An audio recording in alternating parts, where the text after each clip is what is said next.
Are you ready? Gamers. For the lore run weekend to continue. My goodness. What a time for lore. My contacts are blurry.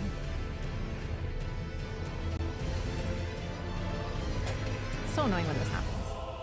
I feel like I'm gonna have to rotate them, and I try not to do that because I know some people are like squicked out by, you know, someone touching their eye. I mean, it's understandable, but I need to like rotate it. I can't see good.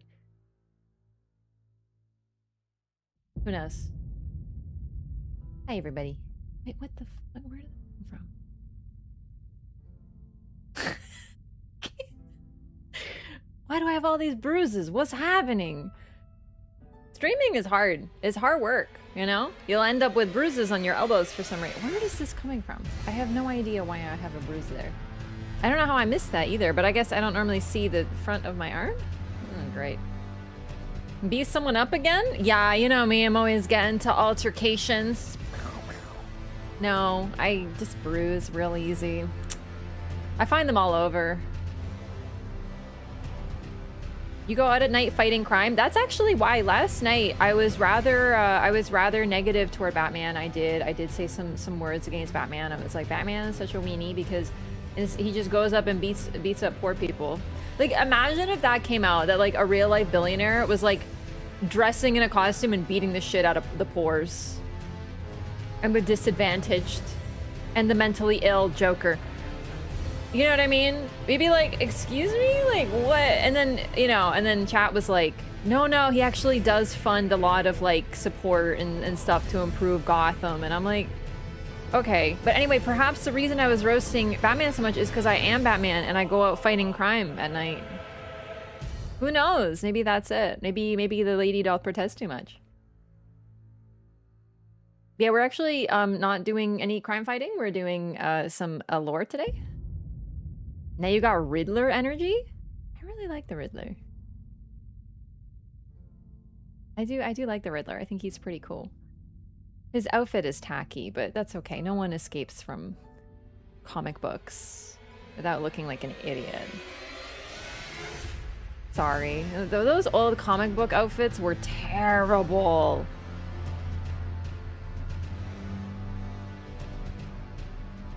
I actually really like the Riddler. I watched that show. It was a DC show, but it was live action, and it was a spin-off. It was kind of like Smallville, actually, but not Smallville, because Smallville is Smallville. It was like in Gotham. It's called Gotham. That's it. Oh my God. Yeah, I forgot. I watched Gotham. I really liked Gotham. And I love the Riddler in Gotham. And I love the like, because I don't know comics too much. I know a bit more about Marvel because of, you know, the MCU and stuff. And even then, I'm not like the person who knows Marvel in advance to the point I didn't even know that Mystique, what's his name? Mystico? Hang on, that's not it. Mysterio was a villain. Like, I didn't know that. I like Mystico better. Maybe he should change his name. And, I didn't know that, and then my friend told me, and I was really fucking mad at him. He's a freaking spoilerino. He can't stop spoiling things. He's the worst. But long story short, I don't know anything about, you know, comics, right? So it took me a long time to figure out that Gotham was depicting this guy that he's going to become the Riddler. I think his name was like Ed Nigma, as in like Enigma, and I was like, it's a really fucking stupid name. I'm guaranteeing he's going to be important. And what do you know? It took me a bit though, like I had to roll it around in the old headpiece. Yeah, he's got like the most comic booky name of all time. New ship, Mysterio X Mystique. I love Mystique, she's great. Scarecrow is better than Riddler? Okay, but like, okay, Scarecrow's pretty cool too.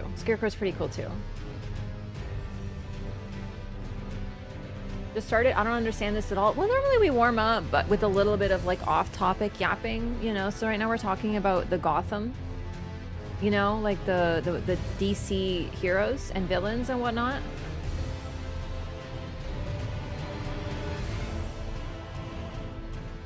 Marvel already has a Mystique. Okay, but let me tell you something that I've learned about comics. And I know I'm like the last person to uncover this. But basically, what would happen is, you know, it was a lot of DC and then a lot of Marvel, and they had their competitions. So DC or Marvel, I don't know who came up with who first, would come up with a guy who was basically like, okay, let's say they have a guy who's just really good at shooting arrows. And then Marvel will come out with a guy who's really good at shooting arrows. And it's like, and I don't know which did it first. I don't know who came up with man who shoot arrow first, but I'm just saying that they like really were treading the, you know, towing the line of just like, oh, they have one. Can we have one of those? You know, like, oh, they have Superman. Hang on, I was talking about this and I can't remember now what it was where I had this moment. I'm like, wait, so he's basically just like the Marvel version of this, you know? But there was a lot of that. I wish I could remember the example. It doesn't really work if I can't think of the example. What can I do? Sentry? I don't know who Sentry is, I'm afraid. Hang on, no. There was, oh, I was actually reading, because I'm watching Smallville right now. I'm like, you know, and then they have Martian Manhunter, and I know Martian Manhunter because I watched one of the TV shows, so I knew who he was. And the thing about Martian Manhunter is they have him do nothing until suddenly he does a lot of powers. And at one point he does like telepathy, and I'm like, can he do telepathy, or is this just like a made up thing? So I decided to look it up, and I went to Wikipedia and I'm reading about the Martian Manhunter. And I'm like, bro, real talk, no wonder people were bullied for liking this shit. Because I read, Martian Manhunter is the strongest telepath ever, and he can read the minds of everybody on Earth at once. And I'm like, come on. Like, that sounds like something a child would come up with. Like, oh, he's so powerful, he can read, and he can actually read the entire universe's mind all in 1 millisecond. And I'm like, shut up. Like, this is so stupid. Like, I'm sorry. That is dumb. That is so dumb.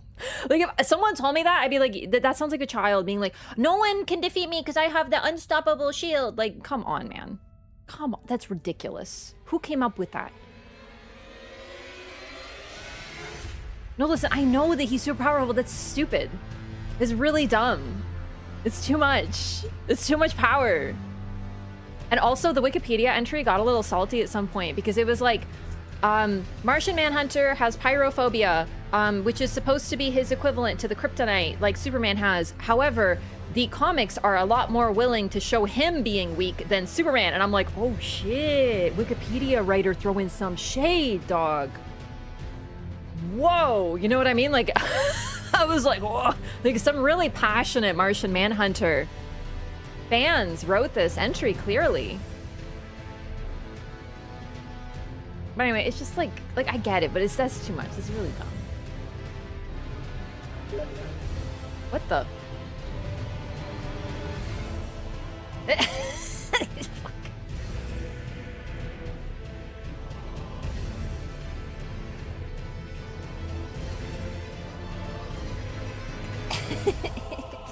Cowboy invited me to play.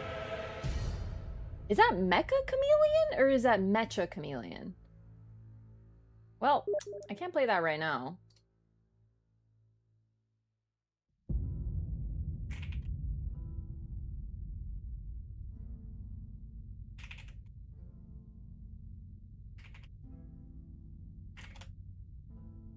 But that looks neat.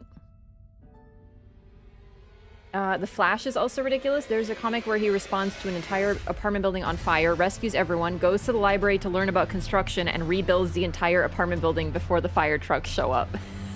Okay, but to be fair, you could argue that is a great admonishment of how long it takes for emergency services to respond in urban areas.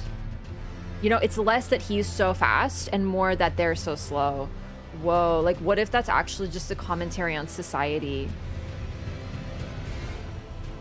That's crazy. I'm sure it's just a stupid thing. Sorry. I don't know how to turn off Steam notice. I don't normally get Steam stuff, so I don't know how to... Anyway, we'll have to play this Mecha Chameleon game. Because it sounds like fun. It's like you be a chameleon. I don't know, listen, I don't know what it is, but it sounds fun. Apparently it's, and I mean this as a compliment, friend slop. You know I love friend slop. It's like hide and seek. I'm so good at hide and seek. We live in like a society. Exactly. Yeah. Don't have a lot of room to talk. My favorite comic book character is Swamp Thing. Yeah, no, I don't know who that is. I'm not trying to roast you.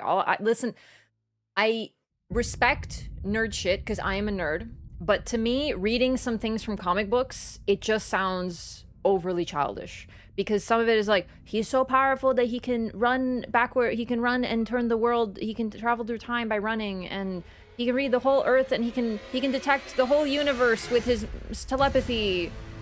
And I'm just sitting there like... Also, my favorite thing about comics, especially the earlier ones, all the superheroes tend to have something that makes them like really special. Like they're strong, but they're also really smart. So like Spider-Man, super genius, like a super scientific hyper genius, right? And then like Batman is like the tactical genius, and he's always got a plan for everything. And I actually really like that about him. You know, he's like the guy who's got plans on plans on plans to compensate for the fact that he doesn't have powers. His superpower is paranoia, effectively, right? But then the female characters that are their love interests, you read like, and then this character is a supermodel, a supermodel, a supermodel, a supermodel, and I'm like, I see. It's like the only thing that they can come up with for the female characters that are like the love interest is that they're like super hot. They're like real hot. And I'm like just imagining these comic writers just being like, people are gonna love this, you know, and just, oh my god. Like, and then they draw the girls the way that they draw them, and it's just like, oh my fucking god. You know what I mean? So, listen, I understand. I think they're better now. But reading about the origin of a lot of these characters turned me off comics. I got super into them after Gotham. I was like, oh, I should read some comics. And then I was like, I wonder how this character, what their original origin was. Oh.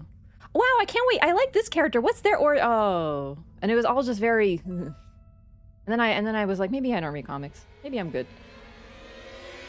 Being extremely hot is a superpower. Well, they're not superheroes because they're the love interests of the superheroes. So like, the Spider-Man is really bad for this. Mary Jane, actress model. Gwen Stacy, actress model.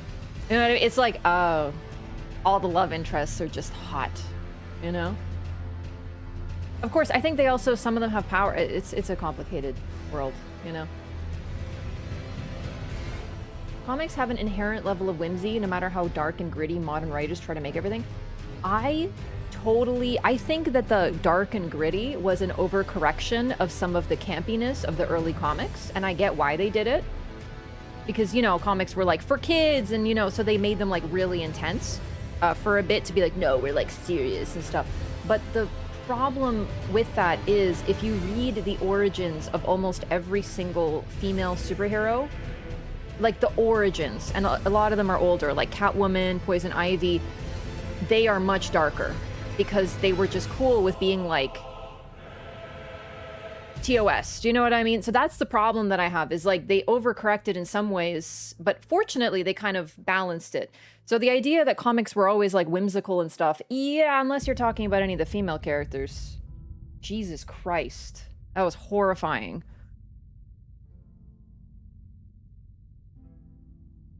Don't read the Wikipedia entries, just find out what are considered the best stories of a character you're interested in and just go from there. Yeah, I did think about that, but I guess another thing I struggle with is the idea that there isn't really a canon. They're just like stories that people tell. And I totally get that that's like the whole point of comics, but I found it a little overwhelming.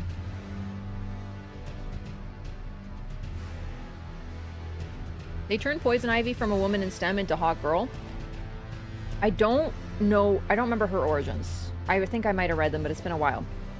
I think it's cool if you're hot and into STEM, but a lot of the time, you only get one of those. Yeah. Like, Spider-Man's hot and into STEM, and also like, you know, witty and stuff.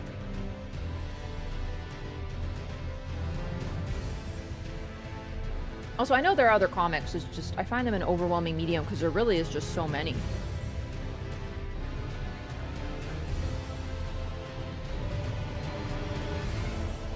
Trying to defeat the final boss in DLC, how should I do that? Just like, the more you see it, the better it'll be. I don't really have a strat for you, I'm afraid. I haven't fought him too much. Summon me? Let me get on my Thorny Fur Radon build. I don't think I actually have a build on PC. Oh, of course I do. I have Mesmer's GF.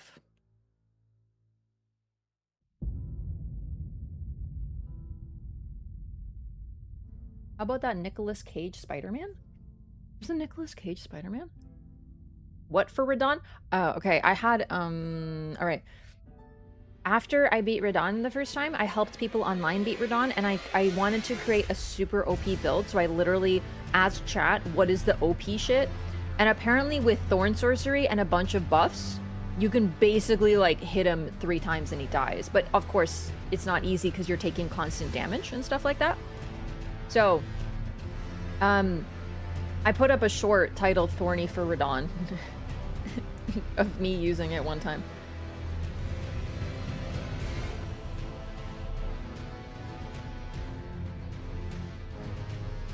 Lauren's on YouTube. One's hidden. Hang on. There shouldn't be any hidden. I might have goofed something. Thank you for telling me. Give me just one. Oh, I screwed up. Hang on. What do you think of Deadpool? I really like Deadpool.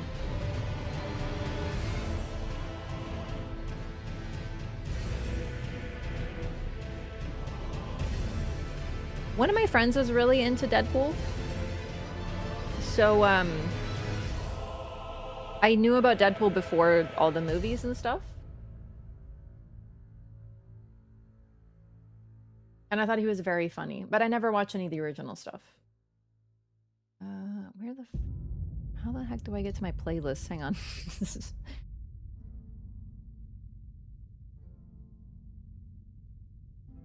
Oh, you said thorny minus the T? Well, that is sort of the, you know, I was implying it, I would say. Ended up using Mimic? Yeah, I just like eventually beat him. Alright, how do I get to my playlist? There we go. Okay, and then I'll bring you around. Let's see what we got.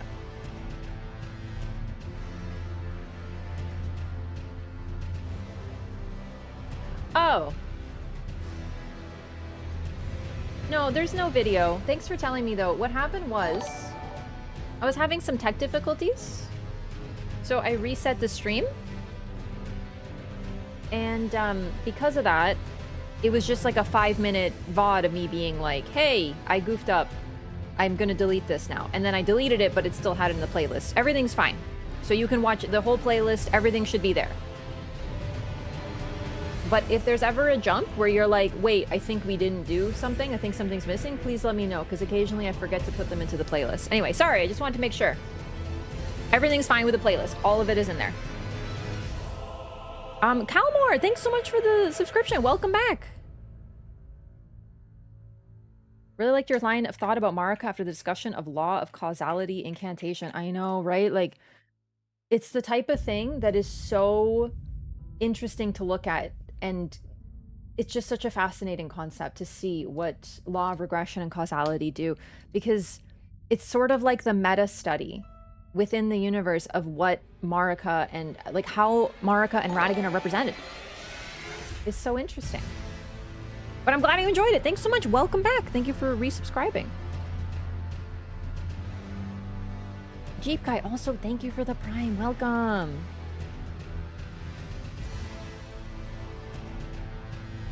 Happy Sunday, happy lore weekend. Anyway, we talked a little bit about DC. That's my warm-up. I need to get like into using my brain again. Let's hop on in there. Aw, thanks, Jeep Guy. I really appreciate that. Thanks so much. Welcome back. And thank you for supporting the stream. Oh, do you remember what we were going to do? I remember what we were going to do. We're going to do this. And thank you for the hype train as well. Thanks so much. Deadpool is Canadian? Yes, we love a Canadian hero. No! Wait, what? No! Oh, chat, it already happened.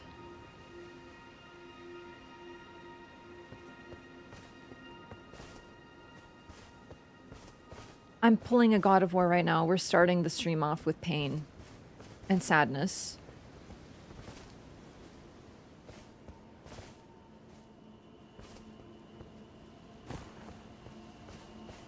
Oh, cuz.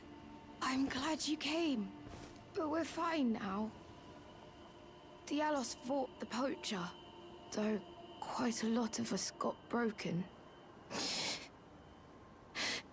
I won't cry, though.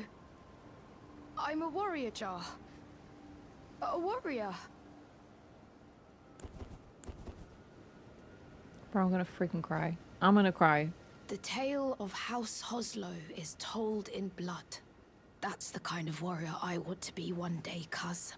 Even if I'm scared, I'll still fight to protect everyone.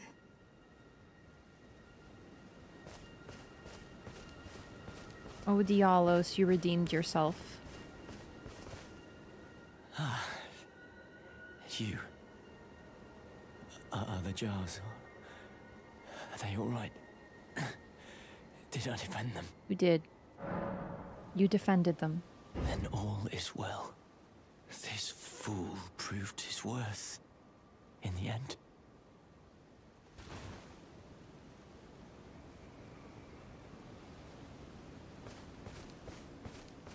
It's pretty much just Jar Baron, though. One poacher was enough to do all that to the Jar village. Because he literally says the poacher, there was only one. They found the Jar village, and this is what happened. Poor sweet Jar Baron. The tale of House Hoslow is told in blood. That's the kind of warrior I want to be one day, cuz. Even if I'm scared, I'll still fight to protect everyone. This is indeed a questline that was broken on release. It's so sad. But in the end, Dialos proved himself.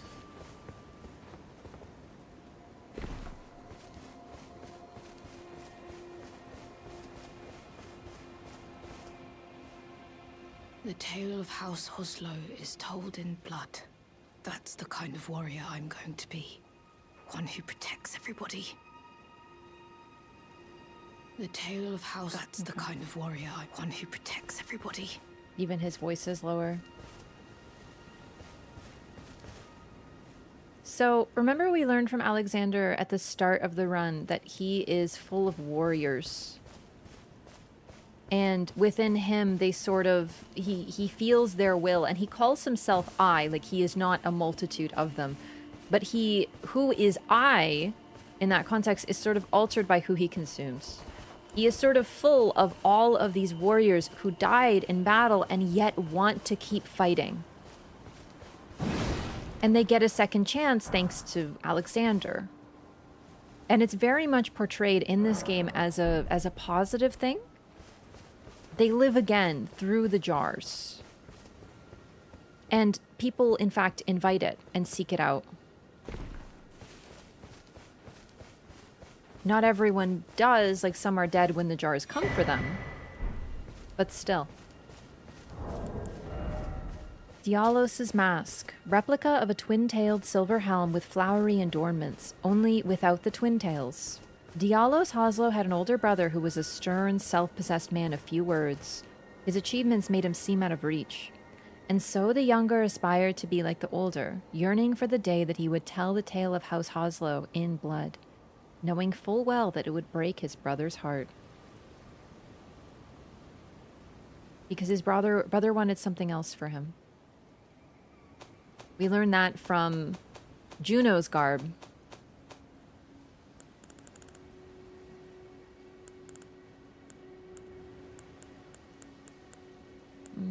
Where is it?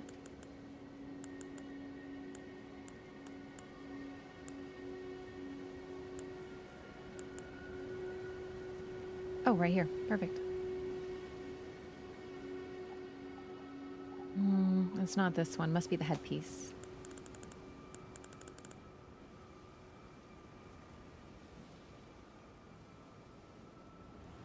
The younger brother, aka Dialos. Dialos' is an ability to commit to action was such that Juno inherited the Hoslow legacy without resistance, granting him the freedom to shower his little brother with adoration. So he loved his little brother, even though he would have... Like, Dialos was seen as a failure by the House of Hoslow. And he wanted to be more like Juno. And here he finally was. But he wasn't very good at being a warrior. As a result, the reason that Juno would likely have his heart broken is because Dialos would die in the attempt. Thanks for coming back, cuz. I've been thinking. It's time for me to set out on a journey. As a warrior jar. Upon the path of champions. I'm about to go on a journey. As a warrior jar. In search of glory. Let's take a look at what we need living jar shards to craft, because we have a lot of crafting materials now. Or crafting recipes, more accurately. So, the poachers are really what they seem. They hunt the warrior jars for their innards, because their innards have special abilities and special power and are used for recipes. And the jars, as we see, are mostly just peaceful and inert. Well, not inert, they're just peaceful. They don't harm anybody, so they're completely easy targets.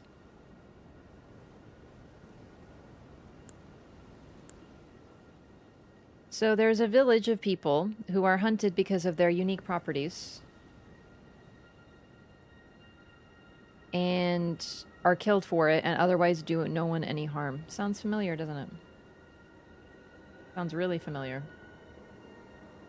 Living jar shard is used to create the iron jar aromatic.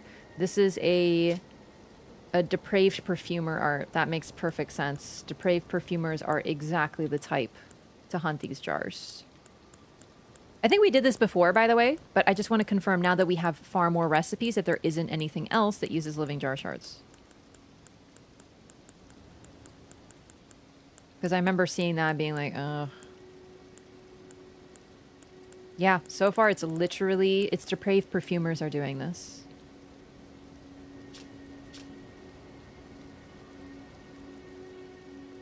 Uses FP to temporarily turn body to steel, boosting poise, resistances, and damage negation at the expense of mobility and lightning resistance. An art that requires fragments of hunted noble jars. Depraved perfumers are plainly in league with jar poachers. So whether they do it themselves, jar poachers are the ones who are doing it. Depraved perfumers benefit. It specifically mentions in the description. And it says hunted noble jars. Now, does that mean as in the jars are full of nobles? Or does that mean that the jars are noble? I think there's an argument for either. Because, well, we're not quite done with Jar Baron's quest. But yeah, I left off here because we're about to do Alexander's part of the quest.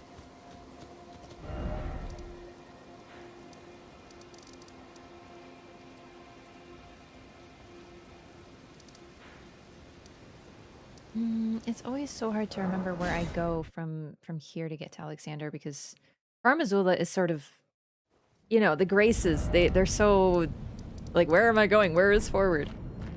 I think this is what I'm looking for, though.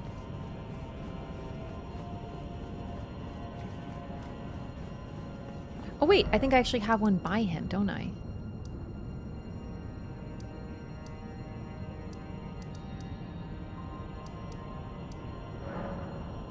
Is it Dragon Altar? I feel like no. No. Dragon Temple Lift?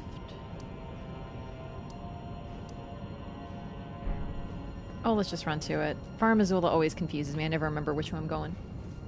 So, the jars in general, though, are very much portrayed positively. Not just because of Alexander's nature and him being so sweet. Like, really, they are shown to be noble and happy figures. And the people within them are happy to be in the jars. As far as we know, it's like they're a unified will.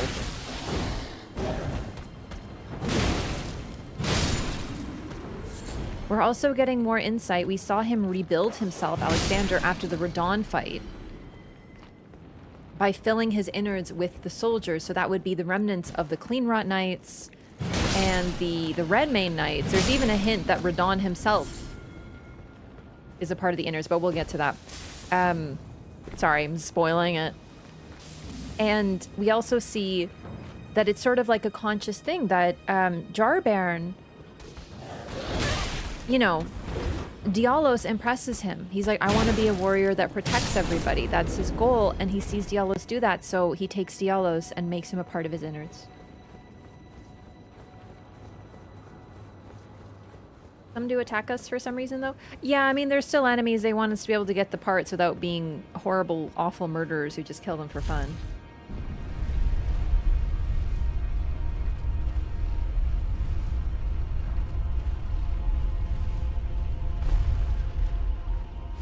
Although Alexander may give us some insight as to that. He is a warrior jar, and he wants to test himself and strengthen himself by fighting powerful foes. And like the warriors inside of him, he seeks to strengthen himself in combat, just like they once did.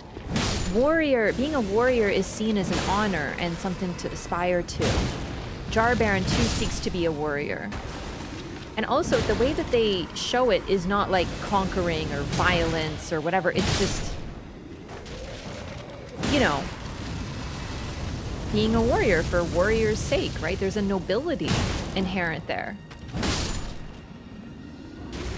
The warrior's path.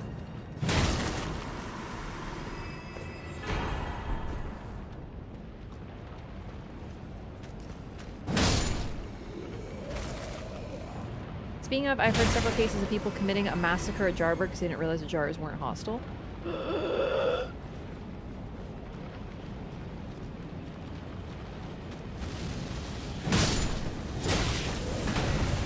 Also, we will talk about this, but it's as if the jars themselves are like a crucible of the best of humanity. In fact, they're like mini crucibles in the sense of being buried. Like, a lot of the jars, we also see a lot of broken jars around minor trees, and we pointed that out before. The reason for this is because that's where people were buried. So some jars seem to have been created for the purpose of transferring bodies, and maybe warriors or just in general, to minor trees so they could be buried and reborn.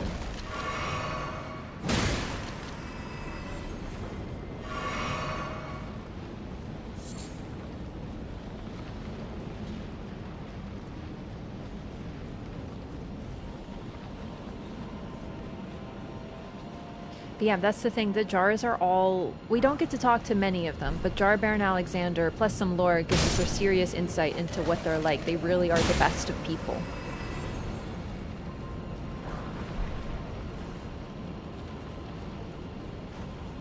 So, you know, Radon liked war, and Dialos was something of a coward, right? These are sort of their negative aspects. And from what we can presume, those aren't included. It's like making an idealized version of the person that they consume.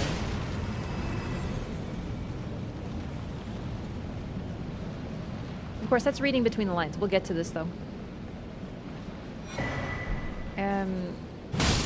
Enir Alim in the Spiral, something to contact Farum Azula. So keep in mind, that's DLC. And my knowledge of DLC is still a lot more simple because I've played it so much. So, what I will say is I got the impression more that Enir Alim is them trying to contact the same thing.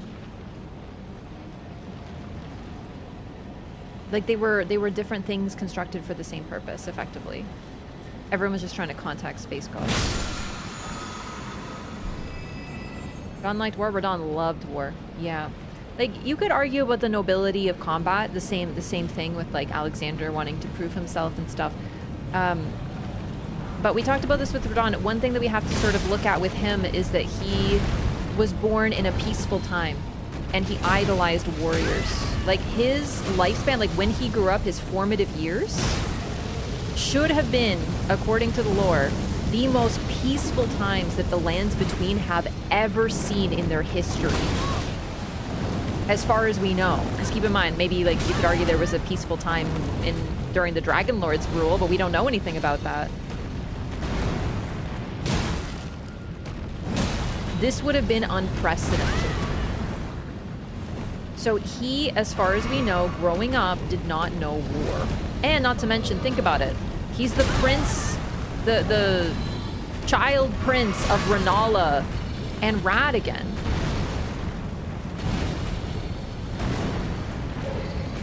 He had every option open to him. He could have done whatever he wanted.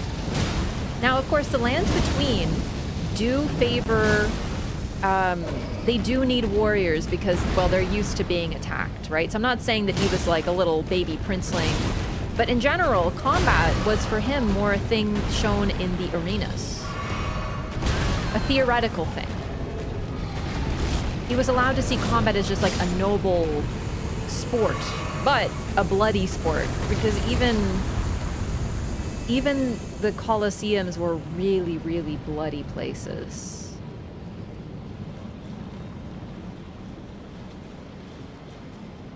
And then, during the Shattering War, he was one of the ones who tried to conquer Leyndell. He went there with his army and he sieged the wall. He took to it very well. Even before that, he found an enemy that he could contest the stars. So, Radahn definitely took to fighting. And it's very different from other characters who were surrounded by fighting and had no choice but to fight. He chose it, which is another reason why I'm a lot more critical of someone like Radahn than someone like Godfrey.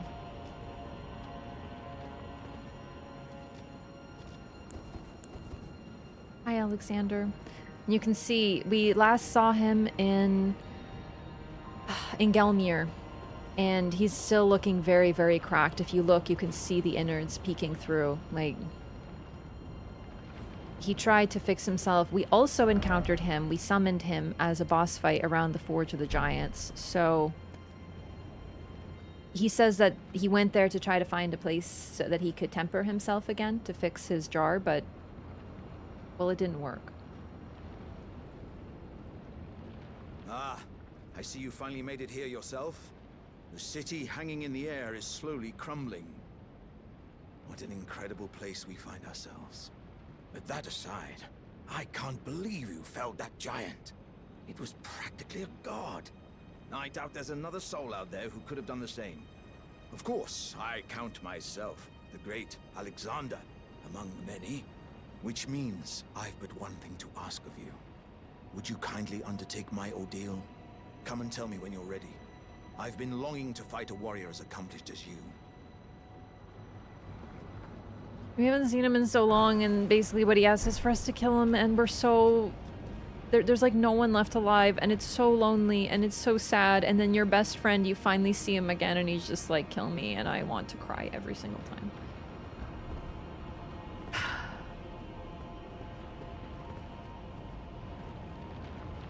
An Erd tree seal to make the jar airtight.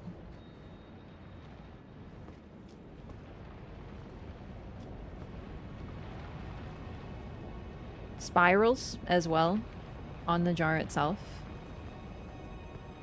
You are ready then, I take it? Then let us begin. I am the great Jar Warrior. I am Christ Alexander. Lend me strength, O warriors within. Let us become one champion together.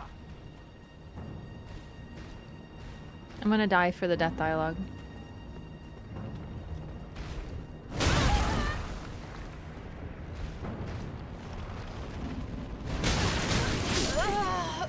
I can't believe your heart was in it at all. He knows.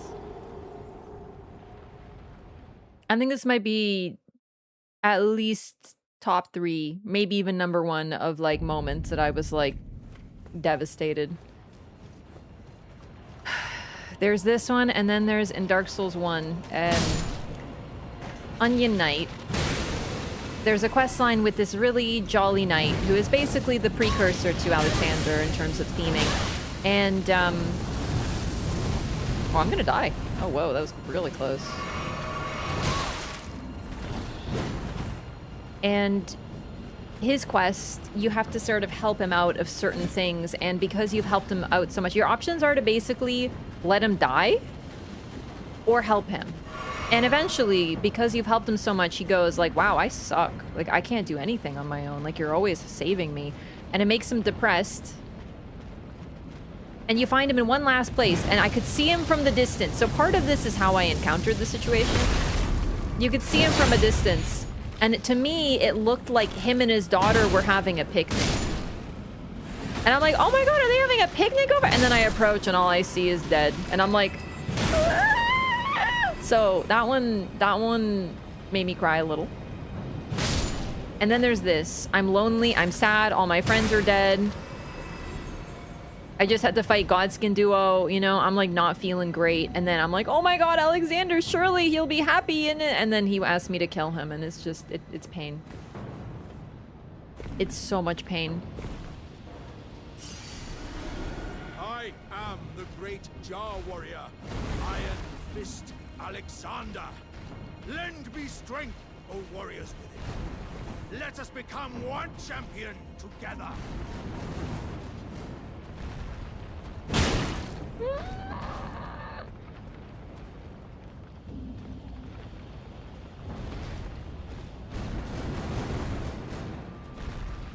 Goodbye, Alexander.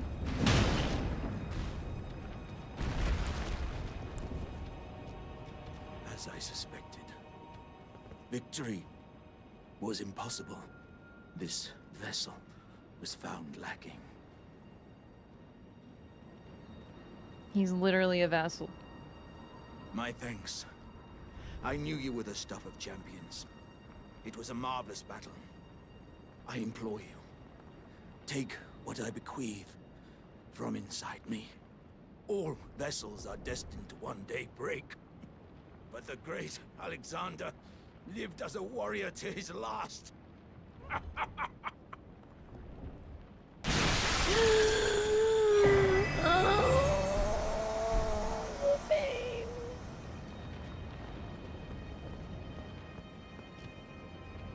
No, I really hate this part.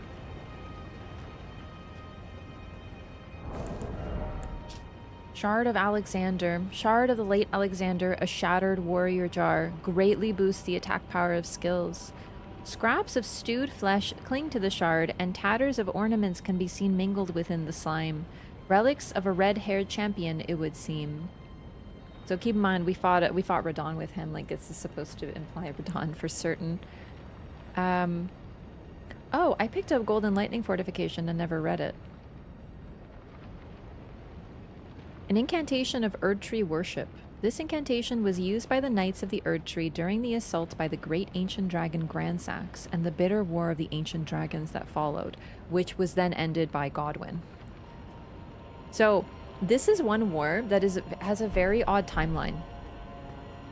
Personally, I'm not sure where to place it. It's even fuzzier considering Farum Azula exists beyond time.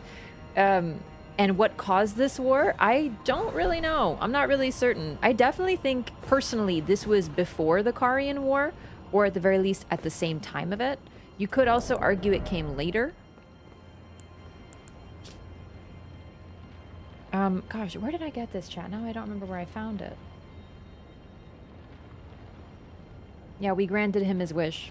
And then we got Alexander's innards, which, if you look at it, looks like a core of something.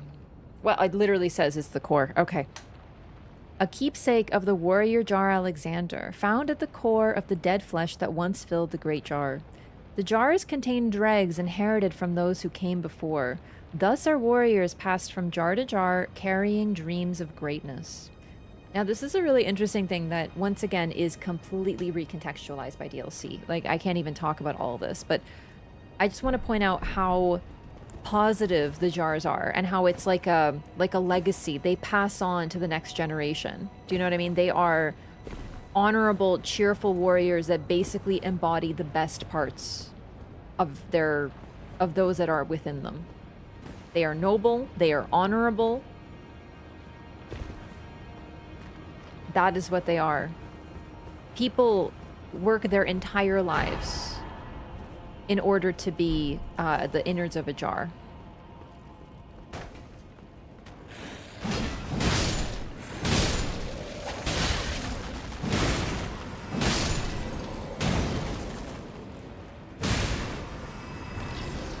Also dregs, yeah.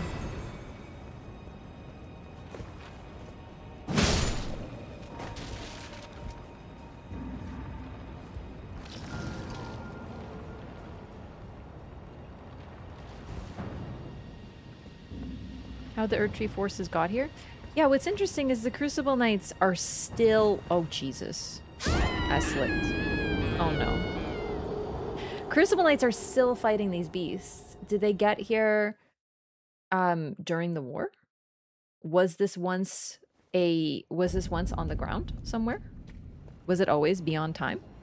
These are all questions. But yeah, the fact that Crucible Knights are here is part of the reason I think this was quite an early war, because those are Godfrey soldiers. They're still here fighting, even though there's peace with the dragons now, though. So they could have actually come here after, when they were sort of forced away from Lane Dell, because they weren't wanted anymore. I have to admit, I think the ancient dragon part is always hard to place because they're literally beyond time. And their era is known as the prehistoric era, right? Is all of Farum Azula beyond time? So, yes and no. Because, of course, we have the, although that could be more of the Rune of Death. We have the Dragon Lord, who we have to fight still. So we'll talk about him later. That's one aspect that's very much, like, beyond time. Where am I even? Hang on. I feel like I've gone...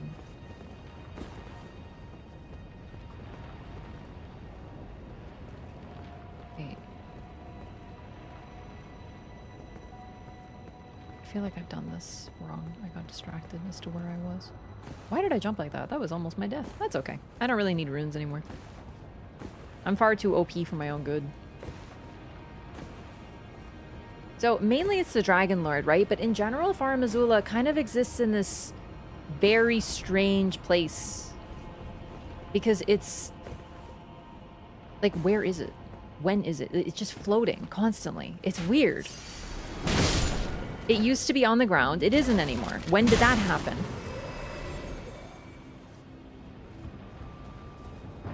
It's also the place that, I can't talk about this yet. We're not there yet. But it's a very strange place. How do we get here? We burn a tree and then we wake up here and we are teleported. We actually, not even then. We go to sleep. A tree is burned in our name. I don't even have to walk here. This is just nothing, huh? Oh, this is the way back. And we wake up, and we're at Farum Azula. It's like, huh? It's physically in the present? Yeah, but think of Everjails. Everjails sort of seal people. They can see out, but they are sealed within it. And it's a very strange thing that it's like they're just stuck there. But everything else functions around them. Do you know what I mean?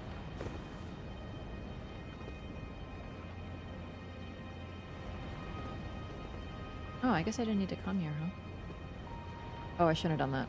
Why am I like this? I always do these risky jumps.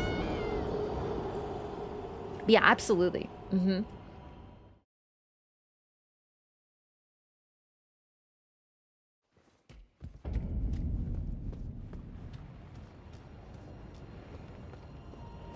I think I'm just going to say bye to the runes, because I think I found what I needed there. I don't think there's anything else in that area.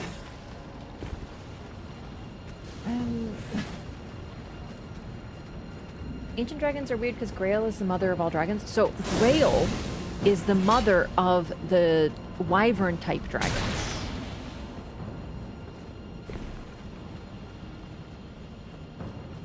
The dragons descended from the ancient dragons, and they are their weaker descendants. This is basically consistent lore. Every descendant is weaker than their forebears.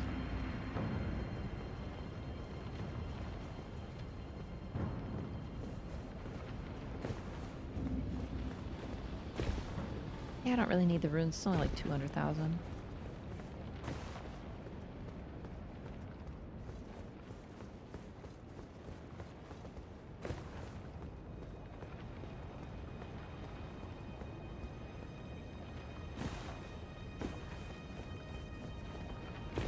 Farum is weird, basically. Farum is simply very weird. It's also the place where Malekith hangs out. And Garank. So we'll get to that. I know we're not there yet, but I think that that's sort of part of the reason that I feel like there's something particularly special about this place, and it isn't just the fact that he's hiding out here. That it's not on the ground. Ancient Dragon Bolt pot and lightning-proof dried liver. Alright. Is Alexander waiting for us specifically? Yes. If we die to him, he says your heart wasn't in it. There is no way to keep him alive. Because his goal is to die.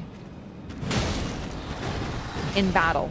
But also, once again, it's always to strengthen himself, and then we find out why he wants to strengthen himself. It's not only... His goal was, of course, to become the greatest warrior Jar possible, and to become one with the warriors within, but then it continues from there with him passing on his core to the next generation.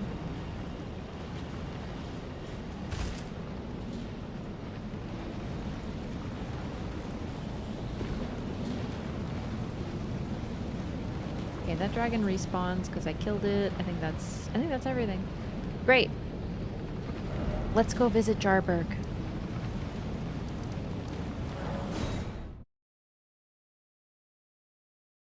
Yeah, we in Farum. Whoops. And yeah, you can only see Farum Azula from one place in the game, and that is the isolated Divine Tower. It's cool. I forgot a pot up there, I think. Oh, hello again, cuz.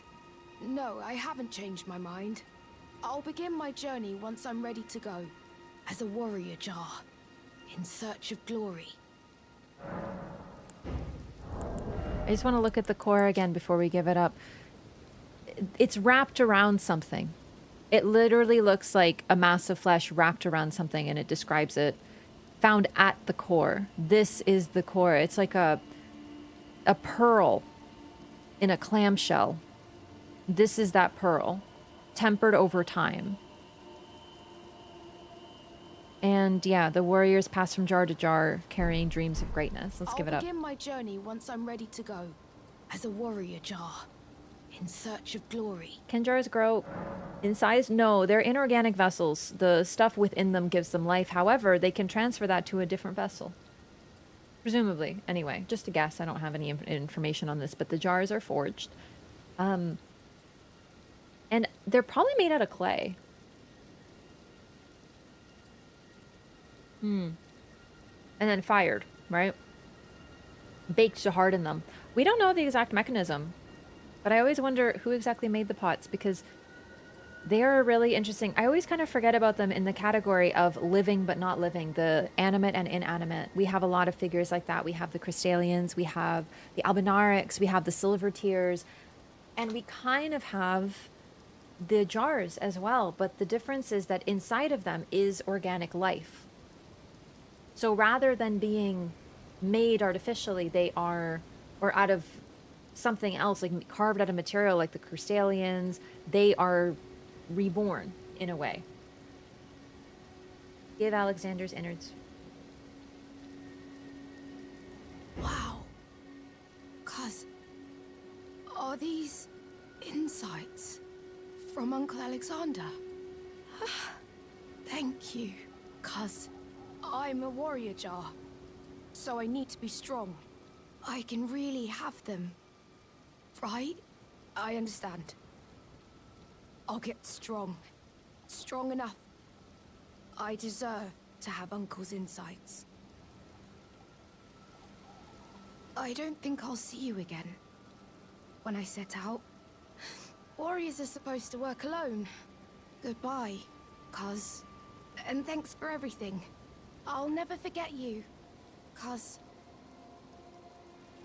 I'll never forget you, cuz. Made to be warriors in such fragile shells. I don't even know if all of them were made to be warriors so much as so many of them dreamed of being warriors. Jar Baron is not clearly... Baron means child. He's a jar child, but he dreams of being a warrior. He's in a small shell, a small vessel. He wasn't built for that purpose, but it's what he dreams of, just like people. They dream about things, and their dreams led him here. And remember, while we see Alexander as fragile because he starts to break, remember what broke him? Fighting Radahn. Right? Last night we were talking all about Radahn's power and his status as a mighty warrior. We're getting all into power scaling and stuff. That's the one who cracked Alexander. He totally backs it up. He is an extraordinary warrior. He makes it to Farum Azula. Do you know who makes it to Farum Azula? There's like one other guy. No one makes it that far. It's incredible that he did. He fought the fire giant. He went to some legendary places. He really is very strong. It's just, yeah, he breaks. The pots recover themselves, but that is the pots. The jars don't seem to be able to do that the same way. Yeah, absolutely, though. That is a good thing to bring up. They, we talked about this. Where are they? I never remember where we keep them. Here they are. The throne pots. This empty pot somehow mends itself when broken. Yeah, so that's sort of its mechanism. However, these aren't alive, right? So that's sort of the difference, I think, it seems. Yeah. Is he a child because the vessel is young or because his insides died young? That's a very good question, and we talked about this. There's an idea that what is within Jar Baron is indeed children. However, considering how the jars grow and mature, like you can even hear Jar Baron's voice becomes lower as he starts to consume Dialos's body.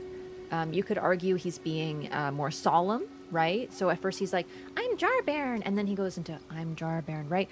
But it could also be that he's literally starting to mature as he consumes the insides of someone else and grows. So that could be the life cycle of a pot. Like I said, it's like a pearl. Their core is like a pearl that slowly forms over time and, you know, strengthens, although pearls don't strengthen. It's not a perfect analogy, but I think you understand what we're talking about. And, yeah, so Radahn indeed cracked him. The fight against Radahn caused him to crack. And he says just cracked, but, I mean, looking at him, he doesn't look great. It's just he's not able to fix himself. And then when we see him, we're the ones who defeated Radahn. And remember, he says that during the fight.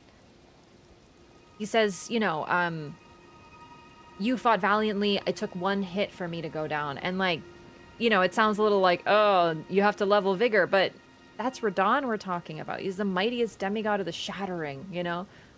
He holds back the stars, the Star Scourge, all this stuff. So if anyone's gonna one-shot you, surely it should be Radahn. How many times do you start an analogy and you're like, well, this isn't quite working? I think it works beautifully. He's a pearl. He's a beautiful, juicy pearl. A hard pearl. Anyway, what did Jar Baron leave us? Companion jar. A talisman given by the jars to their friends raises potency of throne jars. Though the jars are brought to life by human flesh and blood, they are all rather kindly folk. Perhaps they were made to be better than their innards.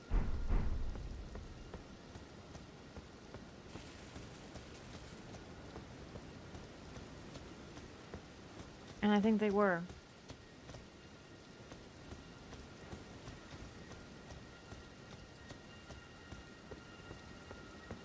They are better than the ones put into them.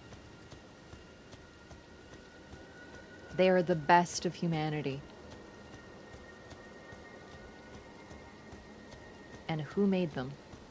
We don't know. Not specifically, not canonically. We don't even get a hint like we do with the Crystallians or the Silver Tears. But I will point out that we know one craftsperson who uses the Erd Tree seal. And they were also used to bury people at the roots of the Erd Tree. Well, not the Erd Tree, at least. We don't know about that. But the minor Erd Trees. So that they could be reborn. Later on.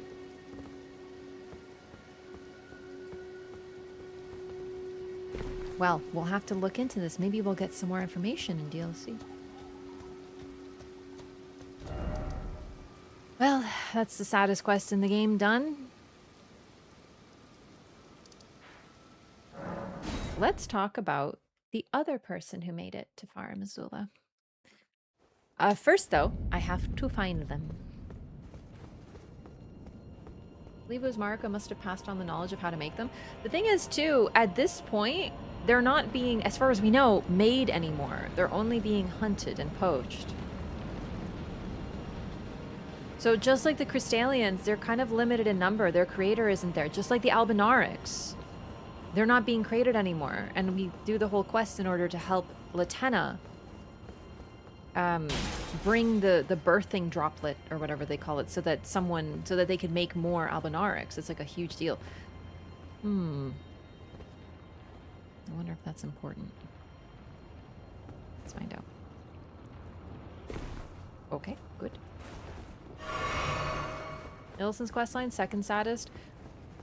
There's something about the fact that Alexander makes you kill him with his own two hands that absolutely breaks me every time. And then you have to go give his image to Jarbairn.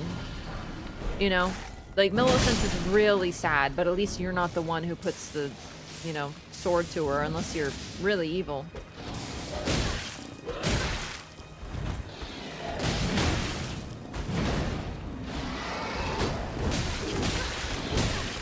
Okay, the thing about that move is I literally don't know how you're supposed to dodge if you're just in the wrong place. I guess the answer is you're not, dummy. Oops, almost missed my jump.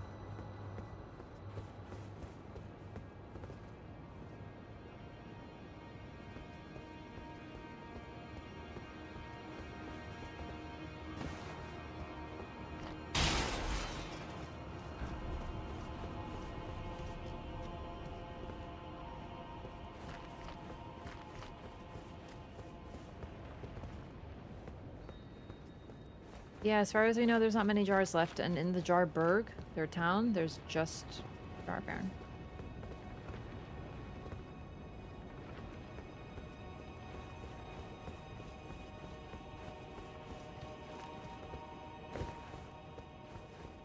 Sad to see all the artificial people so limited in life, practically cursed through no fault of their own.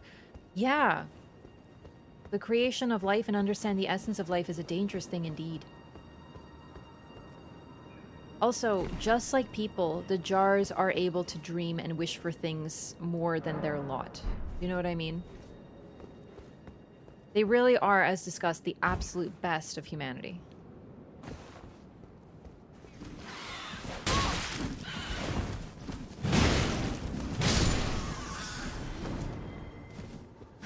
And if anything, they're free to dream.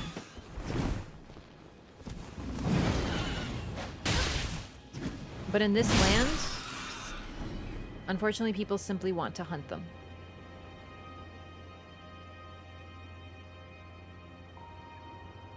I need to get up there. I just don't remember how. But it might be later. I think we'll go back to the beside the Great Bridge. Because I jumped down on purpose. Mistfall Hunter? Oh yeah, I think I remember seeing a trailer for that game. Yeah, I'd be curious how it is.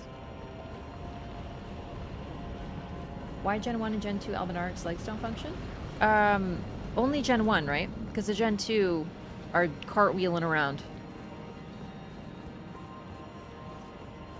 Their legs function? Well, okay, I shouldn't say that. From what we know, they just start to fade really quickly. And it's almost as if they're sort of... Well, they have very short lives as well. But there are signs that there are some Gen 1 Albinarics that are able to move. And that would be specifically Scholar. Oh, right. Found it. Perfect. Okay.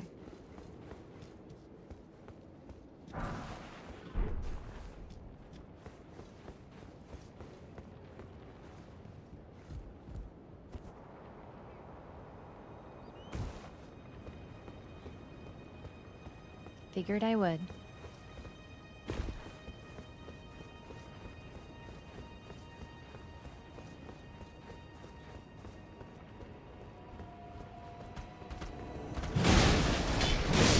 Recuse and Bernal? Oh,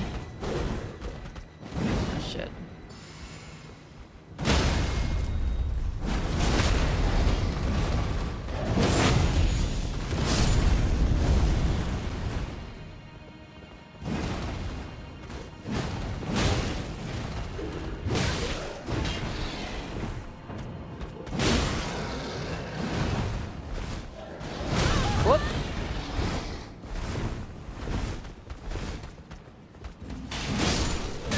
Ah, shit.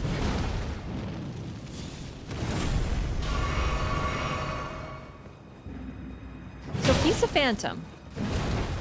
For sure. But even being a phantom in this location is very telling.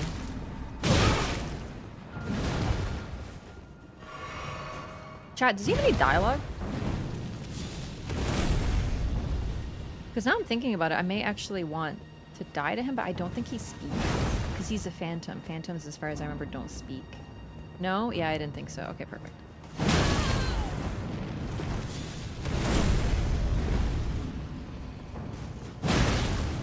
Okay.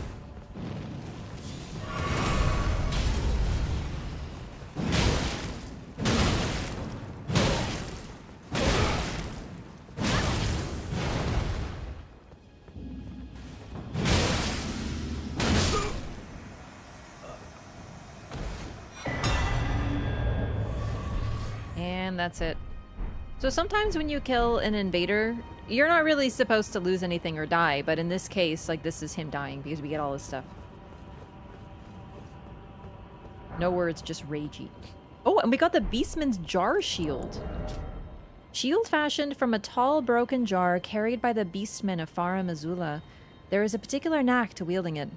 The Beastmen have always fired earthenware jars for the express purpose of making shields. Such are their ways, strange though they are. Fascinating, isn't it? We were just talking about jars. I forgot that this is... Earthenware jars are sort of part of their culture. They're only used for shields. And there's also information on where the origin of certain crafting techniques came from. The giants came up with blacksmithing. They're said to be the origin. But firing earthenware jars is associated with the beasts. And then we have jars and people making jars. And then we have, well, spoilers, but Marika wields a hammer and she is not a warrior. So what does she use that hammer for? You don't use a hammer. Okay, listen, I don't know about making clay pots. I don't think you use a hammer though. You form the clay and then you bake it to harden it. But there's no need for a hammer there. So what does she craft with a hammer? We also know that she, or at least Radigan, possesses a sewing kit. I believe that was her sewing kit initially because they are the same. And she created things like the Mimic Veil with them. So that's confirmed. She makes... all but confirmed. The game doesn't say us directly, but I think it's pretty strongly suggested that she created the Mimic Veil. And that would be sewing, right? That'd be using embroidery, thread, things like that. The jars... it's totally possible it's someone else, but there's even more evidence that it was her, or at least someone in her camp, and she's a craftswoman, so that really fits. So that's another art. And then she uses a hammer. You don't use a hammer, use a hammer for like goldsmithing, you use it for blacksmithing. We also know that there was a blacksmith, Hugh, with a very strong relationship with her. Perhaps they learned together, perhaps he taught her. Who knows? But either way, this is a lot of crafting being linked to Marika. With pretty strong hints. And crafting with many broad origins.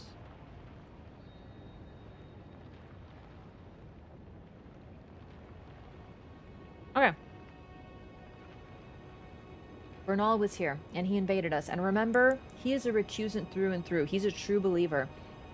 He's not angry or upset that we kill Rykard because we were stronger and thus we deserve to win. That is the true ideology of the recusants. Strength is the most important thing. So there needs to be a finale. We are a recusant. He is a recusant. Someone needs to be the victor, and it's us. So he's done, and it's over for him. But he makes it all the way here, which is really, really telling. So let's find out some more lore about him. Beast Champion Greaves. Also, he invades us and uses the beasts as a benefit. Like, he traps us here, right? It's very interesting. And then, of course, if you remember his armor, it's all about beasts. Silver greaves engraved with tiny beasts. Worn by Bernal the Recusant. Beasts are drawn to champions and to lords, and this armor befits a champion worthy of becoming a lord. And that is what Bernal was, until his maiden threw herself into the fire.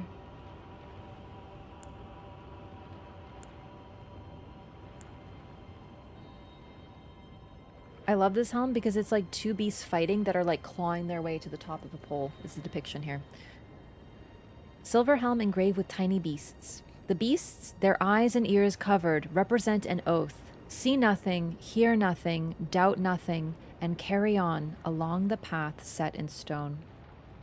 At one point, I believe Bernal mentions a brother, which is a piece of lore of his that I totally forgot about. He's like honoring his brother's path or something like that. Like I totally forgot that he talks about this, but it's just one throwaway line, and then otherwise we don't hear any more about it. The Devourer's Scepter, and take a look at it. It is what looks like a pearl or, well, okay, let's take a look at it. I'll hold it in my hand because it's very interesting. Scepter in the shape of a serpent devouring the world. This weapon will one day become the very symbol of the Lord of Blasphemy, one of the legendary armaments. A vision of the future briefly seen by Rykard in his final moments before being devoured by the great serpent. Unique skill, Devourer of Worlds. Charge the scepter with magic and strike it against the ground to steal the HP of all nearby enemies. So, this is definitely a reference to Jormungandr, the World Serpent, in Norse myth, who is a serpent that is so immense that he can wrap around the world fully, and is also one of Loki's monstrous children. He fights, and I believe in Ragnarok, he fights Thor and they kill each other. But I don't remember all the Ragnarok tales. Either way, that is sort of the, you know, lore here. However, this one is eating the world rather than just wrapping it. And this is what Rykard sees in his final moments. A vision of the future. The serpent is real dangerous. There's a reason that everyone else, no matter what happens to them or what they do, they still have loyal followers. The exception is Rykard. He has no warriors left. What he did was so blasphemous that no one stayed by his side, except for Tanith. Just her. But all of his soldiers completely gave up on him and tried to kill him. And it's probably because the serpent is like the biggest villain in the story. But this is way before the Shattering. This is real ancient history. We'll have to keep an eye out if there's any snakes in DLC or anything like that, won't we?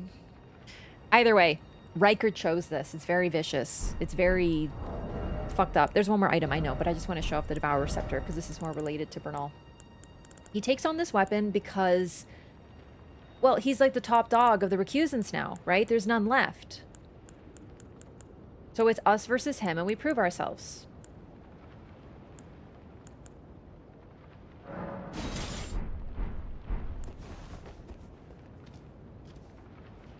So,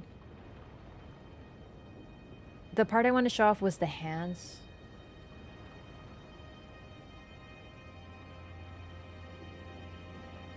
Also, snakes in FromSoft games are often depicted as greedy, like they are symbols of greed in almost every single one of the games. Well, this is a Dark Souls thing, but it exists in this game too, the idea of snakes just being hungry constantly. The hands are holding up the world or grasping, all to be consumed. A really cool weapon.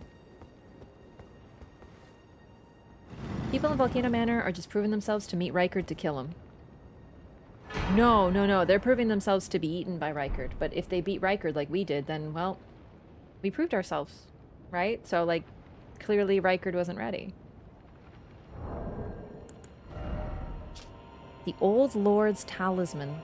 A legendary talisman depicting the ancient king whose seat lies at the heart of the storm beyond time.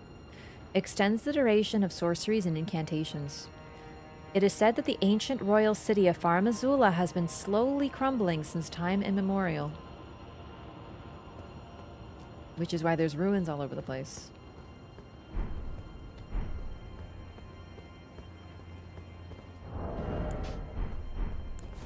It's just been floating around and slowly crumbling piece by piece.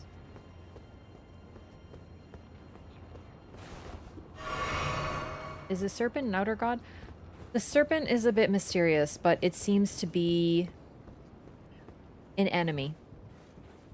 We don't know really, as far as I know, if it's an outer god or if it's just like a literal serpent. Could be a bit of both, though. Oh, one more very important item. The Blasphemous Claw. Deflects the power of the Black Blade.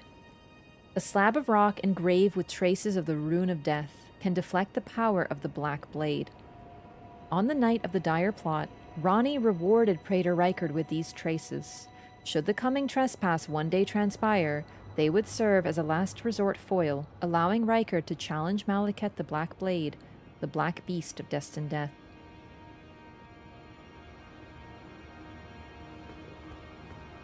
So Ronnie and Rykard worked together, but he was a backup, basically. So she took the Rune of Death, imbued it into the Black Knight's weapons, and then gave him this. It's the only hint of a relationship between the siblings. Well, I shouldn't say that. It's the only hint of an alliance between the siblings, because a relationship exists, yeah. So someone's asking about Rykard having Radon in his, in Volcano Manor. Yeah, I mean, like, the brothers, the siblings were not necessarily, they were opposed, but they don't seem to have directly squabbled with one another. Radon fought against Morgott because he wanted to take the throne, presumably. He was trying to become Elden Lord. He tried his luck. He failed at that, sure. And we don't really know how he felt about him being eaten by a snake. Probably not great about it, but as far as we know, the siblings did not quarrel. Like, they weren't opposed to one another. Also, frankly, Rykard is into blasphemy, and Ronnie is into, you know, overthrowing the Two Fingers, another blasphemy. So really, they make sense to be perfect allies in that regard. So Rykard was plan B. If her plan failed, he would be able to challenge Malekith and defeat him. Okay, so we get this from Bernal. Now, there is an there's not an implication. Straight up, the game tells us that serpents don't die. They will come back. They will reassert themselves. They're kind of like dragons in that way. Eat dragon hearts, and the dragon will take over you again. In this way, we kind of have a similarity with the serpent. Although Rykard takes on the role of a serpent, he is eaten by the serpent, but he also reasserts himself. He is still Rykard, but he's also the serpent now. And he's gotten the positives and the negatives of that. He strengthens himself by consuming others as well. However, Rykard failed, and he has died. So the closest to succeeding to becoming a lord of blasphemy, or whatever the heck Rykard wanted to be, is Bernal. Now, Bernal, when we first meet him, is like, oh yeah, are you a good tarnish? Do you follow the rule of the Two Fingers? And then we say yes or no, whatever it is. If we say yes, he's like, oh, good. And if we say no, he'd be like, oh, you shouldn't do that. You should instead follow the good tarnished path. When we meet him at the Volcano Manor, depending on your response, he's like, here you are. Like, you should get out of here. Don't be here. This is a bad place for you to be. You should be a good Two Fingers follower anyway. But he also says, well, you had your doubts, so here we are, I suppose. And now, he is the closest to a successful Rykard. He is the head of the Volcano Manor. So he has the weapon, and he has the Blasphemous Claw, and he's here to kill Malekith. But first he has to defeat us because, as discussed, he has to contest us. So there can only be one. And we beat him, so we're the one.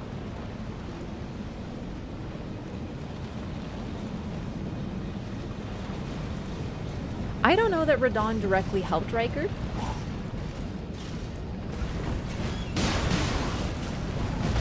Wrong button.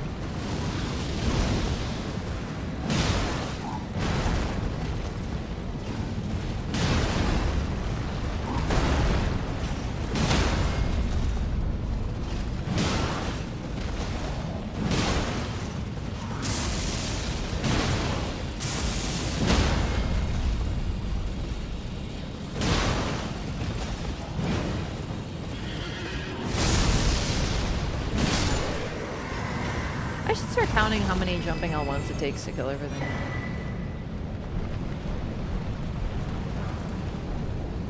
So then we have the Draconic Tree Sentinel, who we fought before, but this one's right here in a defensive position on this fog wall. Malformed Dragon Helm, a malformed golden helm, adorned with various dragon imagery and worn by the misshapen tree sentinels. After the great ancient dragon Grandsax attacked, the sentinels had an epiphany. The only way to truly protect the Erdtree was to become dragons themselves. Which makes a lot of sense, because remember, what are dragons associated with? Protection. We've been reading this throughout the game. The ancient dragons who ruled in the prehistoric era before the Erdtree would protect their lord as a wall of living rock. And so it is that the shape of the dragon has become symbolic of all manner of protections. They are, just like the Erdtree, protective. So it makes sense that the tree sentinels come to this epiphany. What could be more protective?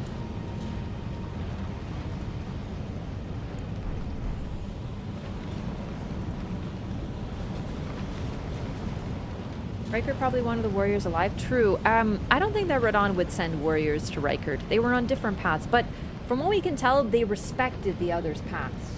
Really, right? A lot of the fighting between the siblings was very much against the Erdtree siblings, not the Carians. So really, we don't get too much of this information, like the relationships between the characters. That's why this Riker thing is such a big deal, because it's like, oh, Ronnie created a backup plan, which makes sense. She's like that. She's good. She's clever to create backups on backups, sort of thing, right? What are your thoughts on that Helm's dragon being a representation of Godwin? I don't really have any. Wait. Oh, is it because of the flowing hair?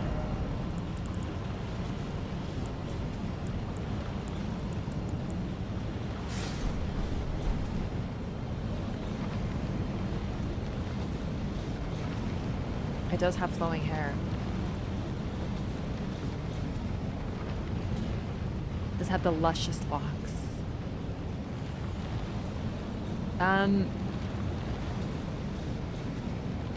It's so funny. And the tail? Hang on. I've never worn this helmet in my life, probably, so. Oh, the mermaidy tail. I see it. We never see one with a tail like that. That's neato. That's what I get for not wearing much armor. We know that people could turn into, or sorry, dragons could turn into people, or at the very least be humanoid. We get some more info on that in the DLC. We don't get an idea of the reverse though, but this would definitely help explain his mermaid's tail. I actually, when I first saw Godwin, and then I learned about Fortisax, one of my theories was that that was actually Fortisax, like wrapped up in Godwin. And that's what we were seeing, is that black tail. But of course, you know, his tail doesn't look like that. And I eventually was like, nah, it's probably just like a mermaid tail. But it is kind of weird, considering the tree sentinels, they're sort of, they use dragon cult incantations, of course, but they're also their own thing.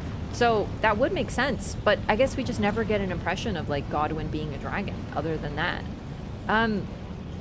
Also, while that is cool to consider, we do also know... Oh, okay. This is more a Dark Souls 3 thing. But you know the Banished Knight helm? It's like a helmet with a dragon on it. And how we can associate that with dragons. And they specifically are these like cool dragons with like antlers and shit. And a lot of the Banished Knights do dragon communion incantations. And thus are like dragon communionists. So it makes sense. Well... This is an armor that was basically in the art book from Dark Souls 3 and it was cut. They do that. They reuse things or put things in that they didn't get to use before. But they make them fit really well. Like, they're clever about it. So, it's always one of those things, like, did they just go like, we should have a dragon with cool hair, or did they do it on purpose? And there's an argument for both. Really good hair, and he does have wavy hair. Yeah, I never heard about that, or really thought about it or noticed it. I never would have looked at that and thought Godwin, and yet, there's something there. Is that what the malformed is referring to? I think it more means malformed in relation to how they're tree sentinels. So compared to the tree sentinels, they're malformed. Because they're still tree sentinels, and yet... Looks like this. Looks like this. Godwin, though, is The head of the dragon cult. Godwin's wifey a dragon too? Hang on, hang on. Who's his wifey?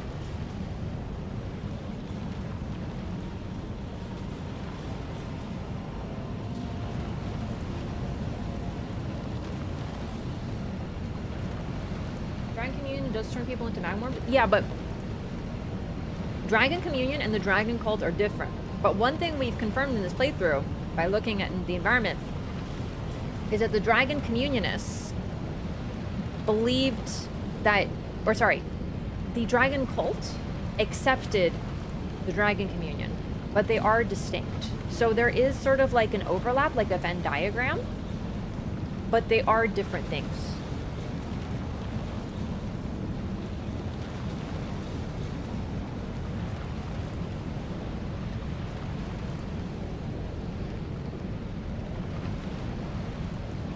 Has a fishtail and golden hair?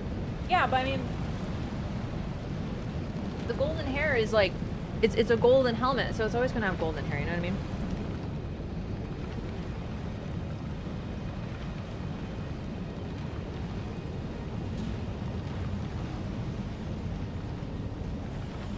You can be in the cult but not make communion? Yeah. The dragon cult is worship of dragons and use of lightning. Dragon communion is the consumption of dragon hearts, which sounds like the opposite. You would argue that, oh no, if you are like pro-dragon, you don't eat dragon hearts. Well, apparently, the dragon cult pushed dragon communion because ancient dragons are sitting at the churches, their dead bodies are all that remain, and basically being like, go eat dragon hearts. But they are still distinct. You know what I mean? That's what's really interesting. There are examples of people becoming dragons. Oh, okay, gotcha. Sorry, two different chats, different combos. It's hard to keep track of what people are saying. So yeah, no, it is possible that the draconic tree sentinels became like dragons for sure. Because tree sentinels are pretty legendary on their own. They're almost inhuman with how strong they are. So presumably, perhaps their loyalty, perhaps their unique nature, perhaps their strength allowed them to, rather than becoming worms, becoming simply more draconic.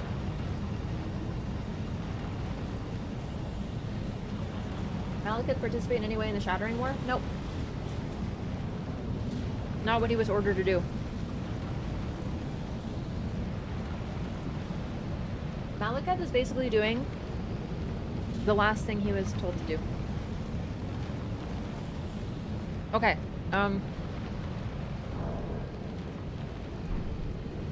so, had some time to talk about this, because this is sort of like a dense lore area, this next area. But we're at this fog wall, and we've been seeing this place since the start. You can literally see this place when you arrive here initially. Oh, chat, should I do Plassey first? Actually. I think I should. I'm trying to think. Thematically, I think I should do Plassey first. Yeah. Okay. Just thinking. Which one is it? I think it's Rooftop. Yeah, I think this is... Yeah, something is here. Something very important is here.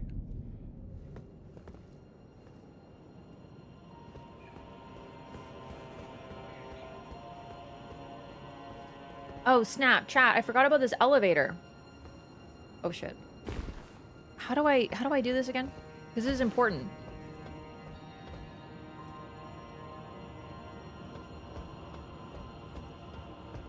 It's real important, actually. Go down ladder and around. Okay, but like... Is it like here? You literally just descend? Oh, you just descend. That's perfect. Okay, thank you. I knew I was forgetting something important. Yeah, Plassey. I'm trying to take it easy on Placidus X. Because if I don't, he will simply perish. Like everything fucking else, apparently. I want to see some of those moves. Ah, the Drake outfit. Which is, by the way, what Eleonora wears, if I'm not mistaken. Drake Knight Helm. Black iron helm worn by Drake Knights features the spoils of a dragon catch as an emblem of pride as both dragon hunter and partaker of communion. From birth, Drake Knights speak not a word. They spend their lives pursuing the strength of dragons for its sublime beauty and inspiration of awe. It's basically, and I'm not kidding, Monster Hunter garb in this game. It's so Monster Hunter, it's crazy. The cape is crafted with dragon wing membrane. Yep, that's it. So it's made of dragon parts. Now, keep in mind, this is specifically dragons, not ancient dragons, because ancient dragons are made of stone. They do not have... Well, okay, maybe this is made of stone, but it sure doesn't look like scone? It doesn't look like stone. This is made of specifically the wyvern-type dragons, the later ones. And yeah, that's Eleonora's thing. Eleonora starts hunting dragons. And then she really gets involved in a lot of different things. Also, it's here. Now, once again, this is sort of the place where the ancient dragons came from. There's so many different groups of people here. There's the beasts who gain sentience. There's these ancient dragons. This is where their home is, from what you can tell. The Dragon Lord is apparently here. And look, by the way, I forgot to mention, got freaking 4 heads in this picture. Huh. That's interesting. And yet, there's also the armor set of killing dragons. Once again, confirmation that what they are doing is supporting the killing of dragons, but not their own kind, not the ancient dragon kind.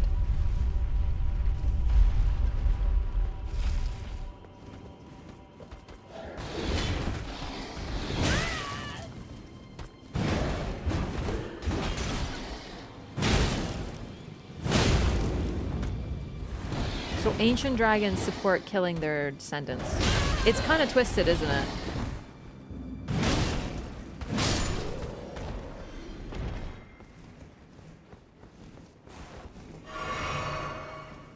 Killing of drakes only? They're not called drakes. I know that's what the armor is called, but in general they're just called dragons. But like, yeah, there is some of that there, I suppose. I think this place is on the ground, just like normal. I don't know why it's in the sky now.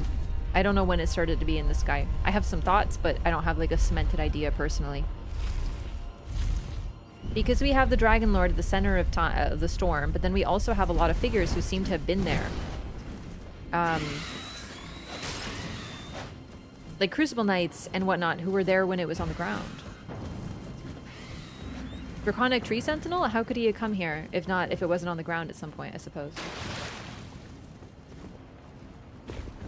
Armor made of scones. That sounds really dangerous because I love scones and I would simply eat them and then I would have no armor.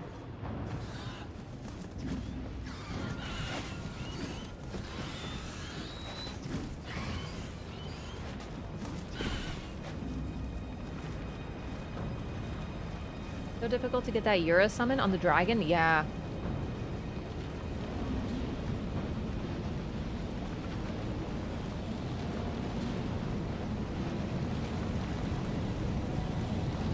Belfry portal? Sorry, what about the Belfry portal? Now I want a scone. I know, I'm actually so hungry. Like, I ate, but I'm just like... I'm having an eepy, sweepy day. I think it's been rainy today. And I'm having a big case of the rainy day sleepies. I could go for some tea and a scone.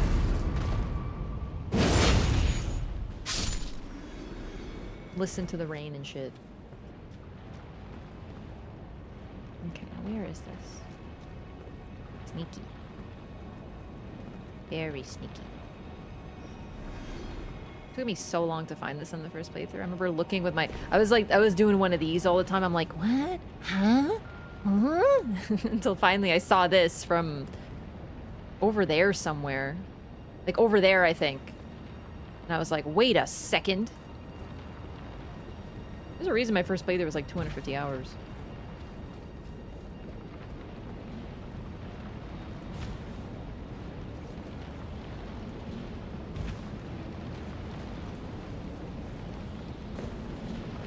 A lot of binocularizing.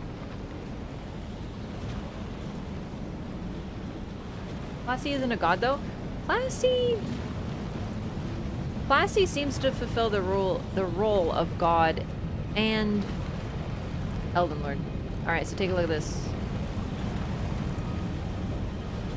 There is an empty grave.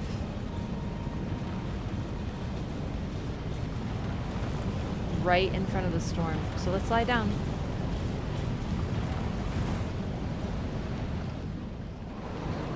Tarnished is very weird because they always seem to know what to do. However, remember, canonically, the Tarnished died and came back to life. My god, Sepia.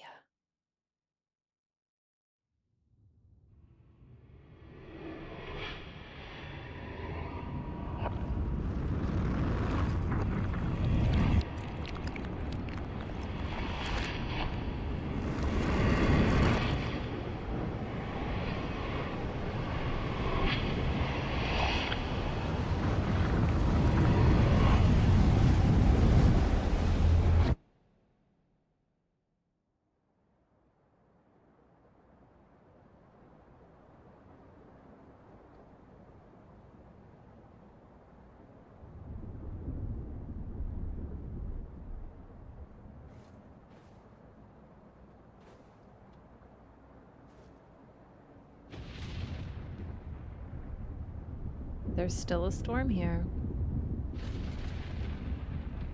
If anything, it's just bigger.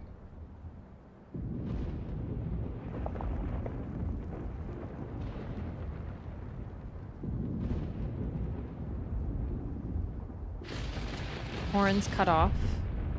It looks like his blood is bronze. Or like his body is made of bronze, more accurately. And then we see a spiral.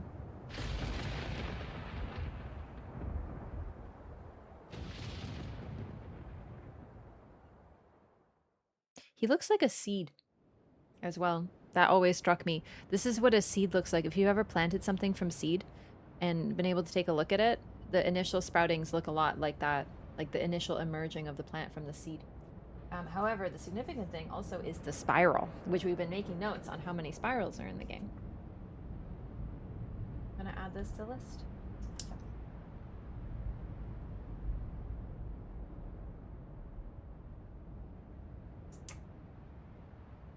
Also, remember, I'm gonna let him kill me at least a few times. Like, I want to show off all of his moves. We're gonna really try to take our time with this fight before we kill him. And it is so eerily silent here. Because the storm is bigger. In fact, the storm is gigantic. So, we are in the eye of the storm. And, you know, famously for twisters, tornadoes, hurricanes, when you are in its center, it is peaceful. It's almost like aggressively quiet. And all of this is a graveyard.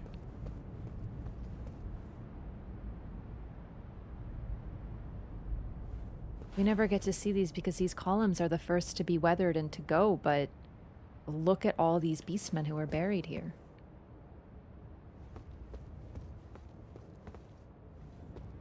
This was the center of Farum Azula before it was destroyed by the storm that contains it. And then that we see the storm expand. And what's sort of being suggested here is that he's still in that center. Whoever this is. Trying to communicate with the greater will like the two fingers. Yeah, so that was definitely also a thought. Without any context from DLC, it looks like the two fingers because it's two heads poking out. Of course, they're spiraled, but other than that, the two fingers are in a pose like this. They're just doing this, like contacting the greater will. And then we have this. Also, he's looking a bit rough because we've actually seen this. If this is a depiction of the ancient king whose seat lies at the heart of the storm beyond time, then why does he only have two heads left? Something has happened from this depiction. However, two of the heads, even in this depiction, are still doing that spiral.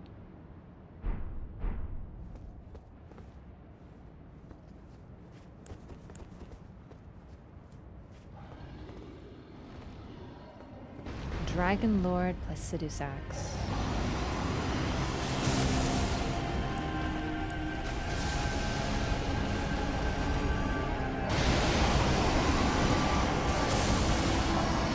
You can see one stump right there. If the screen stops shaking, right there, where one of his heads was.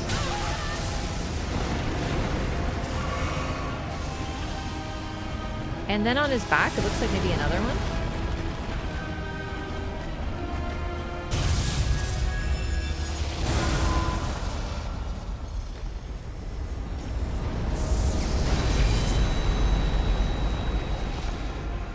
It's quite an attack. He did it so early, too. Crazy. Ow.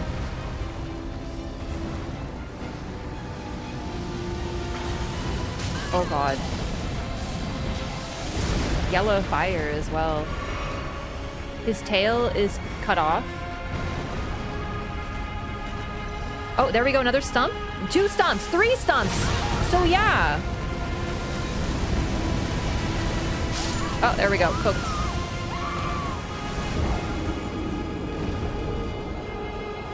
Did you catch that? 3 stumps. So even though his depiction is of 4 heads, he likely had 5. Now, I think this might be a good time to talk about the significance of, well, 5, right? So we know that the beasts were granted intelligence by something. A force gave them intelligence, and their wild nature started to slip away as this happened. It's symbolized by a dagger with 5 fingers on it, which is literally called 5 fingers. As if that is the moment that they were changed and were granted 5 fingers. 5 fingers being linked to intelligence. And then in this game, we have literal gigantic fingers. And what do we have? We have the 2 fingers, and we have the 3 fingers.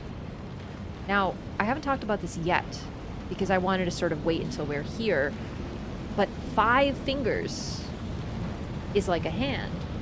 It suggests that they were split, because everything else depicts 5. The 3 fingers is all about destruction, and then we have the greater will, which we've heard about here and there, but we still don't fully understand what they are. But then again, we don't understand what a lot of things are. So I think it's pretty safe to say that they were likely an outer god, whatever that means, some sort of force, and one diametrically opposed to the frenzy flame, to the 3 fingers, but 2 sides of the same coin. Goronk's dagger, yeah, the Cincadea, which we found underneath him, doing some platforming. And now we have Placidusax, who is the Dragon Lord and has 5 heads, like a hand. Of course, there's only 2 left now, but at the time there was 5. We can see the stumps.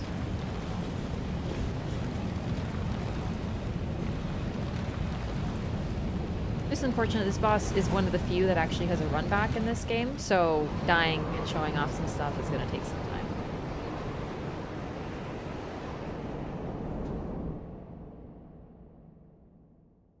Lassie is hardest boss in base game level 1. Play and you will see why. I don't really want to. I don't really love this game enough to do level 1. I like the lore. I don't really like fighting a lot of stuff.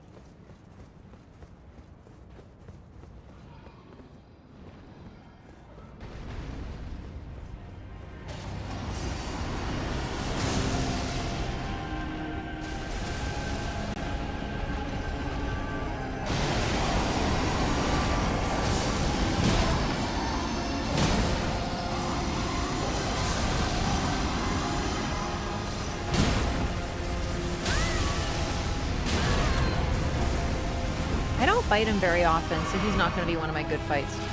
That's okay. We just want to show him off, so we'll just do that eventually.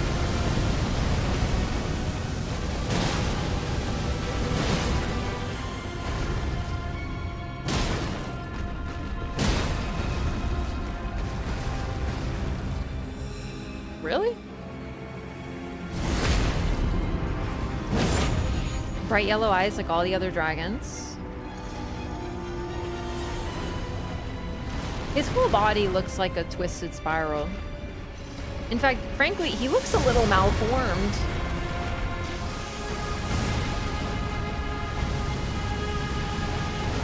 Also interestingly, only 2 wings. And his belly is very low to the ground. It's as if he's weighted down.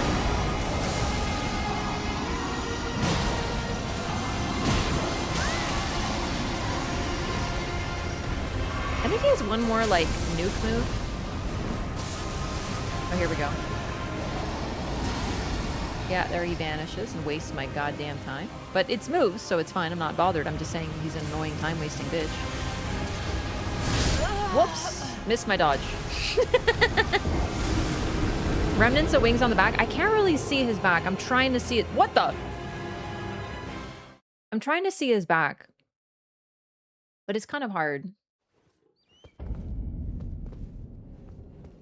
Had too many scones? Yeah, he's looking a little round down the middle. He looks rotted? No, he looks damaged. He looks damaged. And his inside seems to be like metallic. It's really interesting. We don't see the... Well, actually the others do kind of have like a gold sheen in them, yeah. Only caught a glimpse. I was gonna say, I was wondering if he has stumps on his wings, but I couldn't see.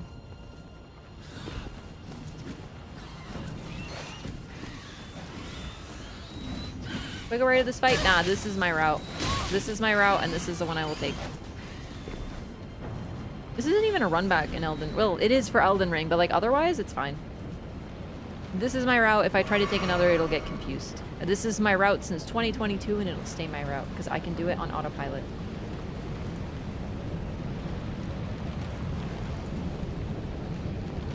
Yeah, he's severely damaged.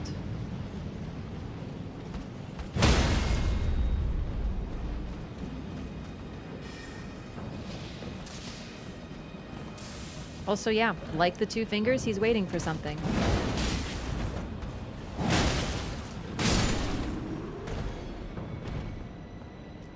Only 2 heads left, and we see our 2 fingers. We're absolutely meant to link the 2.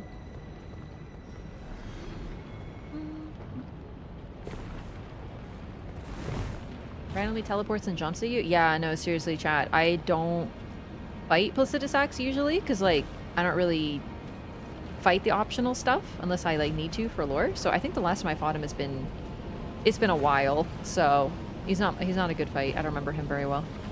But also the main issue is that I don't usually take too much time on him, so I don't know him. Versus Melania, oh man, Melania, I fight her. Well, it takes me at least a couple hours each time.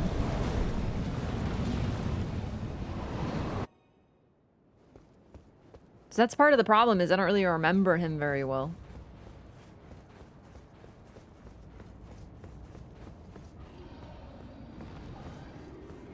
His heads are pointing up just like how the fingers go all pointed up? Exactly, no, we're meant to be like this, like the 2 fingers, even without any context from DLC.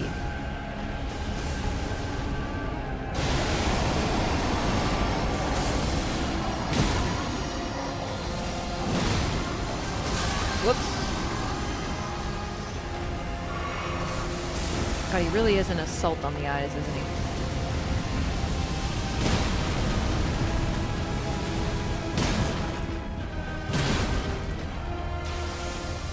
I love that claw move. Oh.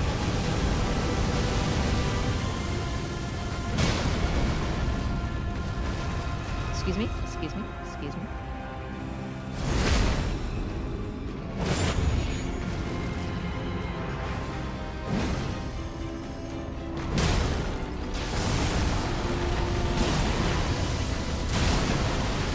It's not really a great way to fight just staring at Dragon Grundle, but this is the life of a melee gamer, so.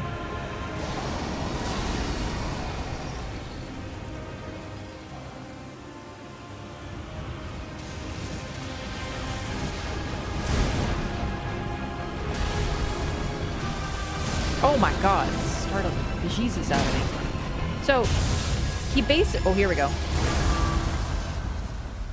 He uses Grand Sax's move, or something very similar. Like, we've seen that strange spiral before. Except he channels it like an incantation. And then his fire is yellow or golden, you could say, but it's still fire. Okay, I get it. It's happening. Here we go. He becomes one with the storm.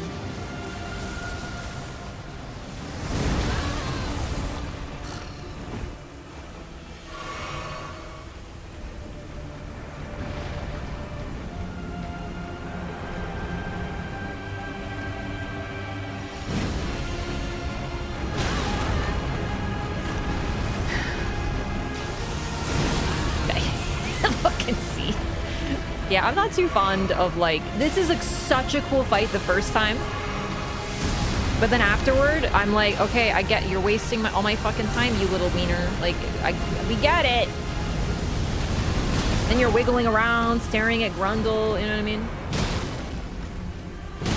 Wait, ass wings? Hang on. Oh, shit! I just saw the ass wings. Can you do a laser beam move, please? I really want to see it.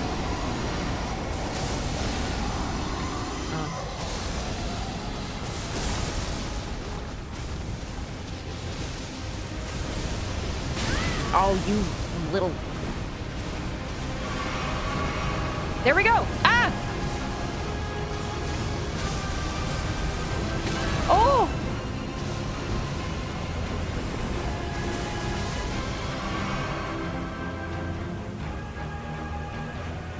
So red lightning, but yellow fire. Yo, show me the ass wings. Maybe we'll keep him in phase 1. I wanted to see the moves. Oh, there we go. Yeah, ass wing.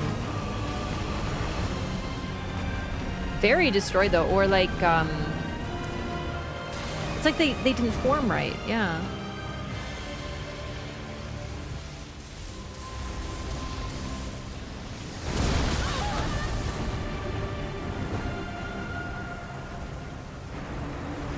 Okay. Anything? Is there anything else I haven't seen, chat? Does he have a grab? Oh, that's not a grab.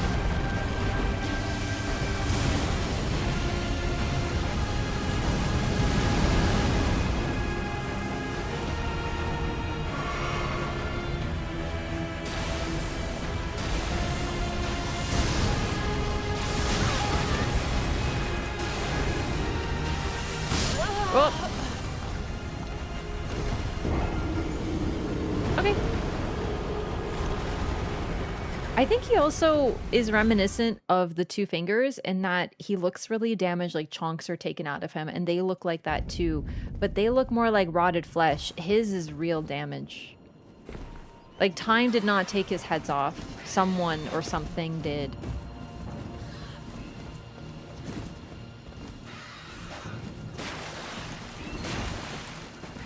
Kind of small for an ancient dragon. It's as if he's weighed down, because if you look at his legs, they're really, like, they're like wide set, but if he were to stand perfectly straight, he would probably be as tall as them for sure. His wings are smaller, but he also doesn't seem to use them. It's as if he's a little atrophied. I think we could argue that. Almost vestigial. Oh, great word and concept, yeah. All right, I think we're good to kill him, but, you know, as you see, it's not the easiest fight because he really, really likes to waste your time and teleport. Drives me bonkers. He just sits there, runs away, does a huge slam that can one-shot you at near 60 vigor, and then you get to him, and then he's like, oh, actually, I'm gone already. I've already left to a different location, and you're like, fuck off, lassie. He's such a wiener.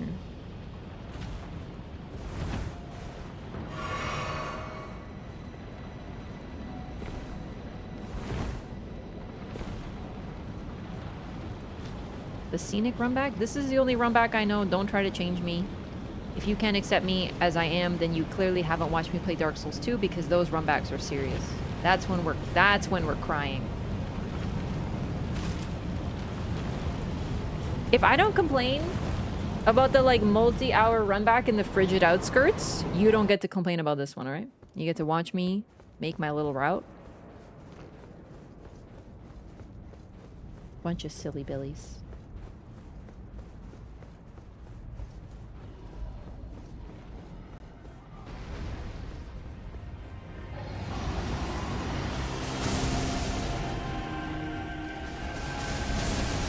Also, all of the dragon names end in sax, which is, I believe, Germanic for mountain, which sit with, you know, their walls of living rock, right? But the start of his name is Placid.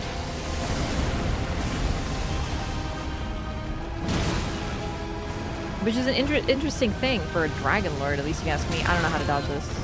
Guess we take that one on the chin.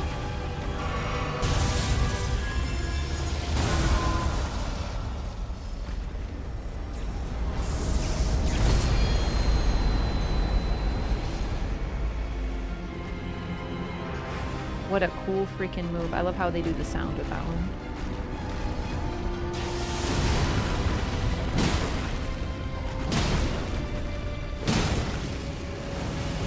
Oh no! Hug the side. Hug the side. Okay.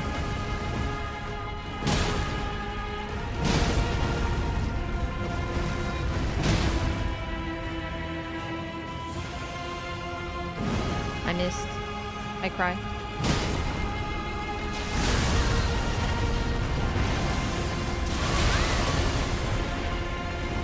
You used a rocks at me? That's a cool move. I haven't seen that one, I think.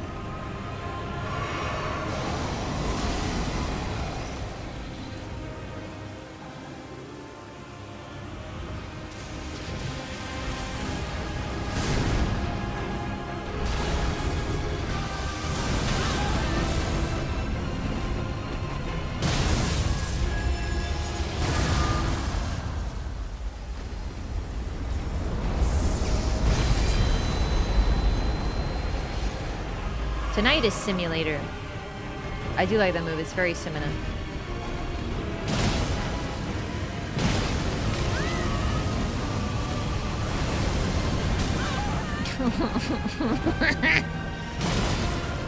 Grundle! I gotta say, I feel like fights are inherently less cinematic when you have to hit everything in the fucking Grundle, but maybe that's just me.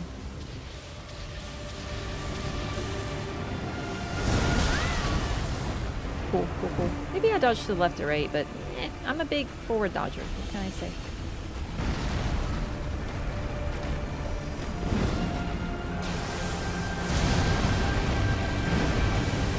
Don't. Not until I can hit you at least. Okay, good. Yeah. That's a great move. Thank you. Grundle gaming. Yes!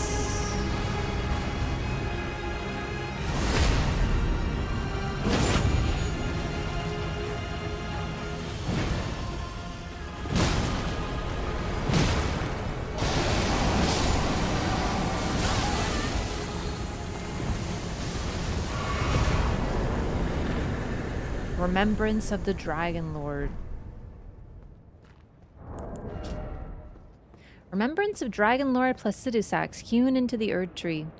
The Dragon Lord whose seat lies at the heart of the storm beyond time is said to have been Elden Lord in the age before the Erd Tree.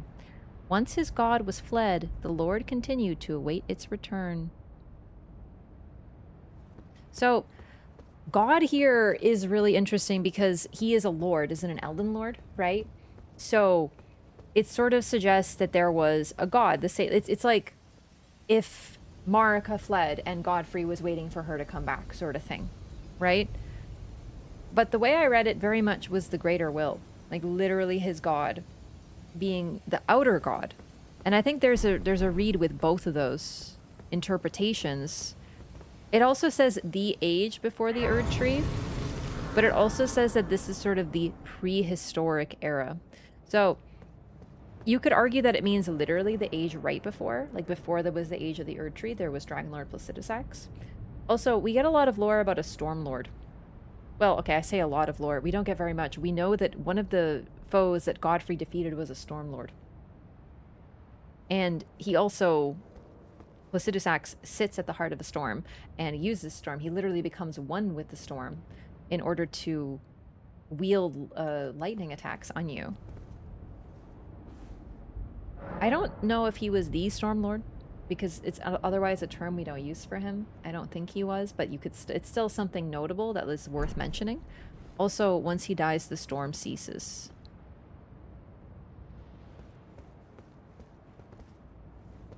As if he was the one creating it in the first place. And it's rather peaceful. And then let's go see what we can get from his remembers.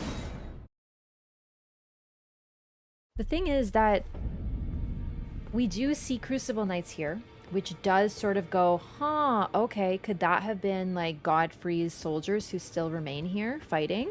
But then we also know that beasts are drawn to lords, and Godfrey, has a beast on his shoulder. He's depicted always with a beast Siraj, to the point that the beast has become his symbol to other people. People use the lion to depict him. What does it mean everything is hewn into the Erd Tree? I guess I don't know what a remembrance is. I actually want to talk about that, because I had this really, really charming thought today and I wanted to share it, but in a bit, because, yeah. Reminder, this is the one place you unfrenzy. Yeah, so we also know, if I could find this, Miquella's Needle. The Empyrean Miquella crafted a needle to resist the influence of outer gods. Those who have inherited the Flame of Frenzy, yet wish not to become its lord, would do well to seek Miquella's Needle. We have that.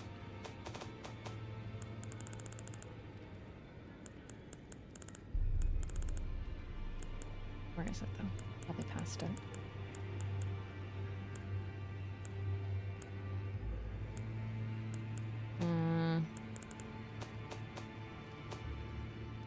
Yeah, where do the needles go?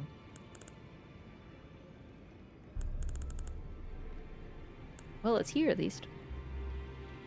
Capable of subduing the Flame of Frenzy if inherited, allowing one to cheat fate and avoid becoming Lord of Frenzied Flame. However, the needle is as yet unfinished and can only be used in the heart of the storm beyond time, said to be found in Farum Azula.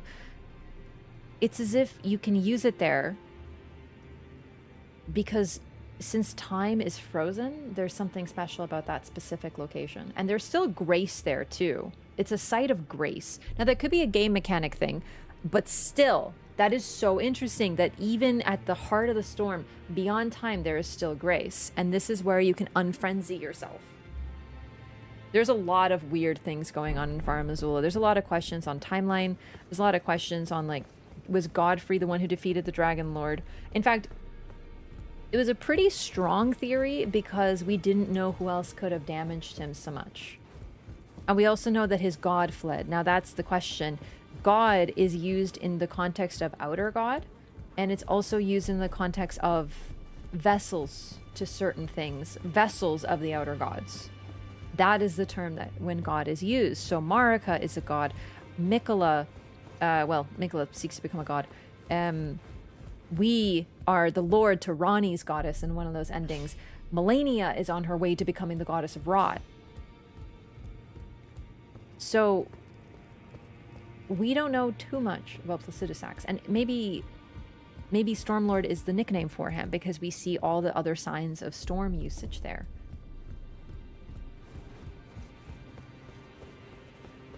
He innately just manipulates it by existing? Yeah, probably. So similarly, we also have the Ancient Dragon Smithing Stones. The very special ones. Ancient Dragon Rock Smithing Stone drained of color, a scale of the Ancient Dragon Lord and hidden treasure of Farum Azula. The Ancient Dragon Lord's seat is said to lie beyond time. This stone lightly twists time, allowing the creation of a weapon capable of slaying a god. So twisting time is important for that and removing the influence of Frenzy Flame. We twist time at that location because we are beyond time. We are outside of its flow. Past, present, future no longer exist because in that place, we are at the eye of a storm, effectively. Everything else around us is chaos, but we are sealed within and we don't even know about it. It's actually really interesting that they use the storm almost as like a shield, like a bulwark against time itself. I've heard it's actually very uncanny to be in the heart of a storm. Folks who have survived storms like hurricanes and tornadoes will sometimes write or talk about their experiences, and I've read some of them, and basically they describe that everything around them is just noise, chaos, destruction, like that's all they hear, and then all of a sudden it will become peaceful. Just for a bit, sometimes depending on the pathing. And that is them being in the center of the storm. And all around them is destruction. But they know just for a little bit, it's silent, eerily silent. Because it's like they're sealed away from all other sounds. And then the storm comes again. Is it Louisiana and it is terrifying? Oh man, so you've experienced that? Yeah, I've heard tales of this, and it's just like, wow. And that's sort of what we do. So what's interesting is in this game, that like temporary safety, that moment of like peace and calm in the eye of the storm is where we're able to influence outer gods. And that figure who is able to do this, because he's able to do it himself, he's perpetually waiting. But it's weird because if he's outside time, then is his god never going to come back?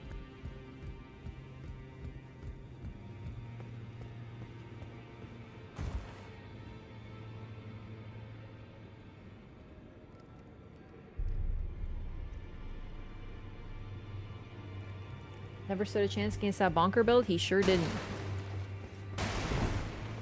I think he only killed me... Well... when I actually wanted to kill him, he was dead. That's the danger of the bonk build.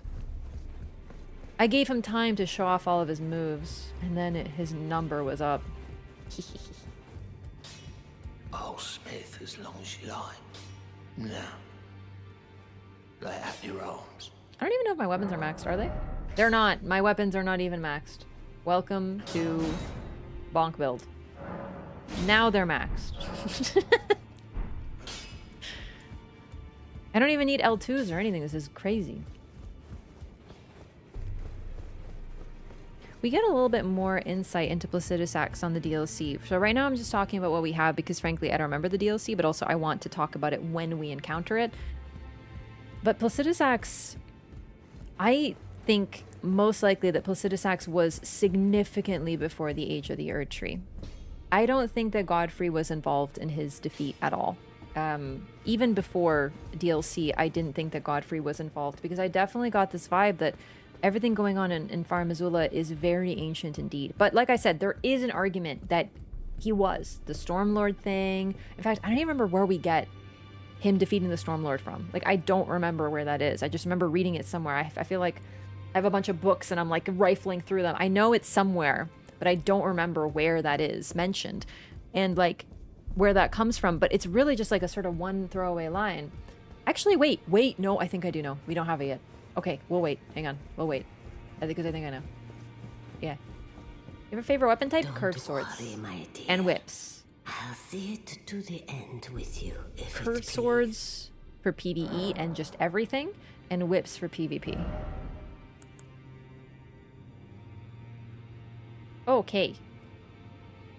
Remembrance of the Dragon Lord, the Dragon King's Crag Blade. Piercing gravelstone sword containing primeval lightning. A portion of the Dragon Lord's power gained from a remembrance. This weapon commands great power over the paltry mortal dragons of today.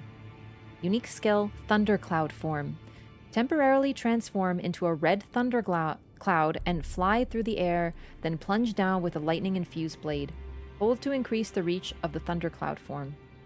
So, I will also point out that while thunder is associated with storms, usually the storm is depicted only as wind, which is another reason I don't believe that Placidus Axe is the dragon.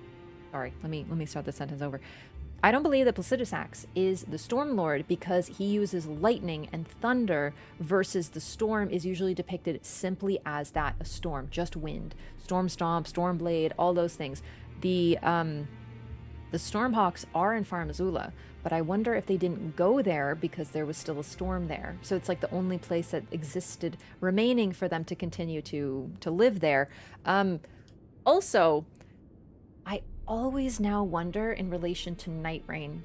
We learn about the Pinion Folk. The Pinion Folk are Guardians people, and they attack and fly, and they're birds, but they're humanoid birds. So the question is, were there more of them? Like, is that sort of a suggestion of what the Stormlord was? I don't believe Placidus Axe is the dragon. Wraff, 2026. Remember, they're kind of like beastmen. Not quite, but they're men and also with beast traits. And they were also fearsome fighters. We get a description of how they used to fight from the air. Very difficult to defend against, to the point that a cursed weapon had to be wielded to defeat them, to ground them. And Night Rain gives us really interesting insight into base game. It has some really neat links, but because we know so little about the Stormlord, we have no idea what his people were like at all. Also, the users of the Storm, Banished Knights, Nefeli Lu, Bodrick, they talk about Stormhawks, they talk about, you know, they talk about the winds specifically, not the thunder, not the lightning. I think they're distinct. Sort of like how many different types of fire there are in this game, right? How many times there's so much fire. Godskin fire, the Black Flame, Blood Flame, Frenzy Flame. They're all different fires. Similarly, I think the storms are distinct here too. But since he was a long defeated figure, we don't know anything more about him. Also, Volpine, thanks for the 100 bits. Yeah.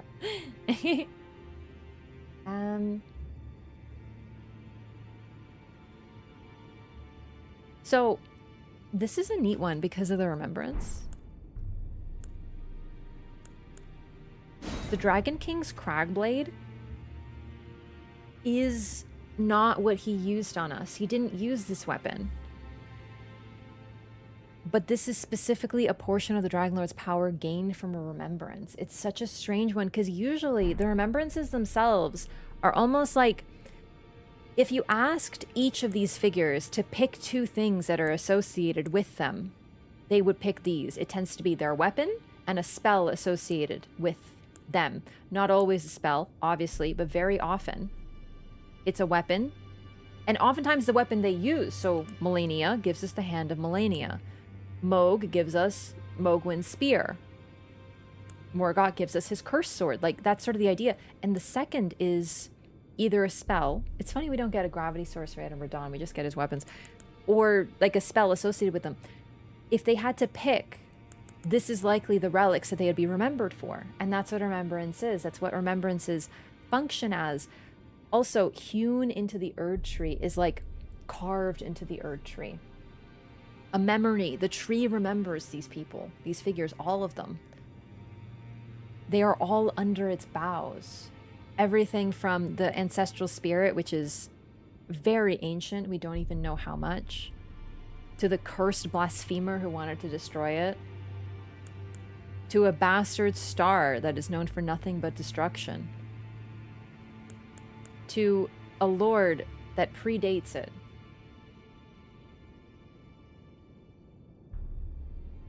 All of it is remembered.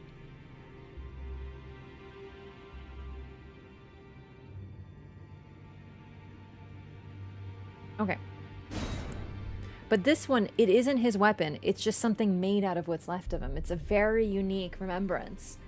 Also, I want to talk about the remembrances in Night Rain briefly because they're so interesting. Actually, let's read the lore and then we'll talk about it because I love this topic. Okay. Placidusax's Ruin. Power gleaned from the remembrance of Dragon Lord Placidusax. Transforms caster into the Dragon Lord to spew golden breath from above. These are the dying wails of the Dragon Lord who once dwelled eternally beyond time. Also, golden breath, chat.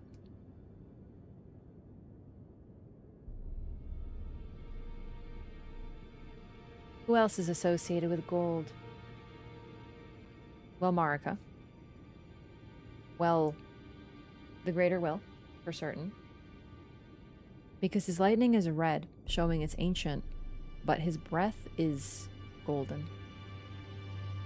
I wonder who his god was, or his outer god was, more specifically. Notably not a Dragon Communion spell. Yep, it only requires faith. Every other Dragon Communion spell requires Arcane. And faith. But we're not eating his Dragon Heart for this. Let's go grab the Dragon Communion, because I actually forgot. I had a new spell that I got from one of the worms? I don't remember what the name was. The Thor or something? Whatever.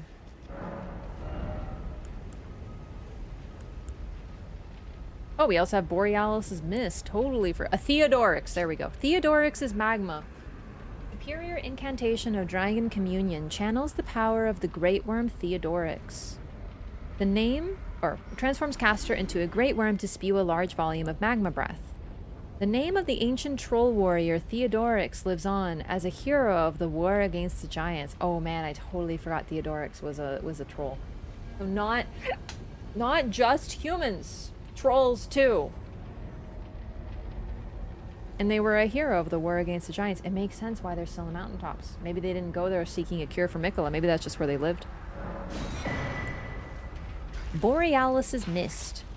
Superior incantation of Dragon Communion channels the power of Borealis the Freezing Fog. I also want to point out the stats, you see. Dragon Communion is arcane. It always requires arcane. The ice dragons were once lords of the mountaintops long ago until they were defeated by the fire giants and chased from the peak. I always forget about this. Yeah, the giants pretty much fucked with everybody from what we can tell.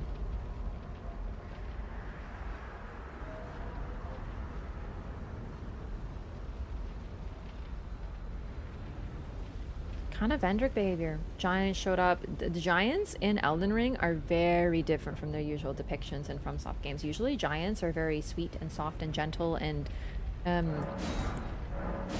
abused for their trouble. They're often peaceful and just attacked for nothing. Not so in this game. Giants are very much aggressive.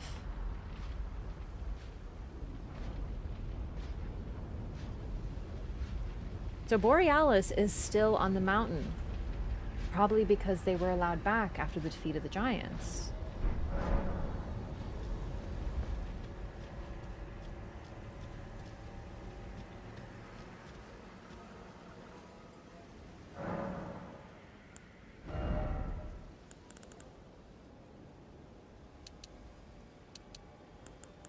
Let's get some arc. For stats purposes. Suspect the Dragonkin were also once trolls or giants. Yes, we talked about that previously. The Dragonkin are most likely artificial experiments created by fusing giants or trolls and dragons, though. Like, that's a slightly different thing because they were canonically born underground and thus never saw a sky, which is why they use frost lightning. We know the Nox were constantly trying to create a Lord of Night, as they call it. So they're more, dare I say, Frankenstein-y? You know what I mean? Like they're also constantly experimenting with artificial life. So the combination of dragon parts and troll parts fits perfectly under their umbrella. Not eating dragon heart troll, just straight up them being kind of weird. That's Placidus Axe.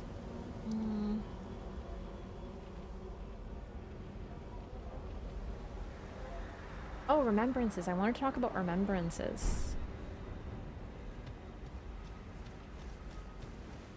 And what exactly they are. A remembrance is a memory, basically. It's really what it says on the tin. And we also know that the Erd Tree is sort of meant to be this place of rebirth for all things. We burn the Erd Tree, but it is not destroyed. It is renewed by it. It is destructive, but it begets creation. Effectively, that is why we're here. It is a cleansing fire to remove the impenetrable thorns so that we can progress in the story and we can become Lord. To end this stagnant age. To free those who are trapped. And also, frankly, we come here to kill everybody. Absolutely everybody. All of the children of Marika. And frankly, Marika herself, that's the main reason we're here. She brought us here. She set up the Tarnish to come here to do precisely that. But then we have a remembrance. It's not a soul, but it's effectively what's left of them. There's always things that we get from remembrances that are associated strongly with the characters. To the point that the Dragon Lord, the Dragon King's Cragblade, I totally forgot it mentions this. It's like the remembrance itself creates this weapon because... Okay. We've gotten strong hints, and this is actually one of the locations, that the ancient dragons, which is what that is, were supportive of Dragon Communion. These are all ancient dragon statues. And this is where an ancient dragon likely was, and it's still powerful. We can still examine the altar and eat dragon hearts here to get power from them. So that's sort of the thing, is... Marlo, what are you doing, buddy? Come here. Sorry, my cat's distracting me. Come here. Oh, I'm sorry, you were so close. Hi, baby. Hey, sweetness. So while that sounds kind of strange, like, okay, wait, so the ancient dragons wanted to kill their descendants, basically? Yeah, that's what they were doing. We get tons of evidence of this. We don't get too many details till later, but they considered their descendants to be weaker and therefore not worth survival. So they wanted to kill them. Now, the fact is that from Placidus Axe's remembrance, we get a weapon that's tailor-made for that. It uses lightning, which is strong against dragons, and it's made of gravelstone. It's made of his own scales to wield against dragons. It's like the best weapon for them because they're weak to the stone scales of their forebears. His memory, what's left of him, his spirit, his remembrance is literally a way to kill those dragons. It's as if he's pointing and being like, go get revenge for me. But revenge for what? I wonder if I'll get more information about this in the From Software DLC Shadow of the Erdtree.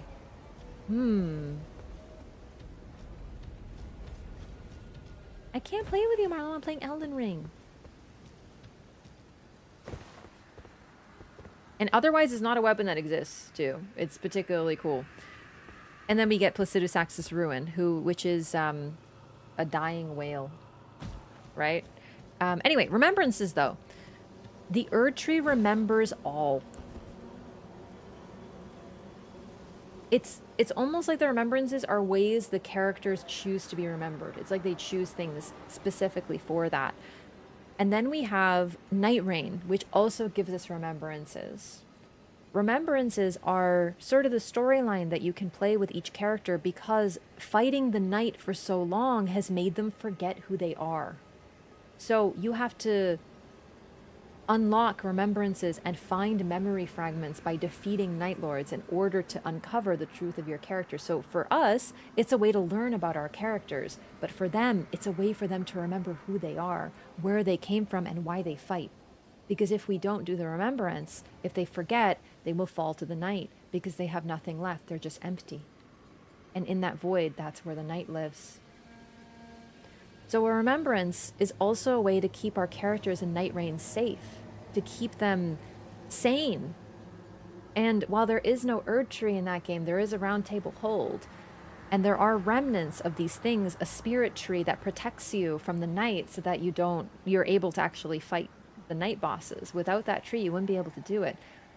I think that even in Night Rain, the Erdtree remembers. It holds those memories so that our player characters can fight and get them back. And then they can remember who they are. Remembrances are so key in that game. In this game, they're a little bit more violent. We kill someone, we take what's left of them, we use it to make weapons and spells. But I think that is sort of tempered by Night Rain that teaches us that what a remembrance is a little deeper than that. And then I was thinking about how the Erdtree represents rebirth, right? How it's a safe thing, but even if you die, you are still under its boughs and you will be reborn again, which is why the Omen are so terrifying to the people of the Erdtree. Because once an Omen is born, they are cursed forever, and they will always be cursed when they are reborn. It's like an absolute doom for them. That's why they revile it so much, and that's why it's such a horrific curse. I wonder who is spiteful enough to inflict that on them. Anyway,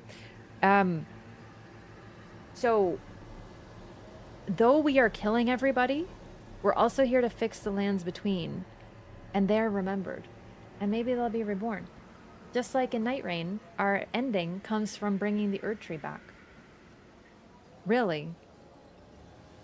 And also memory is an important thing because the reason we're able to do this is because one of the characters of the Round Table Hold retains a memory of the Erdtree because they saw it, and thus we're able to bring it back. So memory made manifest is a huge component of this game, And it's furthered by night rain. These people may not be gone. And that's the sort of sad thought that, or like cheerful thought that I had. I was like, yeah, we come here as these killers, but we're still symbols of hope.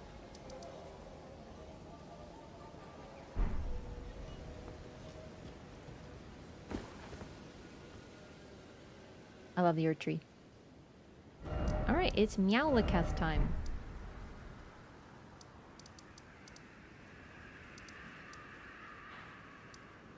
Remember people got really mad when I called him Meowlaketh because I was insisting that he's a meow meow, and people were like, he's not a cat, he's a dog, and so I just kept calling him Meowlaketh.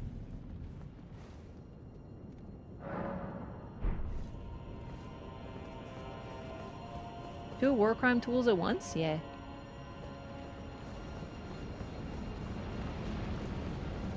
Metaphor for our reality and past civilizations' world creation stories? I mean, like a metaphor? Like, I think it's just like, I don't know.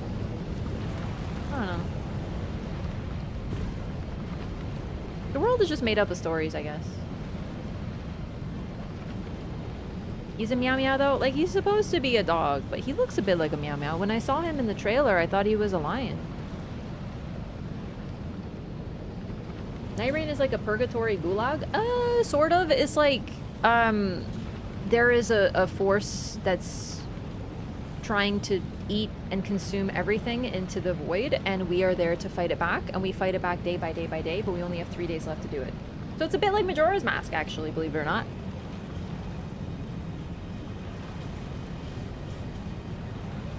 Okay. You know, I'm gonna use the restroom real quick. Sorry, I didn't mean to do like this, like, and when we're back, but I... Girls gotta pee. Alright, be right back.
Don't go yet. You're pretty. Look how pretty you are. Oh, everyone how pretty you are. You're so pretty. Everyone loves you. Everyone loves you, Marlo, because you're the perfect baby boy. Everyone loves him. He is perfect. This is my Meowlaketh. My Meowlo. My Marley Bean. My sweet, sweet angel baby boy.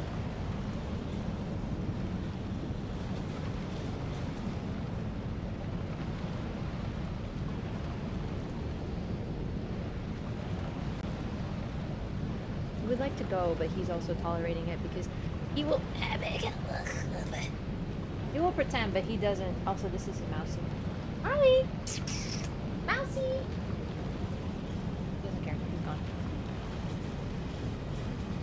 It was a brief visit, but you remember he's real hyper right now. Like, he wants to play.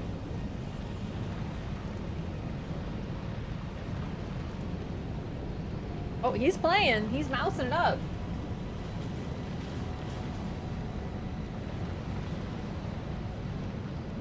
Maybe. Less than a minute? Yeah, he's like, I want to play. Why are you holding me? And like, don't think he's neglected. This cat got so much playtime today. He was so needy today. I love him. This is affectionate. But like, he literally wanted to be around me all the time. He followed me everywhere. And we spent so much time just chilling. And then I petted him and I groomed him. I threw his mousey for him. He's a spoiled princess. Anyway, all right, so here we are. Back to it, back to it. I wonder who this is going to be. We're here to get the Rune of Death, chat. We know that. We are sent here to encounter the Rune of Death. I wonder who has it. What? Why wouldst thou? Why? 'Tis no matter. I hereby vow the distant death shall not be stolen.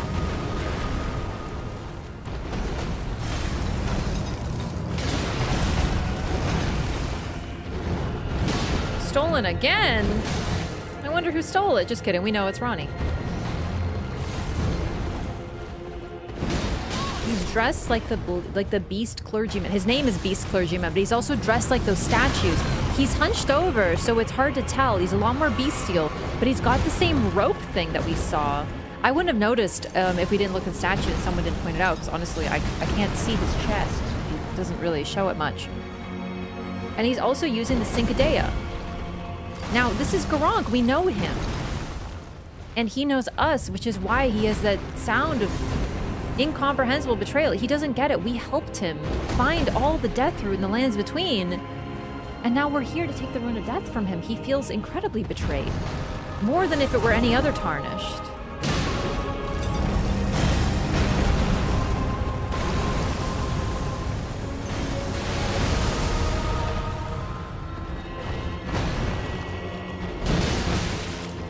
So much better with Bonk.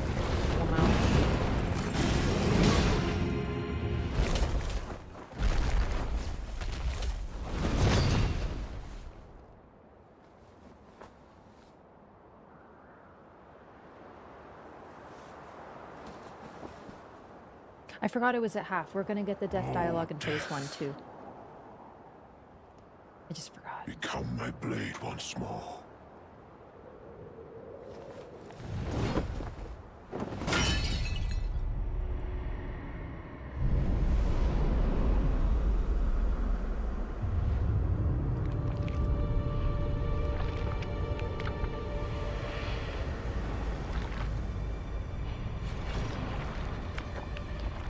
Gorgeous black gold armor.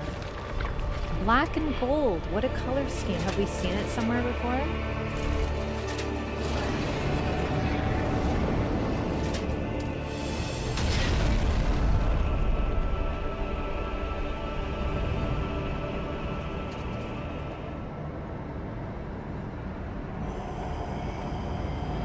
Those are Marika's signature colors. The black of mourning and gold otherwise. So I haven't fought Malekith in a long time. This is gonna be fun. I remember this sucks though. Oh, not that one. Also, we have to die.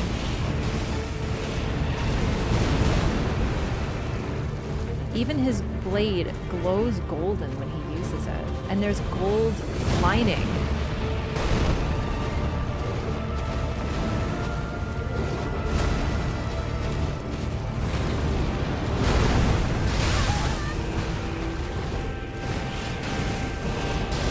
not pure red. It's golden as well. All right, let's die here.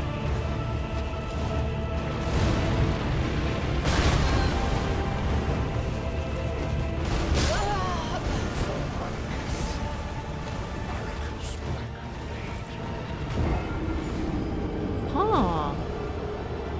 Marika's Blackblade. We haven't heard that before.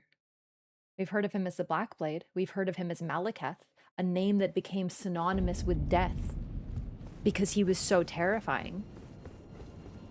And he's the holder of the Rune of Death. Garank, all along, has been Malekith, atoning for the sin of losing the Rune of Death. It all comes together. He lost it once before, and that was his sin that he talked about.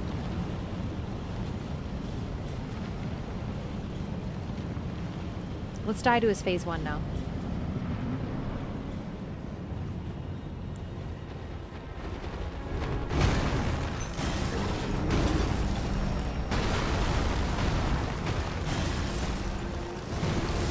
Oh my god, a rock to the face.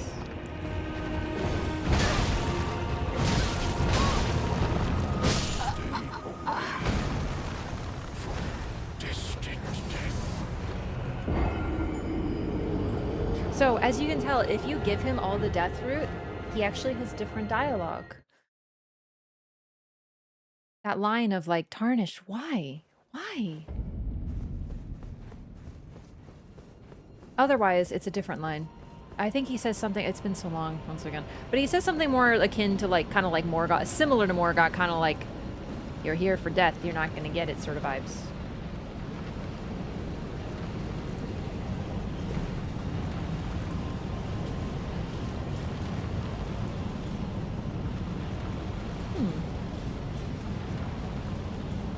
God, that looks like the fucking twin bird chat, doesn't it? Holy shit.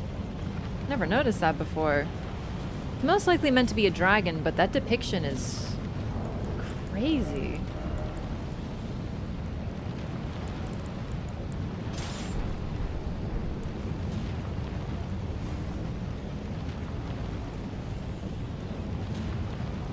No, more of a dragon. Okay. Still.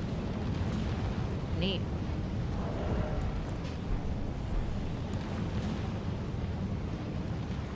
Malekith is super squishy. It's meant to balance the fact that he never is on the ground and hits like a Mack truck, but when you're a strength build, you're not really going to notice too much of anything, really. Oh, you can't jump that. Good to know, good to know. Makes sense.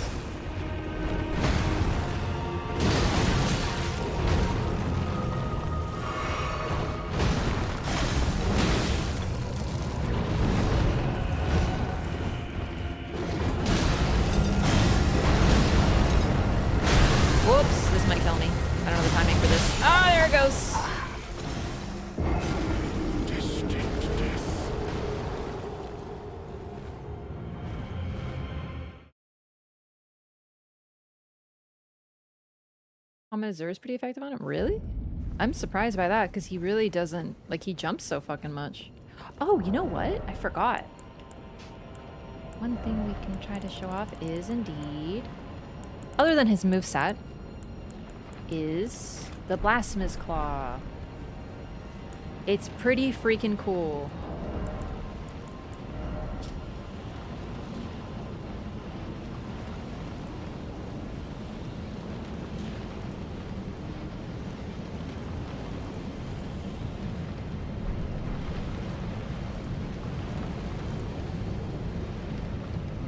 Either he dies fast or you die fast, no in between. Yeah, he can be a pretty chaotic fight, but I'm just not worried about it because, like, I'm not worried about anything in this game. Not with the 2 great stars in my hands. Holy balls. Is someone really backseating? God, what is it with boss fights? Like, why do people think I'm literally intentionally fucking dying half the fucking time? Because I'm trying to show things off and people are still like, oh, clearly she needs help. You need help! Dear God! Why are people backseating? Like, of course not perfect. I'm still gonna make mistakes and shit, but like, who cares? You know what I mean? Okay, now it's been a while. You can't parry every move. Not that one. That move. I don't like that one. Let's see.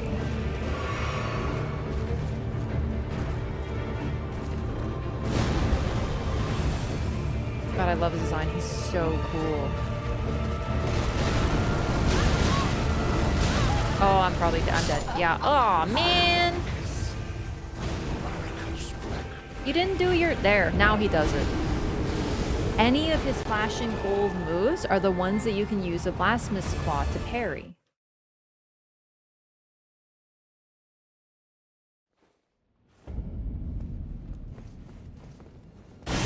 That's what it looks like.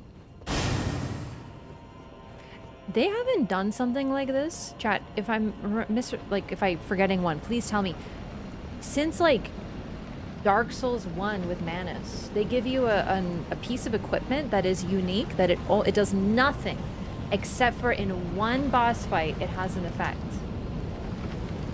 Manus, you can consume his or more like block, deflect his magic dark waves.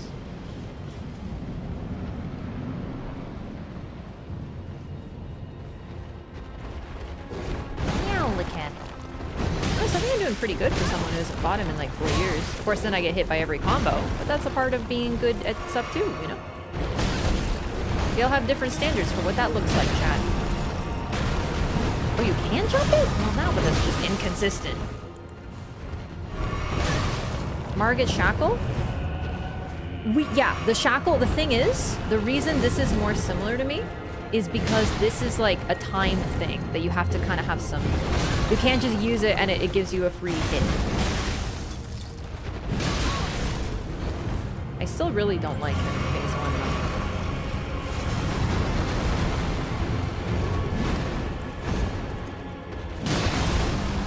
But fortunately, I'm not so bothered by him moving so much when I chunk him like this. Do you know what I mean? Like, that's the pleasure of strength.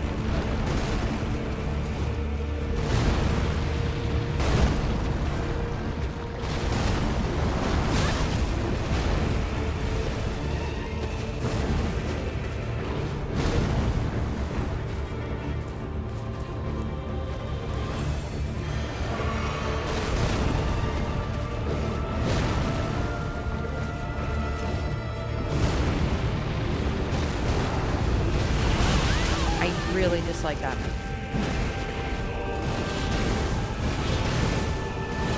Shit, I miscounted! I thought he was doing the 3. Not the 4, my bad.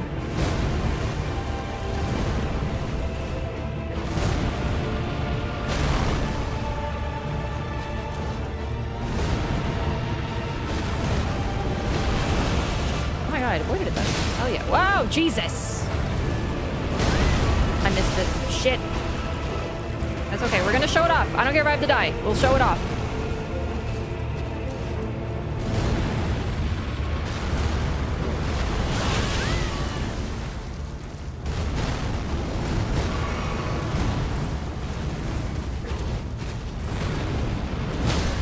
I did it! I got hit, but I did it.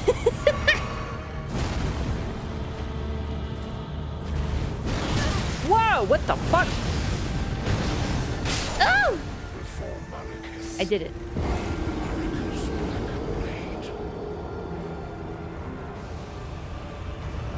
God, he's so cool. He really does look like a lion to me. I think it's the mane. So he claims that he's Marika's Black Blade. That's very interesting, chat. Where else have we heard of someone who's claiming to be someone's blade? Well, first of all, Melania. But also, Blythe. Blythe is also a beast man who serves someone. With absolute loyalty. How interesting. Also, I like how he like clutches his head when you do that.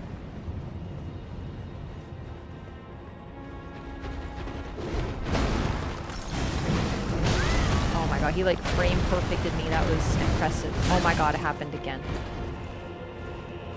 Do it again. Oh no, my plan is to do it again. It does a little bit of damage too. I want to do it better.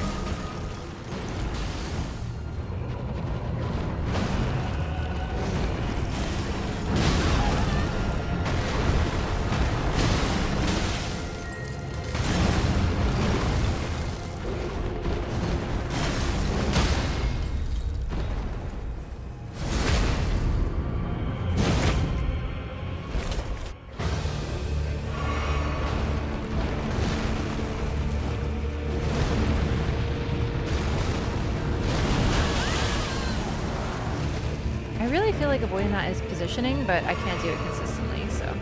Also, yeah, so his method of hurting you is also... Ah, that was a deflect one. Shit, I could have deflected it. He takes a chunk of your HP and then whittles you down. No wonder he was an object of absolute terror.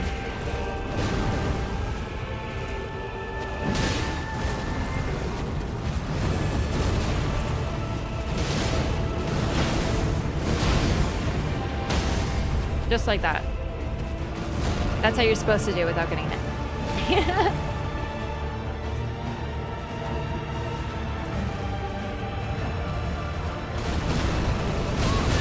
Uh-oh. Oh, I'm dead. Never mind, I live.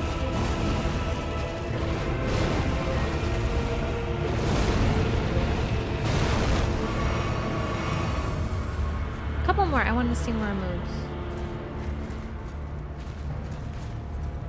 It's interesting that a lot of his moves are also similar to Blythe's in a way. Like, obviously a lot more flippy, right? But Blythe's signature move is Lion's Claw, or something akin to it. Which is sort of the Artorias DNA.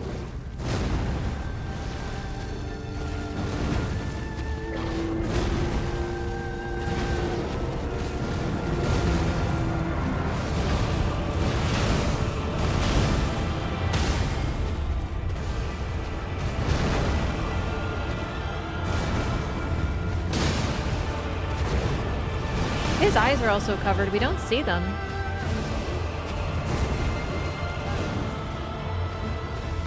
And when he swings there, it's like we hurt his eyes and he has to cover them and he truly can't see.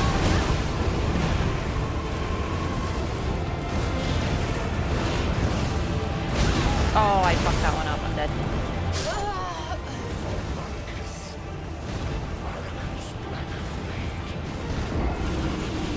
God, he really is so cool.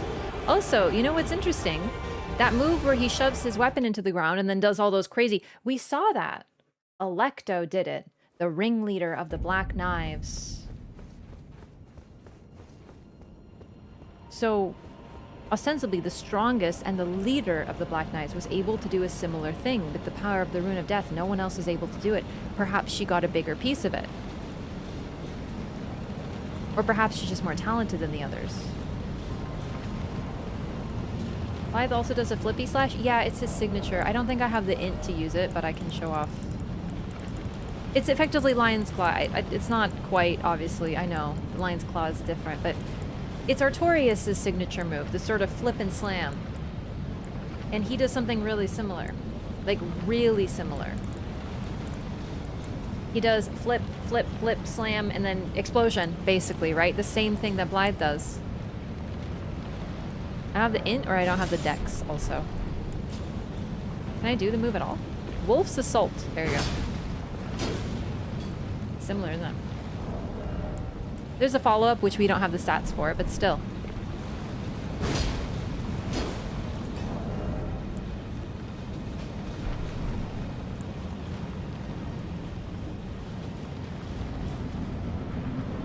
Black Flame did the same thing for the Rune of Death was sealed and it lost its original power. Yeah, most likely.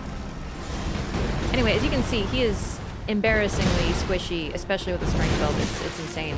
So I'm kind of like stalling so we could show off more of his stuff, but I think we're good now. As much as I love Malakath.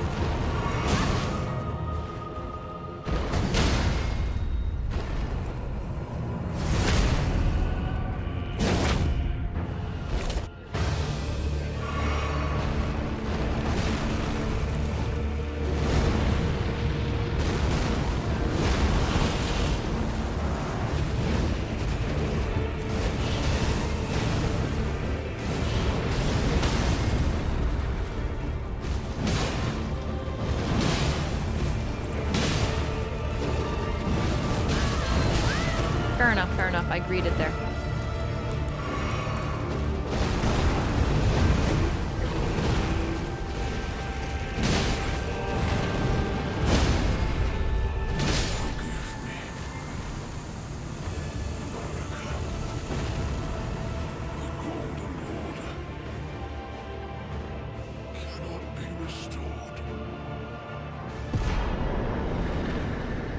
Remembrance of the Black Blade.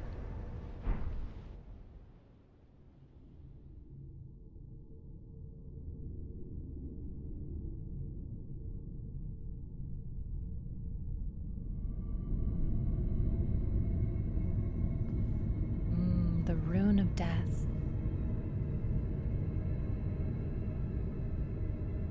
At last we find it freed. Now remember how we got here. I wonder where we're going to go next. This room's a dead end.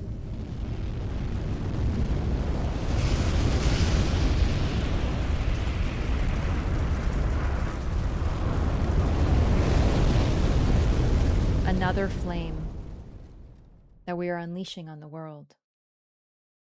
The Rune of Death is unbound.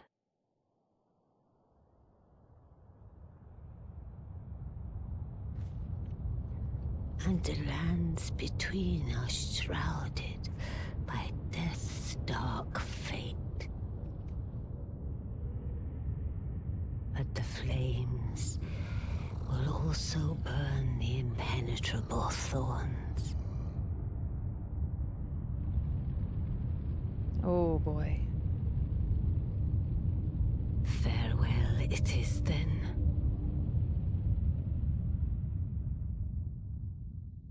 Enya You'll says be it to us. Elden Lord yet.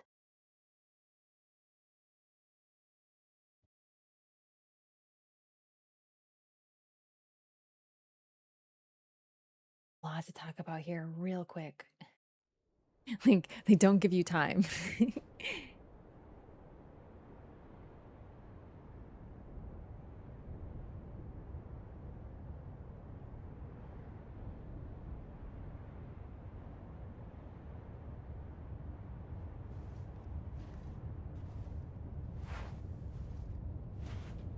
Ash. So much ash. And that's Leyndell. We were sent back, but it's almost unrecognizable.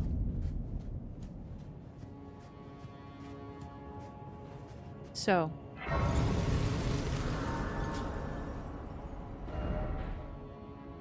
first of all, let's go back because there's a lot to talk about in that arena and on Malekith. Forget this right now, we're talking Malekith. So, remember when we give him all of the death root, he says, is this what it means to sin? In fact, he mentions Marika. Marika, is this what it means to sin? Will things never be whole again? Will things never be the way they were?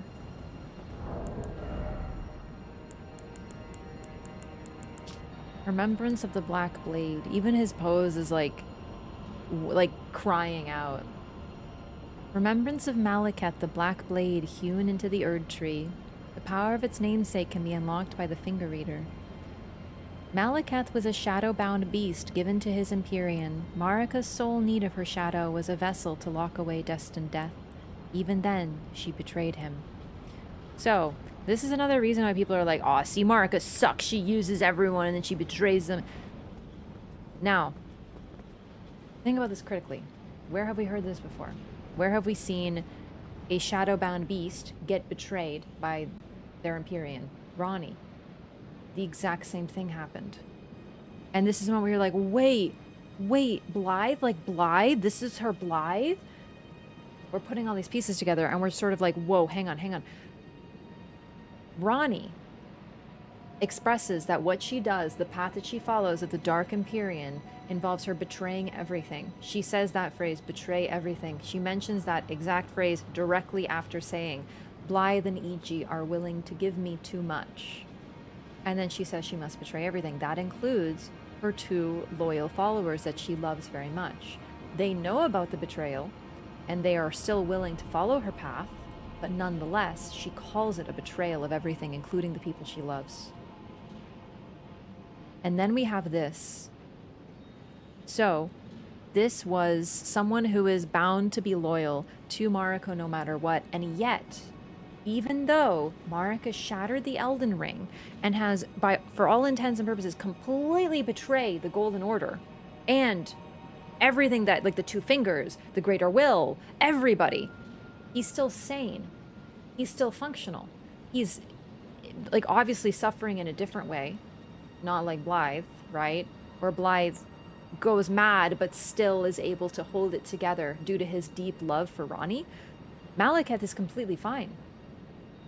He's still fulfilling the purpose he was given, which was to keep the Rune of Death safe to this day. And look how quickly Blythe went completely off the rails when Ranni started treading her path. Almost immediately. In other words, it's as if this was a loophole that allowed him to stay sane.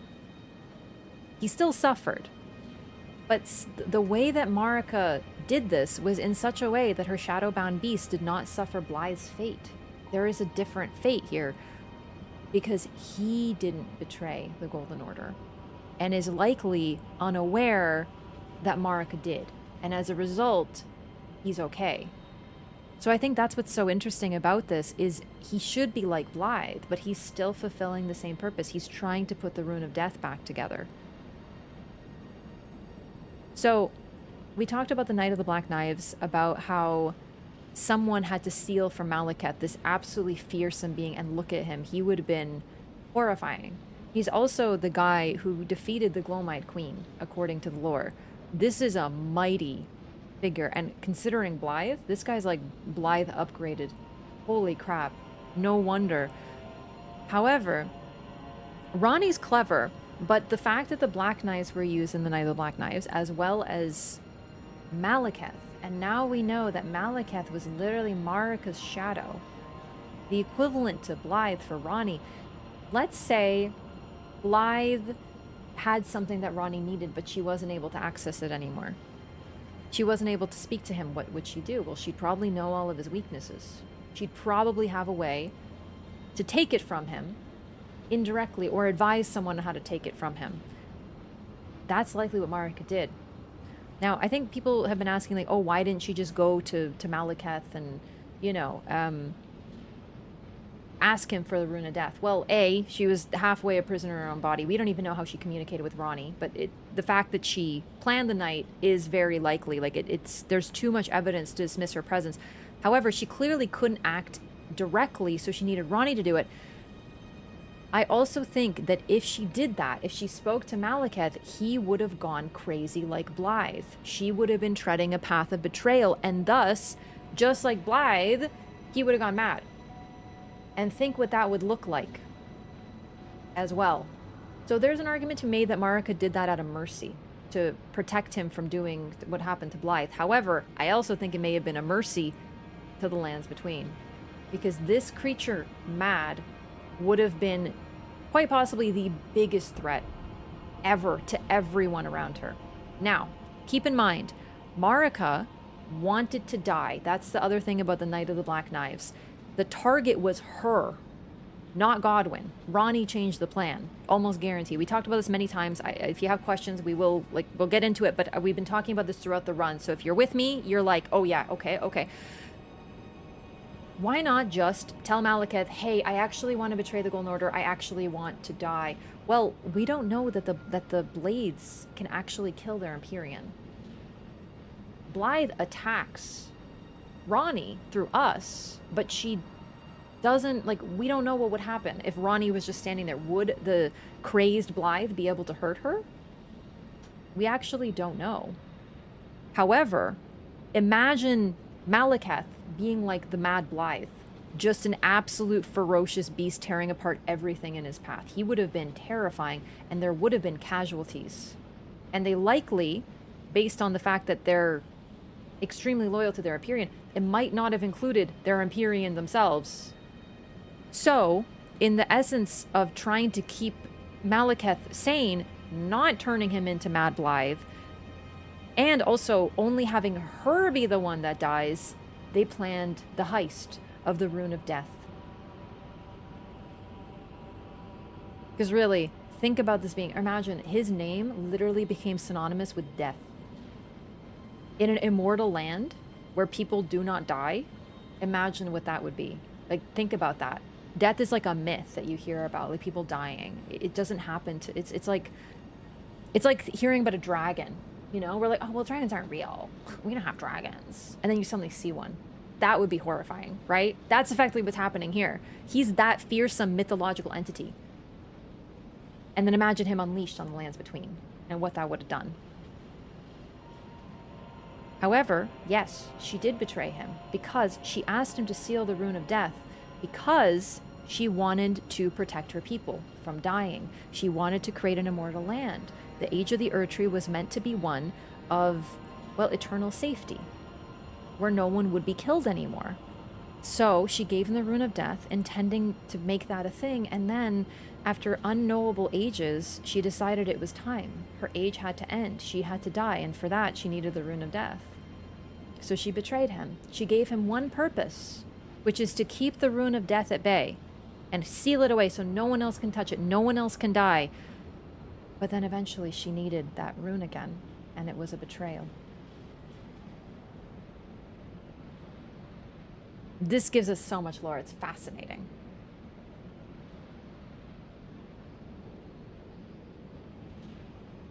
Deathroot? Okay, so then when the Rune of Death was freed, Ranni, my theory, and this fits her personality, we talked about this, she changed the plan for several different reasons, but most of them being practical ones.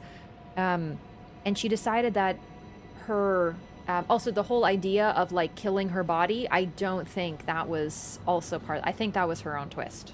No one else knew about that but her. She changed the target from Marika to Godwyn on her own power, and then decided it would be a half-death with her body being killed and Godwyn's soul being killed so she could continue her plan. This makes perfect sense with her character, the results.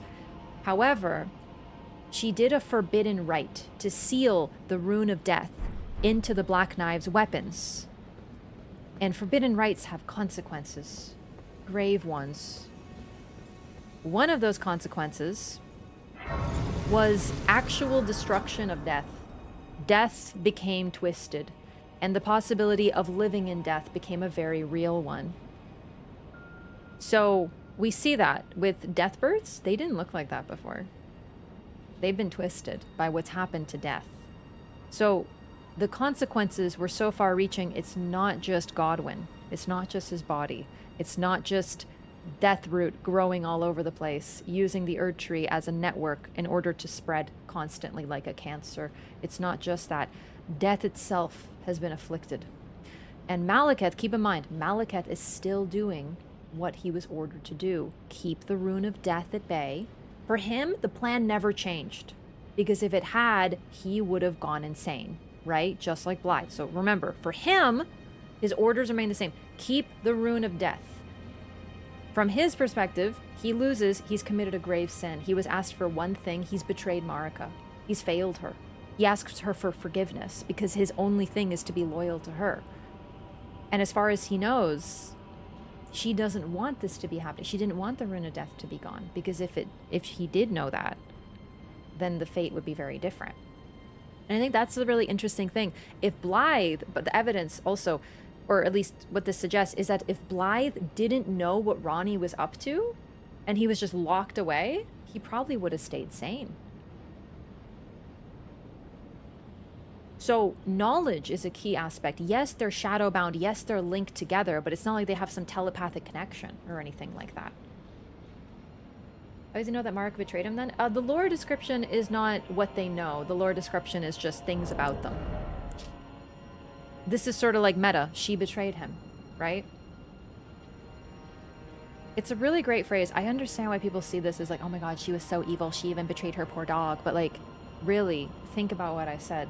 Doesn't that make way more sense than her just being like, I'm gonna use my dog to keep death, and then I'm going to betray him. Like, what makes more sense? You know what I mean? Like the mustache twirling evil villain who's just like, I want to fuck with everybody because I fucking am just a piece of like, do you know what I mean? Like, that's how some people see her, I think. And I get it. But now we have such a clearer picture of why she does things. And this makes perfect sense. Also, the phrase betray is so key because it's exactly like, okay, we didn't know that other people get shadowbound beasts. We just thought that was Ronnie. Right? We have like literally never heard this before. And then of course that begs the question, where are the other ones? We don't know. They're not important, so we don't hear about them. Maybe they didn't have them. Maybe something special about Ronnie. Maybe it's her Karian line. Then why does Marika get one? Who knows, man? We can talk about this, but the point is that now suddenly we hear that she has one. And if you read this and think, oh my god, just like Blythe, you're already thinking the right way. And then you go, okay, vessel to seal, destined death. She betrayed him. And then you're like, man, that sucks. But you're like, didn't Ronnie say that about Blythe? Like, didn't she say that she has to betray them? Not to mention, remember what Iji does when Ronnie goes away. He locks Blythe in an Everjail. Right? Like, he is so convinced that he's going to betray Ronnie that he preempts it. He betrays Iji, betrays Blythe first, so he can't betray Ronnie. He ends up being mistaken. But I have to wonder if that wasn't on Ronnie's orders too. Or if that's just Iji acting on his own as war counselor. There's an argument for both. But either way, this idea of keeping people away. Who else do we see locked up that was once an ally? Alecto, the Black Knife. Did Ronnie do that? I mean, it is on the, the Manus Celis, this place where only the lunar princesses can go, as far as we know. So presumably, she used the Black Knives, and then she locked them up when she was done. This is something she does. It's very Machiavellian of her, and in a way very intelligent, because it preempts them from becoming enemies. Either way, though, it's a betrayal, but it's depicted as something that has to happen for the purposes of the story. Okay, so...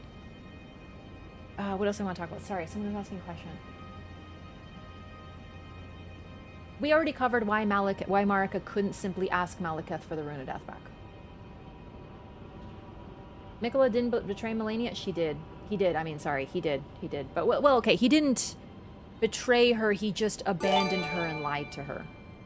And then he's going to come and kill her. So I guess you could say that's a betrayal, but we stop him from doing that because we kill him first. So is intent to betray as bad? I don't know. That's up to you. Hey, Chaos Theory, thanks for the gifted sub. Hang on, someone was talking about something. And I wanted to answer, and then I got distracted.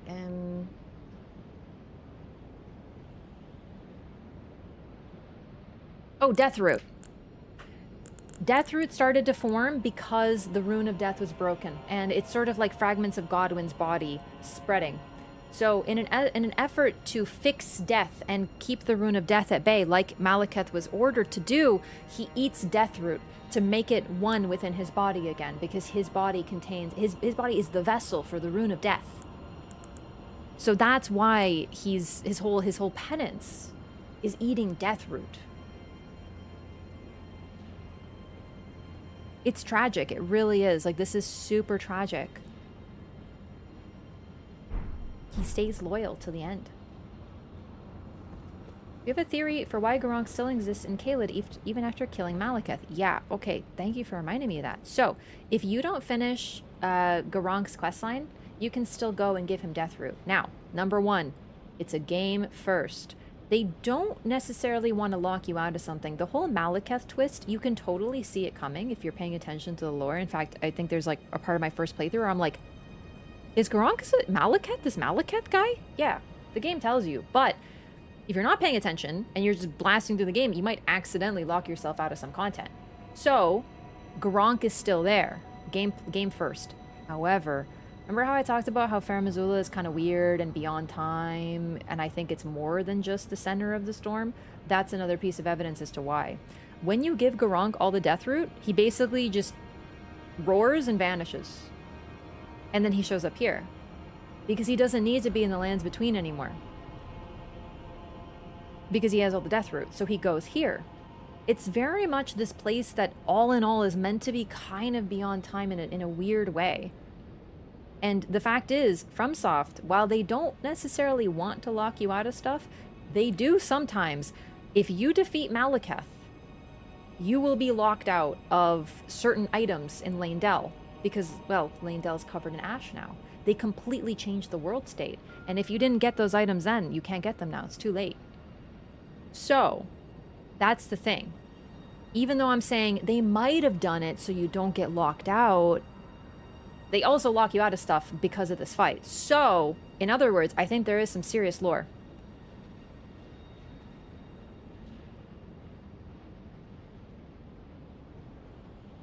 Onto, like, why he's here and there at the same time sort of thing. Why would he kill Melania? Well, okay, this is DLC, I know, but people are talking about it and I feel the need to mention it. We'll talk about it with DLC, but there's a reason that, Mikola... Alright, I'll just say it. We'll talk about it when we get to it. It's the final fight of DLC. It'll be a few days. It'll be probably weeks. The DLC's huge. When you fight Mikola, he basically has this wonderful little prideful speech where he goes, "Thank you so much, my blade and the champion of the festival. Your deeds will be sang of in song," or whatever the fuck. He says something along those lines, right? Now, then what does he do right after saying that? He beats the shit out of you with the goal of permanently killing you so you don't come back. So, he also says the Lord of the Age, whatever, whatever. Those are two different people he's referring to. His blade is Melania, guaranteed. She only says it 500 times when you fight her. You die to her. The champion of the festival is us. Because in order to access the DLC, what do? We have to kill Radon. We are the champion of his festival. So, he's thanking the two people who helped him get to the point that he's at. And one of those people is us, and he proceeds to try to murderize the fucking shit out of us. Because his age of compassion starts with clearing out things that are not necessary. The other person he mentions is Melania, his blade. When he says, "Your deeds will be sang of," it means you're gone. It's like, "Wow, my valiant warriors, thank you so much for fighting for me. You did so beautifully. I will always remember you in the future because you're dead now." He's saying that while you're still alive. What do you think is going to happen once he kills us and he goes on to the lands between? Do you think Melania is going to survive? No, she spreads rot everywhere she goes. He's not accepted. She can't. No. He's done. He's literally saying, "Thank you so much. My kingdom will be built upon your corpses, but I'll always remember you." He's such a shit. So anyway, no, Melania is definitely next on the list right after us. Just by the way. We'll talk about that when we get to it, but yeah.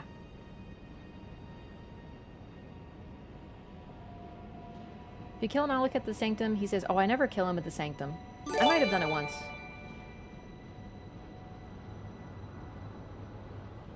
Why shatter? Wouldn't that mean he knows that Marek betrayed him? Well, he knows that the ring was shattered, right? But he doesn't get why, and as a result, he stays sane. Mobile didn't let me gift. Oh, well, thank you so much for gifting a sub. Why did Gideon become evil? What do you mean become? He's always been. Anyway, that's later. You guys baiting me into later conversation. Don't worry, we'll get to it. Now, as if that isn't enough to talk about, as if that isn't a massive lore dump, as if this whole situation isn't like...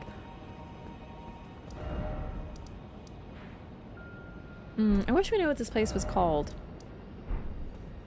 But it's like the inner sanctum. And once again, lots of bodies. This whole place is like a mausoleum, really. Farum Azula in general seems to be a place where people were just buried. Everywhere there are bodies buried, and very few people are alive. It's kind of odd. But then we get this.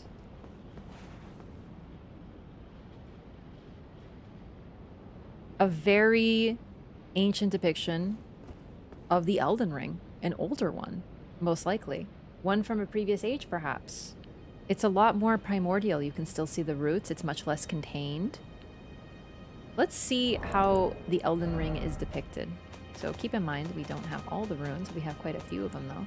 So, well, it's kind of... Well, okay. It's like that. I know it's not a perfect image, but it's the one I got right here. And it's sort of that you can see, and it doesn't have all the roots. Now, let's compare to the game. This is very relevant that I set this up, actually. I did it as a bit, but now it's, like, helping for lore. So... You can see the bottoms are kind of the same, and there's still like that circle-y part here and there. Like, yeah, some people might put up a picture. See it every time you launch the game. Yeah, but I can't see the launch of the game right now. We gotta, like, I can't show the launch of the game and that.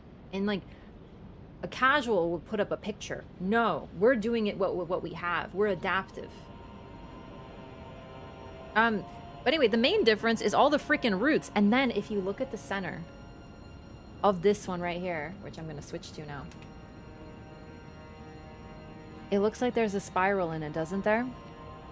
It almost looks like there's a needle all the way through it. And then around that needle is like what could be constituted as a spiral down the very center.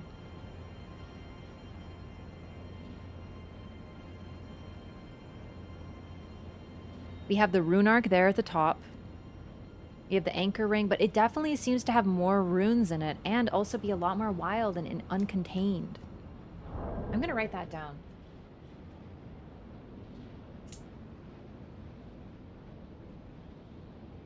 Malekith.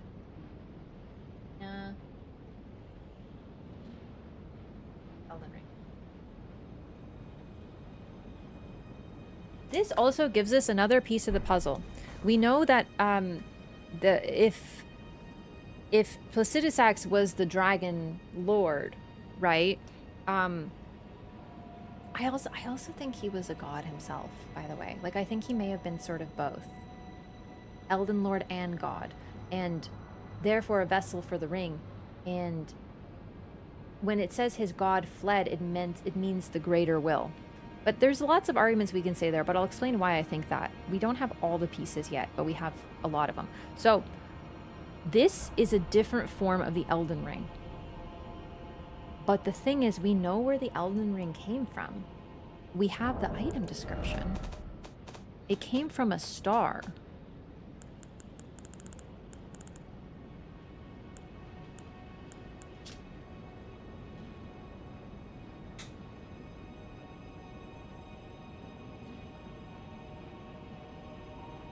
So, perhaps it wasn't called the Elden Ring, right?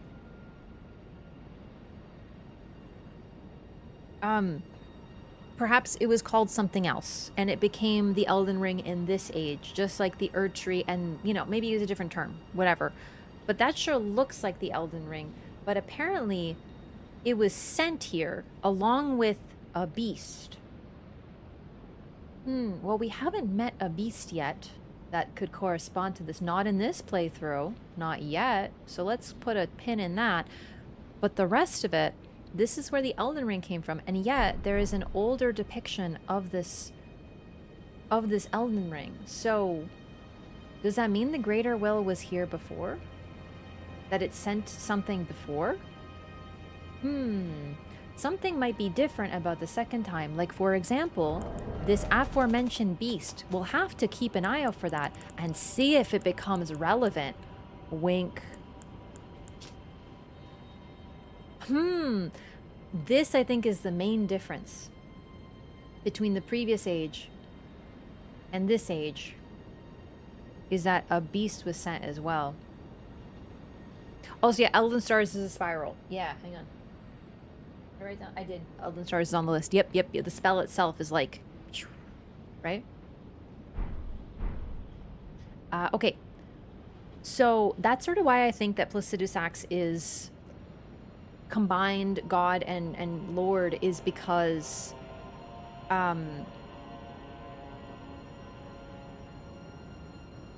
well, this is the older image of it, so he had the Elden Ring, but apparently the one that was sent is a completely different one. So it says his god was fled. I really think the Greater Will needed to flee. Unless there was a god. There is still some space for that, for him to have like a Marika type figure, right? The equivalent, if he's like the Godfrey. But still, I think that this makes sense, considering that there was something different about this star the second time, basically. Assuming this is only the second time. So that's one very interesting thing. And then, as if that wasn't enough, we have this.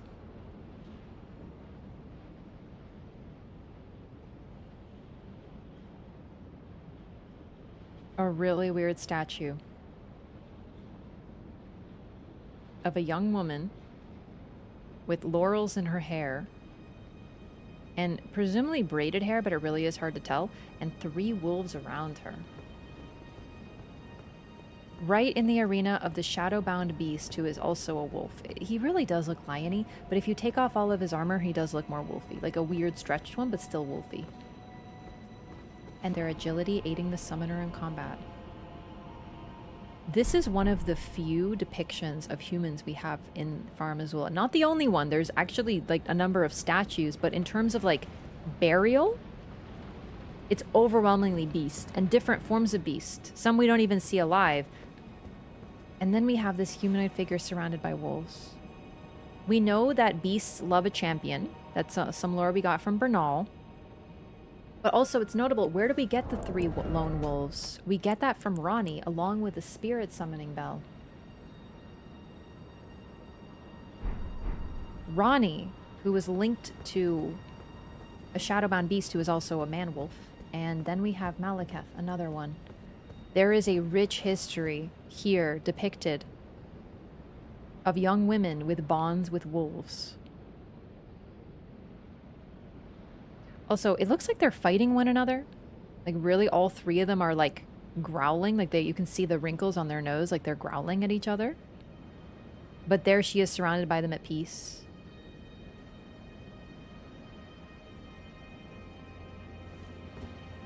I don't know if that depiction, who that depiction is meant to be. Immediate thought, of course, Marika, because this is a very ancient place, and we have someone who serves Marika here. We also know that there was a link between her and the beast folk because of Malekith, but we also know that the 2 fingers create the beasts. So it's very strange. Is that the truth? Or is it perhaps a stretch? Is it something else? Are they not tailor-made? Or perhaps Blythe was, but maybe Malekith wasn't. Maybe he was like a change from one of these beast folk. Because we also have the beast regent Sirash associated with Godfrey. We don't know that much about him yet, but we do know that he's basically become the symbol for Godfrey. And also that the lion was actually the intelligent part of the duo, because Godfrey was basically a wild animal and he needed to be kept calm, or he would be like a raging beast, and Sirash kept him calm. So we have the man who is a beast, and the beast who is more of a man, more of like the sane, calm one, the one with intelligence. So there's a pre-existing relationship between humans and beasts. Also, the style of the statue is a little different than the others. Nothing else is quite so clear, so there's a chance this was added later. But other than that, it's very mysterious. It just gives us a hint of something, though. Let's go see what we can get from his soul. We literally just talking about Malekith for like an hour.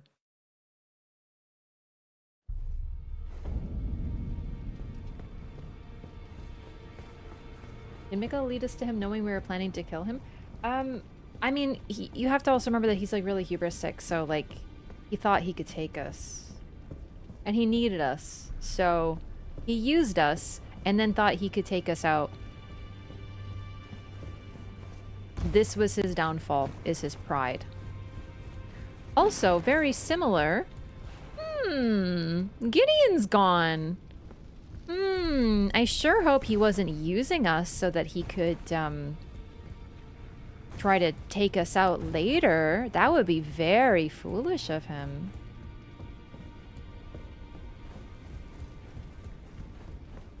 So Gideon's gone. Everything's burning a whole lot more. Also notable, still no fire around Roderica. She could still sit here if she wanted. Who are you? Oh. I must be a blacksmith. Now, let's get smithing.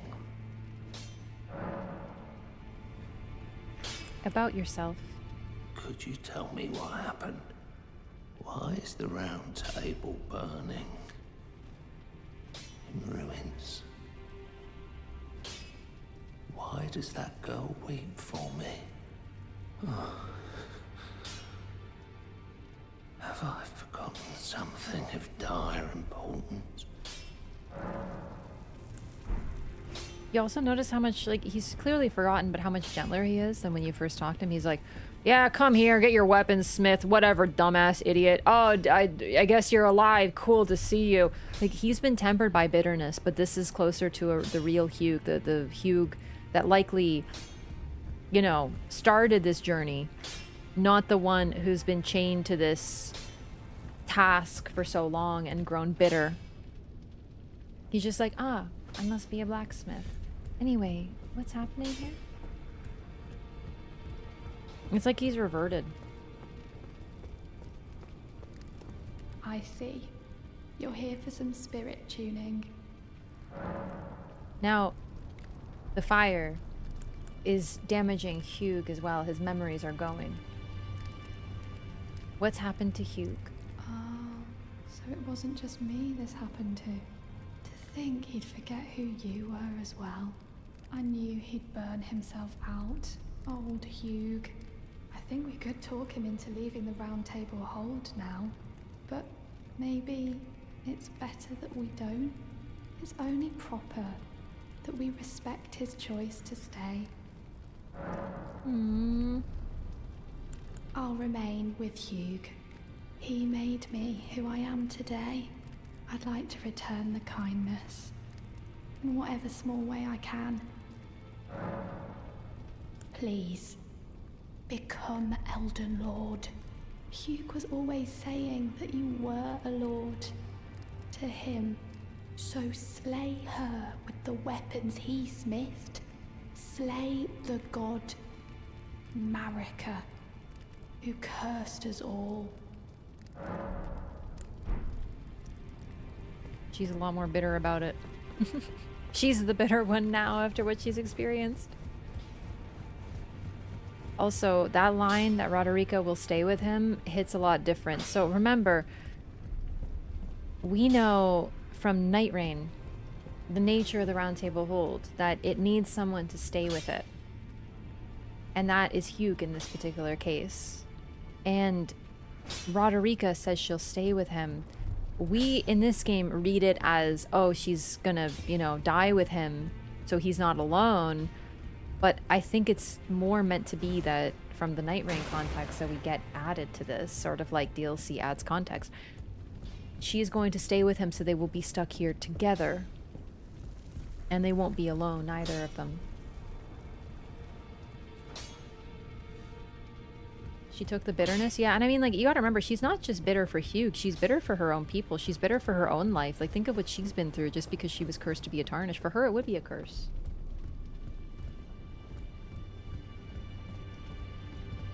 Like, think of Boggart. He's just like, I'm like a nobody thug, and I'm suddenly here, and I'm supposed to slay these gods and you know, these demigods. What the fuck am I doing here? And then we have her. She watched all of her men die horribly, get turned to monsters, grafted, and then she's just sitting there like too scared to even move. Of course she would call it a curse.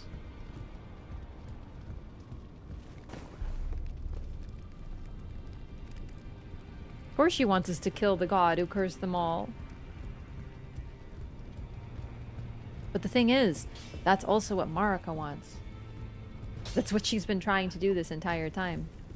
And if things had gone differently, if someone had claimed the throne of Elden Lord, any of them, Radahn, Morgott, Ranni, anybody, if Ranni had killed her in the first place, which was, or by the information we have, most likely the original purpose of the Knight of the Black Knives, it was meant to kill Marika. If Ranni had done that, just done what they agreed to, what they decided on, none of this would have happened to the Tarnish. The Tarnish would have simply stayed dead because they were the Hail Mary. They were the ones that were supposed to come when everything was fucked up.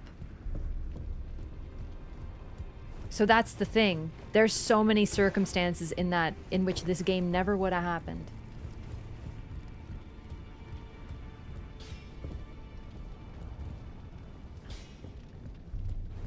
If Radagon hadn't been this other half that's deeply loyal and in favor of stagnation, if she hadn't recombined with him, if she'd yeeted him into a pit the way Mikola did later to Trina, like, if that had happened, things would be very different and we wouldn't have an Elden Ring game. Roderica's not a Tarnished. Her eyes never saw grace, but she's here in the Round Table Hold where only Tarnished go. So she's a Tarnished. Also, so we see what effect the Rune of Death has, and it burns the tree. However, Hugh only loses his memory, right? Destined Death has not come for him.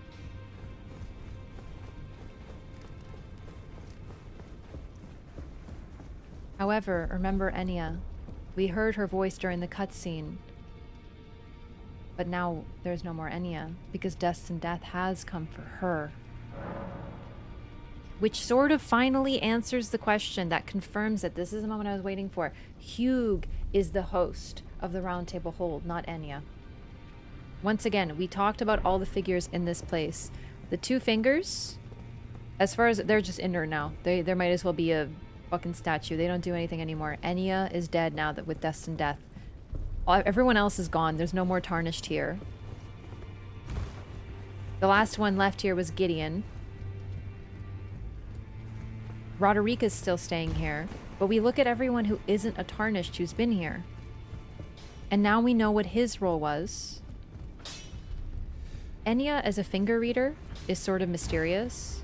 And in general, the two fingers, are they really here? Because remember, we're in a remembrance right now. That's what the Round Table Hold. It's a remembrance of a safe place for the Tarnished. So everyone who is here is a Tarnished except for these three figures, and that's the ones we look at. No one else comes here. No one but Tarnished, and only Tarnished are able to find the path here. According to the lore, and all the others sort of have an explanation in a way.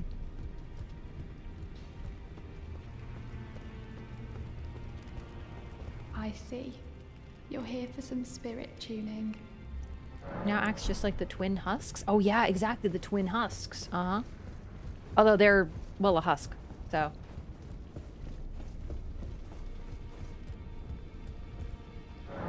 They're remembrances. Marika designed this? She did. She designed a way that she could die. That's really all. All of this is just to kill her. Which is what she wants.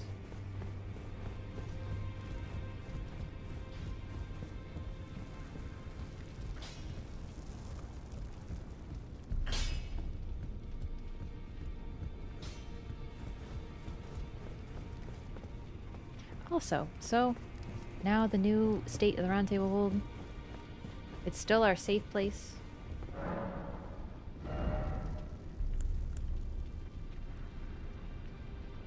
Malekith's Black Blade and the Black Blade incantation.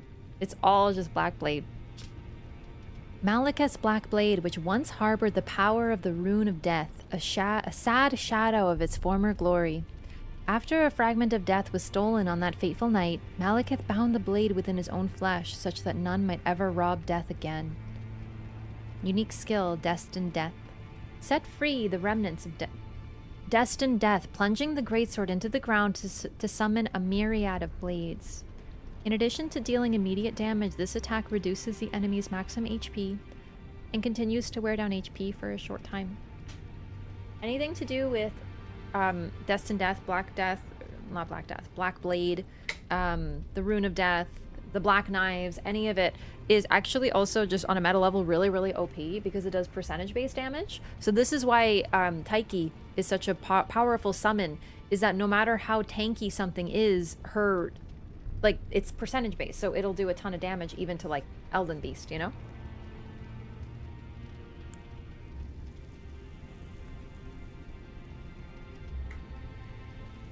Black Blade. Power gleaned from the remembrance of Malekith. Caster creates an illusory black blade, then leaps forward to deliver a spinning slash that emits a wave of light. This blade was once imbued with Destined Death. In addition to dealing damage, it reduces foes' maximum HP and continues to sap their current HP for a very short time. 46 faith. And the sword requires faith too.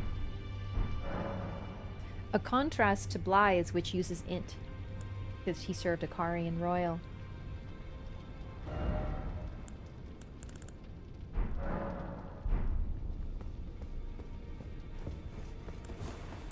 fewer and fewer people here now. It's really just Roderica.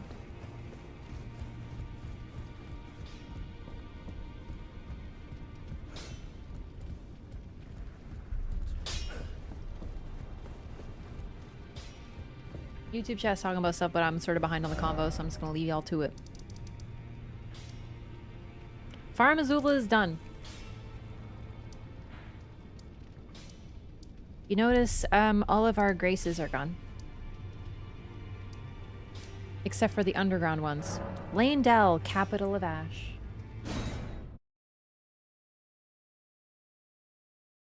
Blackblade in the game's code is classified as an Erd Tree spell. Oh man, I forgot to look at the symbol. Actually, I don't think we can see the symbol.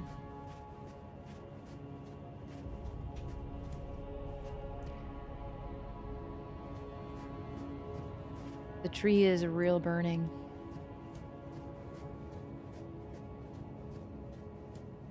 There's so much ash now. Behold, the Erd Tree yet stands. Tall and unwavering, mindless of the scorch of the flame of ruin. Then we are yet golden ones. As long as the tree is alive, as long as it stands, they are still who they are.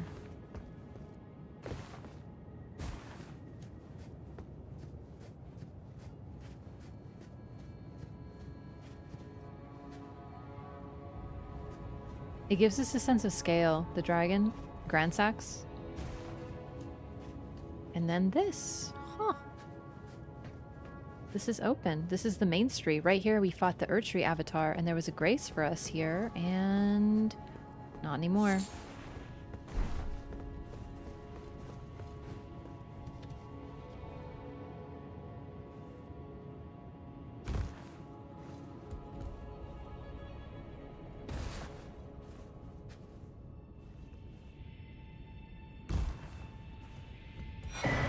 Crimson Amber Medallion +2. We can't get this. It's so tricky because we can't get this until later, but this is how we get underground. I feel like this is so you don't... another way so you find underground. But it's also interesting to me that this is sort of the place where... actually, can we leave? I'm so curious. I feel like no. Let's find out. Yeah, we sure can't. The implication of that grate being open is that someone above ground fled underground in order to escape the falling ash, right? So they built Leyndell, and then they had this sort of, you know, the place where they shunned the omen, and it's like really cruel, but... Oh, right, we can't ride Torrent here because we're in the city. It's so sad because, like, for them, there was no other option because the Omen are truly, truly cursed and all they could do was spread their curse. Like, there was no cure for them. So they shoved them underground, and then the underground place where they shoved the undesirables, people they don't wanted, was the only safe place in the end.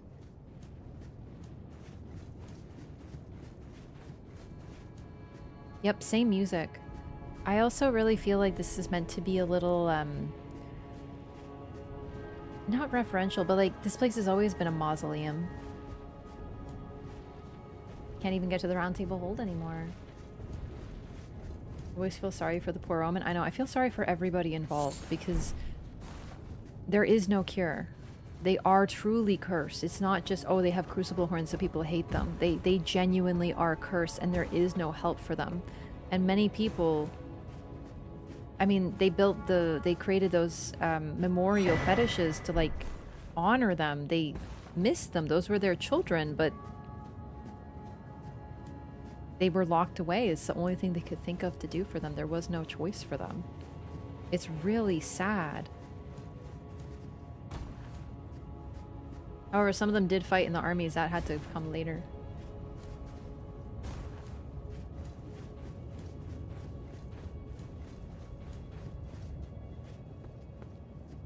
Check on Corrin? I'm pretty sure Corrin isn't in the mountaintop of the giants anymore. He's here.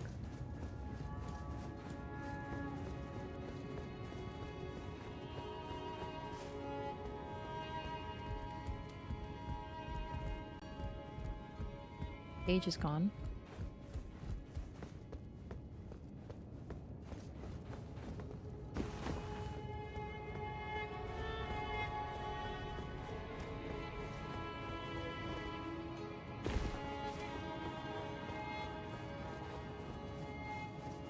Such a beautiful track. It's so sad.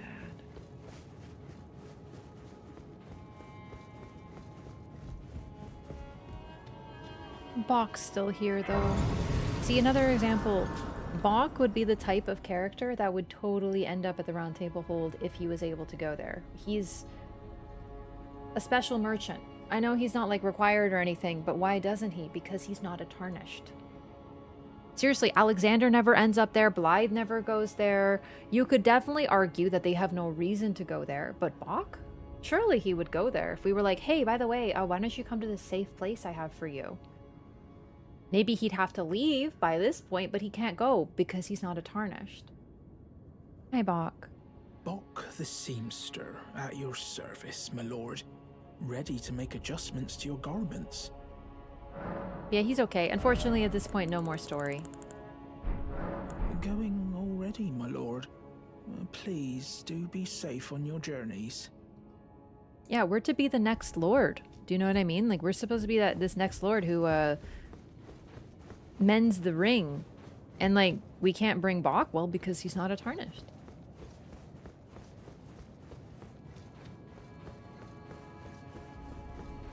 It's actually really notable to who ends up in the Round Table Hold, who even visits there. It's sort of backwards from the usual, where the first time we go to the Round Table Hold, it's very full, and then it becomes emptier. Bro was no comment. I know, he's not paying attention. He's good. But no, by all means, listen, I'm not saying stop talking. You guys can talk about whatever you want. It's just, unfortunately, because I'm trying to keep a consistent narrative going. Yeah, I check chat less. I miss things in chat, so I'm not caught up on your convo. But by all means, like, listen, I don't care. Hijack chat all you want to talk about lore. It's just because I'm trying to keep the narrative, I can't respond to everything and, you know, like questions and discussion. So by all means, talk about it. I can't chime in because I'm like out of it, I guess. You know, I'm not like in it. That's all. But seriously, please feel free. I'm not trying to tell you to stop. I'm just saying I'm reading it, but I don't fully get the convo, so I can't comment, is all. Now, we're doing endings and then DLC. I was supposed to set up save states, but I have to be honest, I don't really know how to fucking do that on Seamless, and in general on PC, I don't know how to do it, so I don't know how I'm gonna do that. So, endings might have to wait, if we even get there. We still got a lot to go. Alrighty, let's explore. It's so hard to get your bearings around here because it really is all ash, and you recognize things, but it just all looks so different.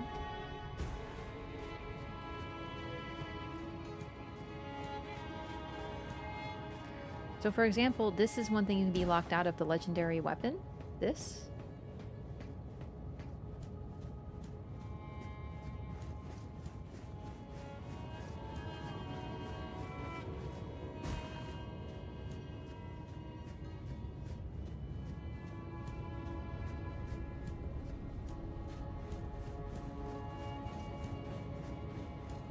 Never remember where my boy Corin is. Well, we can find out where my boy Corin is real quick by going over here. We might have to go revisit him because I might have forgotten, but we'll know real quick.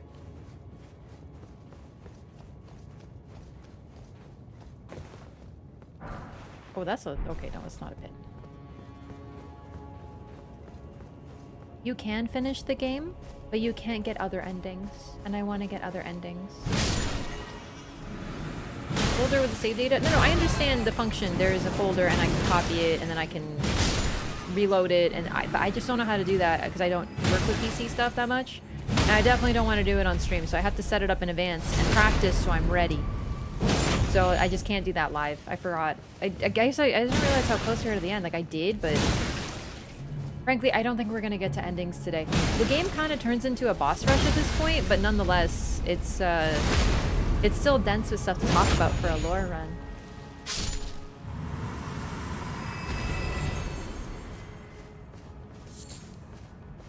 Alrighty, it's been a while since I visited these two, so they might not have progressed, actually.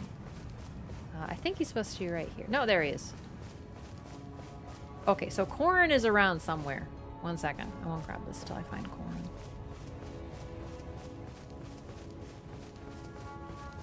Okay, the endings for after DLC? No.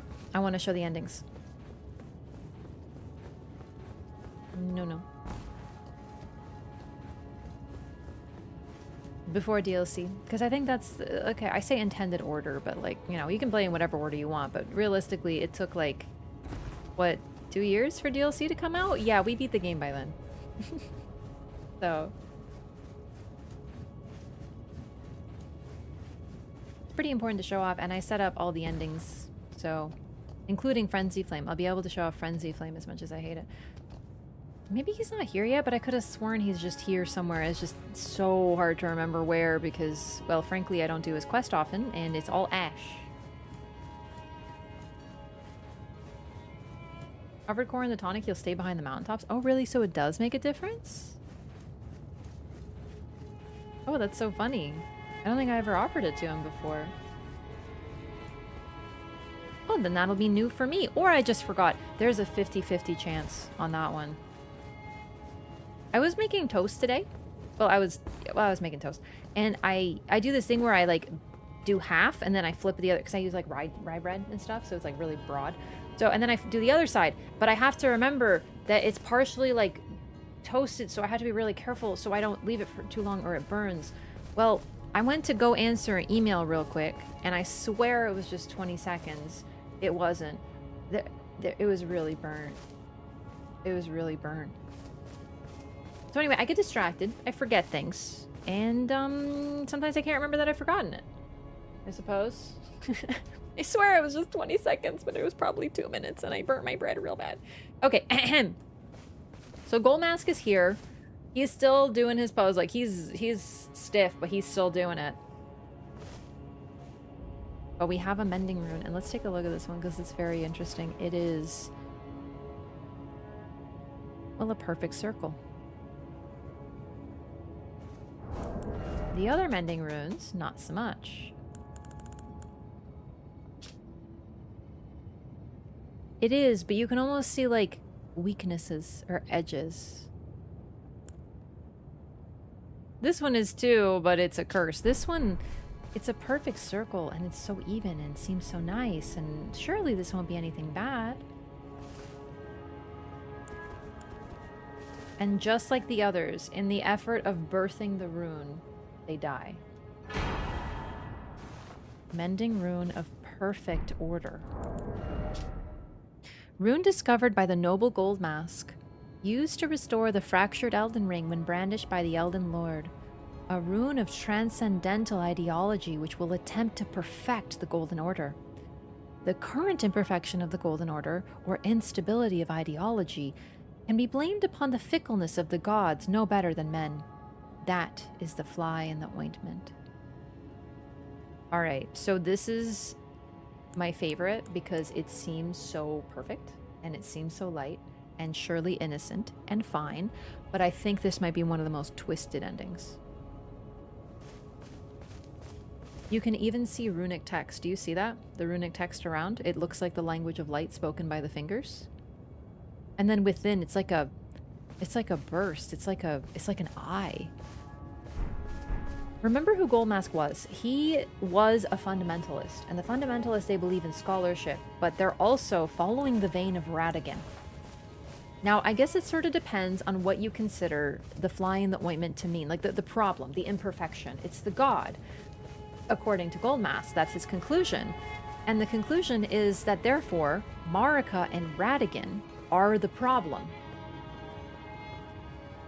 So that's all well and good, except when you realize that the only reason that we are able to break this corrupt order really is because of Marika. She set all this up, right? So he's saying that the flaw is that the order, at least this to me I think is a fair assumption and a fair implication, the flaw in the order was that it could break and be broken and be shattered and a perfect order can't break. It is perfect forever. Except that's kind of the problem, is that ain't right. It is perfect stagnation. Goldmask is better than the hunters of those who live in death. He did not like what happened to them, that they became extremists, right? However, he's an extremist himself. Fundamentalism is extremism at its core. And Radigan is the source of the stagnation. Also, perfect order is perfection according to Radigan and fundamentalism. Inner order and outer order combined. Where is it? Create golden order totality. If that isn't perfect order, I don't know what is. So this is the problem that I have. It's only a good ending if you agree with Radigan. Because with Radigan, if Marika hadn't been a thing, then they never would have shattered the Elden Ring. But that would be an age of utter stagnation. It's not acceptable. Goldmask ending is giving back the Greater Will absolute control. Presumably yes, because that's what Radigan represents, is absolute and utter servility and loyalty to just that. Oh, I went the wrong way.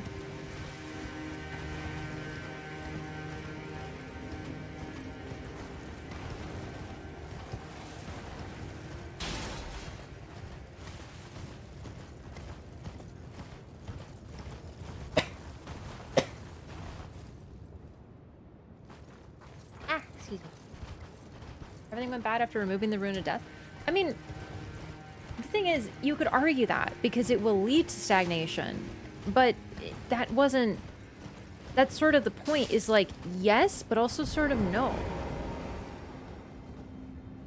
Because things... Remember, that's before the Age of Plenty. That's sort of like, yes, when things started to go wrong, but for like 1,000+ years, everything for everyone was perfect. Really. There was peace, the lands were united, no one was in danger of being ground up into a pot anymore, no one was being killed, there was an age glistening with life. It would have been beautiful. Really. But you're right, that is when things went wrong, because it was also the creation of an age that could not end. And then eventually, like all rulers should, they wanted to end their age. Marika wanted to end her age. And that's the problem, is that she wasn't able to anymore because death was removed.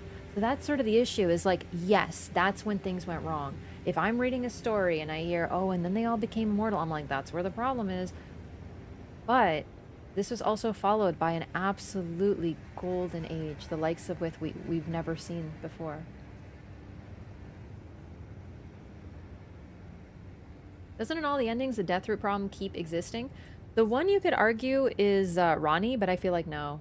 I feel like that is a big thing that is not addressed. Yeah, exactly. However, those who live in death have existed before.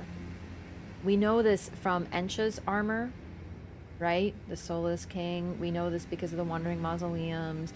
So presumably, they were also, I don't want to say defeated, but like stopped before too. Which also gives us more context for what this age looked like before the Age of the Erdtree. You had zombies. You had, you know, fire giants throwing fireballs at everybody and, you know, kicking people out of their home and spreading fire and lava all over the place.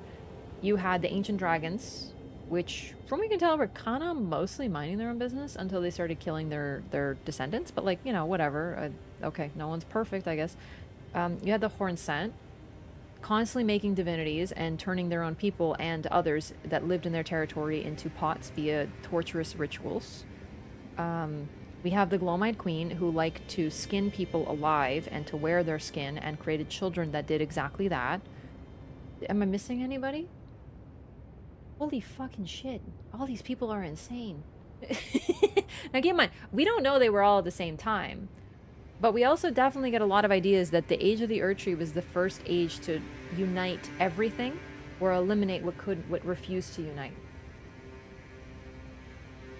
Peace at all costs, chat. At all costs.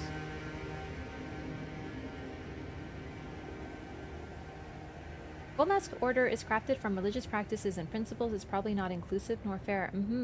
Also, this idea of scholarly study in theology is all well and good, except for the fact that an increase of scholarship in religion also leads to the religion being less practical and understandable to the average individual. So for example, a lot of religion, I know like Christianity, for example, they went through a period of time where it was all about like all the masses were in Latin, and it was very much looked down upon to make the masses like church mass understandable to the average person. So people would go to church and they would listen to the priest or whoever go off in Latin, and they wouldn't understand a word, because telling the same words in the common tongue so people could understand it was looked down upon, because it's like, no, these stupid idiot mongrels can't understand this stuff. We don't teach it to them. We're just gonna yap at them in Latin, and then they'll become enlightened by our enlightenment, but we're not gonna share it with them. And there's this idea of like hoarding knowledge during one of Christianity's phases. I don't know what era, but the point is that idea very much is what I think of for Gold Mask. He doesn't speak. Do you know what I mean? Like, look at him as a character. He does nothing. The only reason we can get any information out of him is because of bro over here who speaks his language. He's a perfect analogy for those, you know, religious figures who were like, we can't teach the masses. He's incapable of teaching the masses. You're really gonna listen to him for something that'll benefit everybody? I don't trust him. I think he means well, but he's completely out of touch. Master? Where did you go? I'm right here. Please, show me. Your finger, your rhythms and calculus. Let me document the motions. Master. Master, where did you go? Master? Where did you go? I'm right here. Please, show me. I don't think I've ever done this route, chat. Let me Master, where did... He's lost his face, so we can't see where he went anymore. Gold Mask left them behind. He didn't even notice. That is actually really interesting, chat. I don't think I've ever done this route before. Oh, good for him. Sad forever. No, I didn't give it to him. I just told him about it.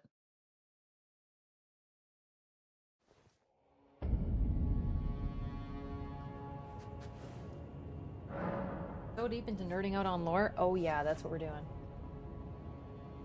Bluetooth mode. Gold Mask is also like an extreme ascetic, right? So I think we're meant to sort of respect his faith, but generally I don't really find him anyone to idolize, I guess, because it's like, you know, he's not going to make an order that is accessible for everybody. Also, remember, fundamentalism is very much about excluding things. We know that excludes the Scarlet Rot. We know it excludes those who live in death. We know it excludes, well, it's strongly hinted, any evidence of the Crucible existing. So that would be Crucible Knights and all their people. Anything that hints at the Crucible, so misbegotten, they're not accepted. So this is the idea of perfect order that he's suggesting. It's created, he says that the god is the flaw. Sure, he could mean Radigan, but he's a Colon Order fundamentalist, so I don't think he means Radigan. I think he means Marika. And I shudder in terror at the idea of this age where it will never end. It's the ultimate in stagnation. Even if it was a gorgeous golden age, it can't go on forever. It's not right.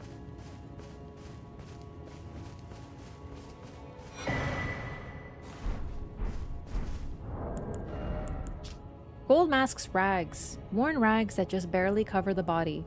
Lord Gold Mask felt no draw to the vain excesses of clothing. What use is finery to one who seeks greater brilliance? He's an ascetic, he's like monk-like in that way, sure. But then why does he wear gold? That's a great question. Let's find out. Bracelets made in the image of Erdtree branches. Minimal adornments made by Gold Mask's disciples. Those disciples have long since left him. Gold waist wrap. Waist wrap made in the image of Erdtree branches. A minimal adornment made by Lord Goldmask's disciples. Those disciples have long since left. So, yeah. Bro is just trudging around naked, and other people made his clothes for him. Also, hella booba. I do love Gold Mask fit, but it's a little much, I feel. Yeah, I already have his mask.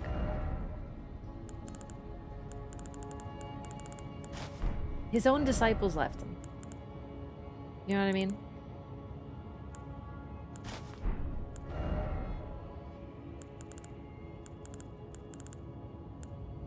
Even the diehard folks were like, nah, that's too much for me. Who would be included in his order? I think it'd be very narrow indeed, chat. Basically religion lingerie. It doesn't look so slutty on Gold Mask, but I'm just saying, I've talked about this before, but he is definitely the sex symbol in the Lands Between, walking around naked, his cheeks hanging out and everything.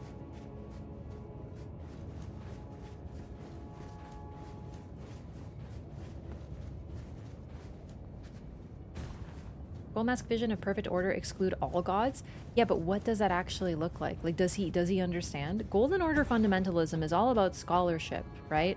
It actually requires a lot of intelligence and understanding, but it's a theological study exclusively of the Greater Will, the Erd Tree, and the Golden Order. It's like a meta-commentary. Like, if Gold Mask was a YouTuber, he'd be making lots of videos about ludonarrative dissonance. He'd be just like, there's a lot of ludonarrative dissonance in the Golden Order.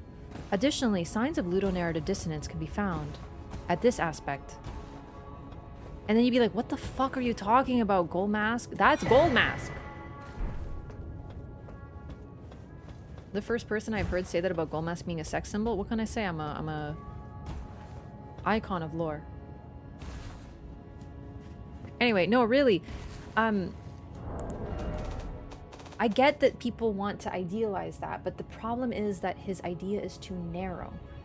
I don't think that I don't think Gold Mask would suddenly make it that death is gone because the Deathbirds are left out because they're of an outer god, and so Deathblight is fixed, and the Scarlet Rot would all be cured because Scarlet Rot is locked out.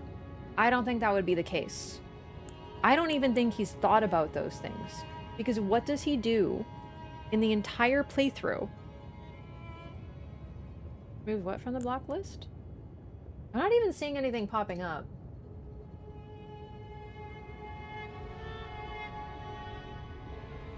So the problem is I don't know what it is. Sex? Oh, sure. Remove sex. It's a pretty understandable reason I think it's on the block list, but yeah. Okay, so throughout Gold Mask's quest, he stares at the Erd Tree. He literally doesn't look at anything else. His face is a sunflower. He's just fixated on that and that alone. Then he stops because he doesn't understand where Radigan belongs in the Golden Order, and then we tell him. And with that, he has a eureka moment, keeps on going, keeps on talking, and then that's it. He stares at the tree some more, and he creates the Mending Rune of Perfect Order. He hasn't looked at anything else. If you think Gold Masks is a good ending and a perfect ending, then I really think you haven't been paying attention to him in particular.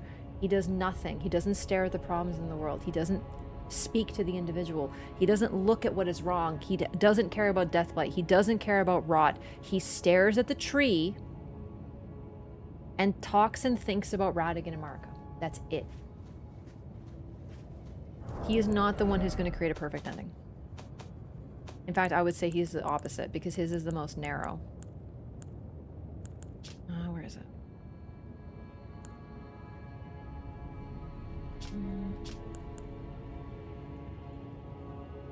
I don't remember what I'm looking for. Hang on. No, there was something I wanted to talk about in relation to this, like a sign of this. The fixation on scholarship.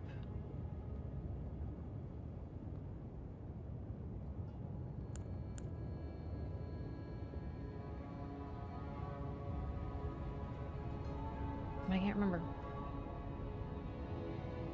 He fixes what he thinks the problem is, which is a problem, but it's not the core of the issue. In fact, you have to remember from his perspective, the problem is not an eternal age. The problem is the shattering. And why did Marika shatter the Elden Ring?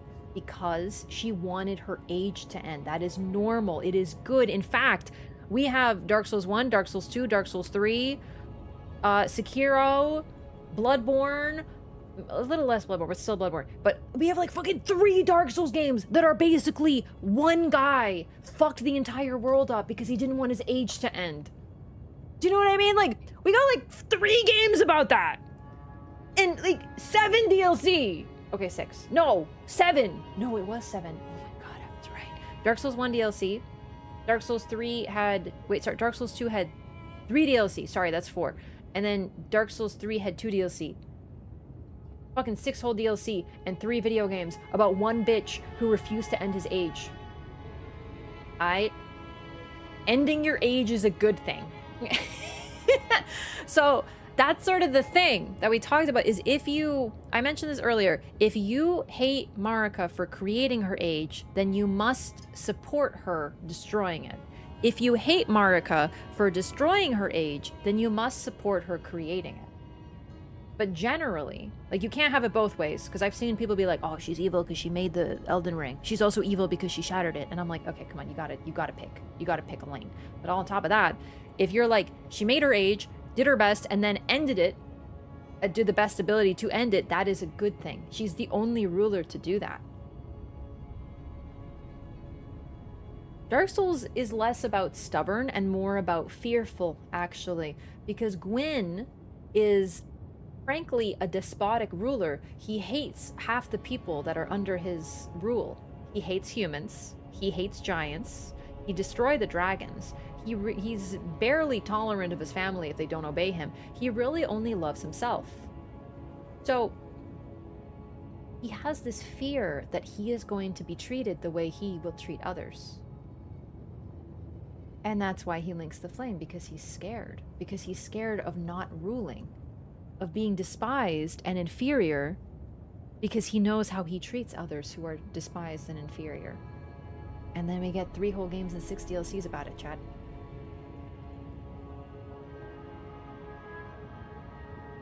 Demon Souls is also that. Half is being too generous. I know, it's basically just him. He loves him. Soul genre is a critique of human nature itself. Yes and no, because the thing about Gwyn is he is not human. And I know, it's like, oh, but it's like a meta commentary on humanity being greedy. No. That's Dark Souls 2. Gwyn is not human. Gwyn is distinctly unhuman and inhuman, and that's why Dark Souls 2 is such a treasure, is because it takes a story about gods and myths and light and dark and turns it into a story just all about humans. Everyone is a human, and humans can make the same mistakes, but they also can make things a lot better. And that's the human game of the trilogy, and the best, in my opinion. I adore Dark Souls 2. And then we have Elden Ring, which is the sequel to it, which is crazy.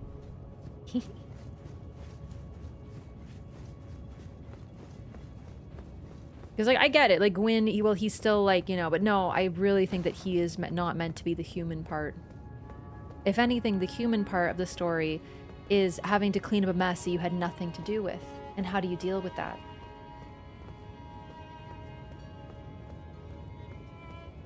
Did Mark actually want her age to end during her prime, or did she only decide to end it once the problems started creeping up? What problems? Also, we don't know. However, she clearly always planned to end it at some point because she set up everything.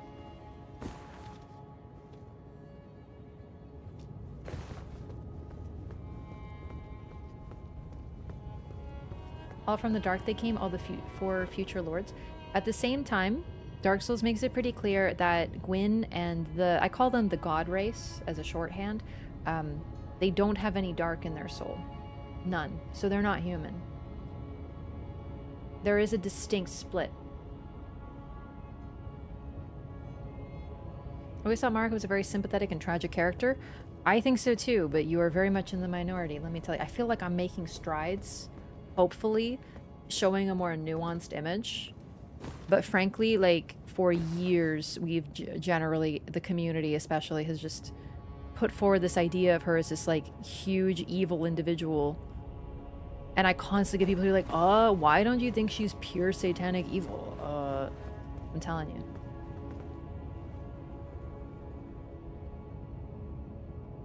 You knew she was never going to be happy, satisfied, whatever happened in her future? I mean, maybe, but that's like a normal... It's a good thing to want your age to end and not to imagine that it can go on forever. It's like 101 of not doing a stagnation. So...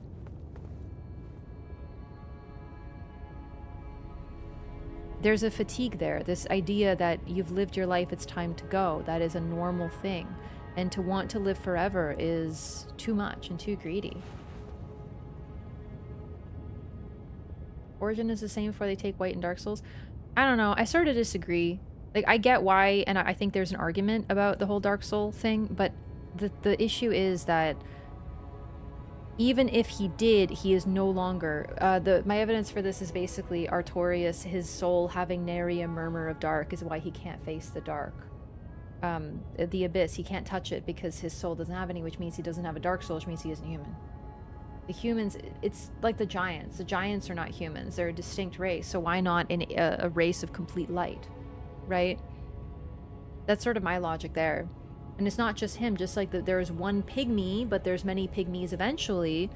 There's just one Gwyn, but there's many others. So, but like I said, there's an argument. I get it. I actually see your point there, but I think that the dichotomy of light and dark is meant to be pretty literal in Dark Souls 1, and then Dark Souls 2, very notably, not overcorrects, but it just changes where there's 0 gods. There's no light souls anymore. It's all just humans on humans on humans on humans, which I think was really interesting because of that. So... anyway, look who's here, gamers. Gideon's here. Oh no, and I specifically said I hope he doesn't come and betray us. We're gonna die to him a couple times. Like, you know, because we want to hear his lore and stuff. So. Ah, I knew you'd come to stand before the Elden Ring, to become Elden Lord. What a sad state of affairs. I commend your spirit, but alas, none shall take the throne. Queen Marika has high hopes for us, that we continue to struggle. Unto eternity. Well, that's weird. Does she? Then why did she send us? He uses Moog's spell. Law of causality. I want to show it off.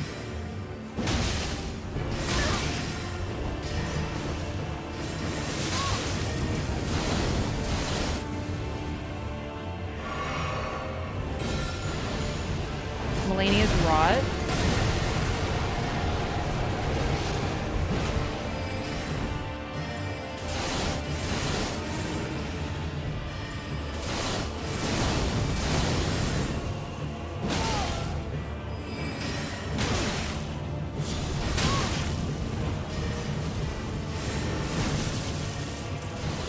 Law of causality to go off.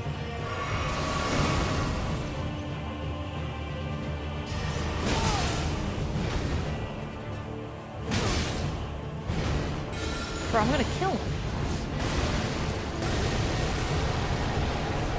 This is very accurate to PvP, by the way. Except in the meantime, you have 2 guys hitting you in the ass constantly. Break your thing. I'm trying to show off Law of freaking... oh my god! Alright, time to die for dialogue, but I wanted to show off what Law of causality looks like. My fellow, you fought well until now. Piece of shit.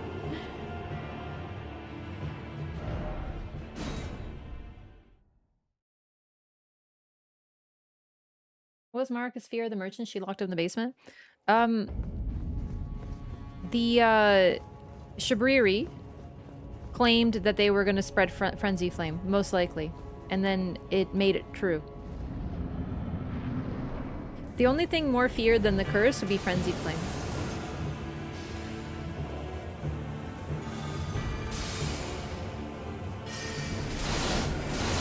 Oh, that clipped me a little. My bad.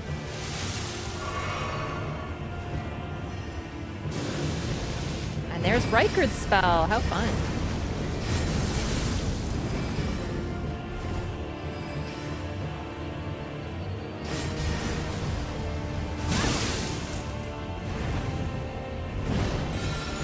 He's actually a little annoying if you give him all the spells and you don't just kill him when he's talking. Most people just kill him when he's talking, so we don't know this. Damn it! As discussed. Yeah, so he doesn't know these spells unless you give him the knowledge. Oh my god. You fought well until now. 2 freaking spells and he never runs out of FP. Cheating ass Gideon.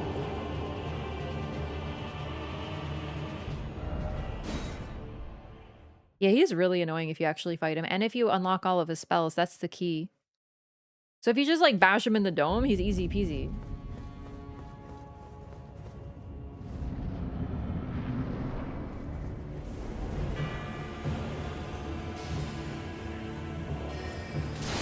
Oh, I thought I had enough space. Hang on one second, Gideon.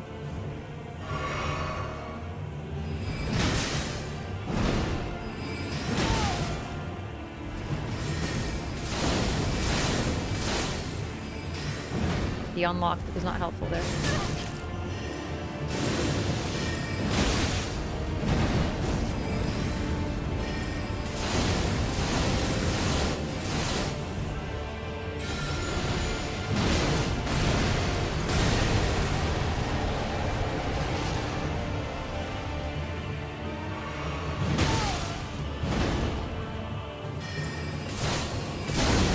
Yeah, jump attacks aren't going to work because of that.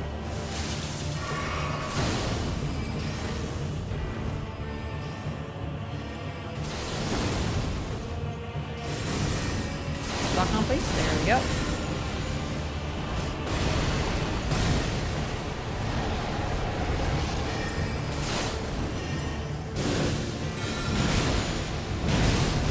Uh-oh. Uh-oh. Oh no, I let it happen!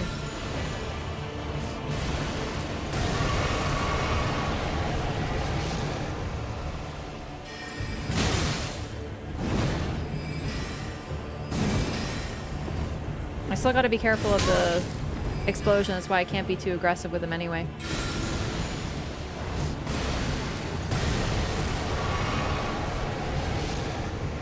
Remember, I have 60 vigor and he near one-shot me with comments. 2 shots, basically.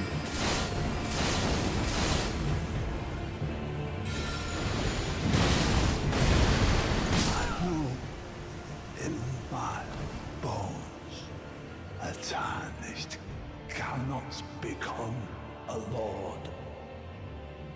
Not even you.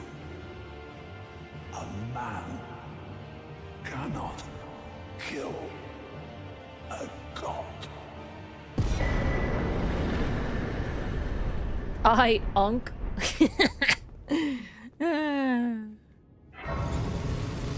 Whatever, Grandpa.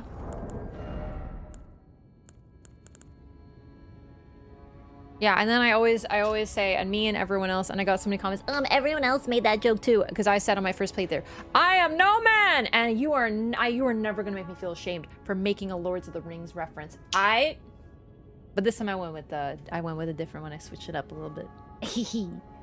Anyway, so he says that Queen Marika wishes that we struggle forever onto eternity, that the Tarnished should not become a lord.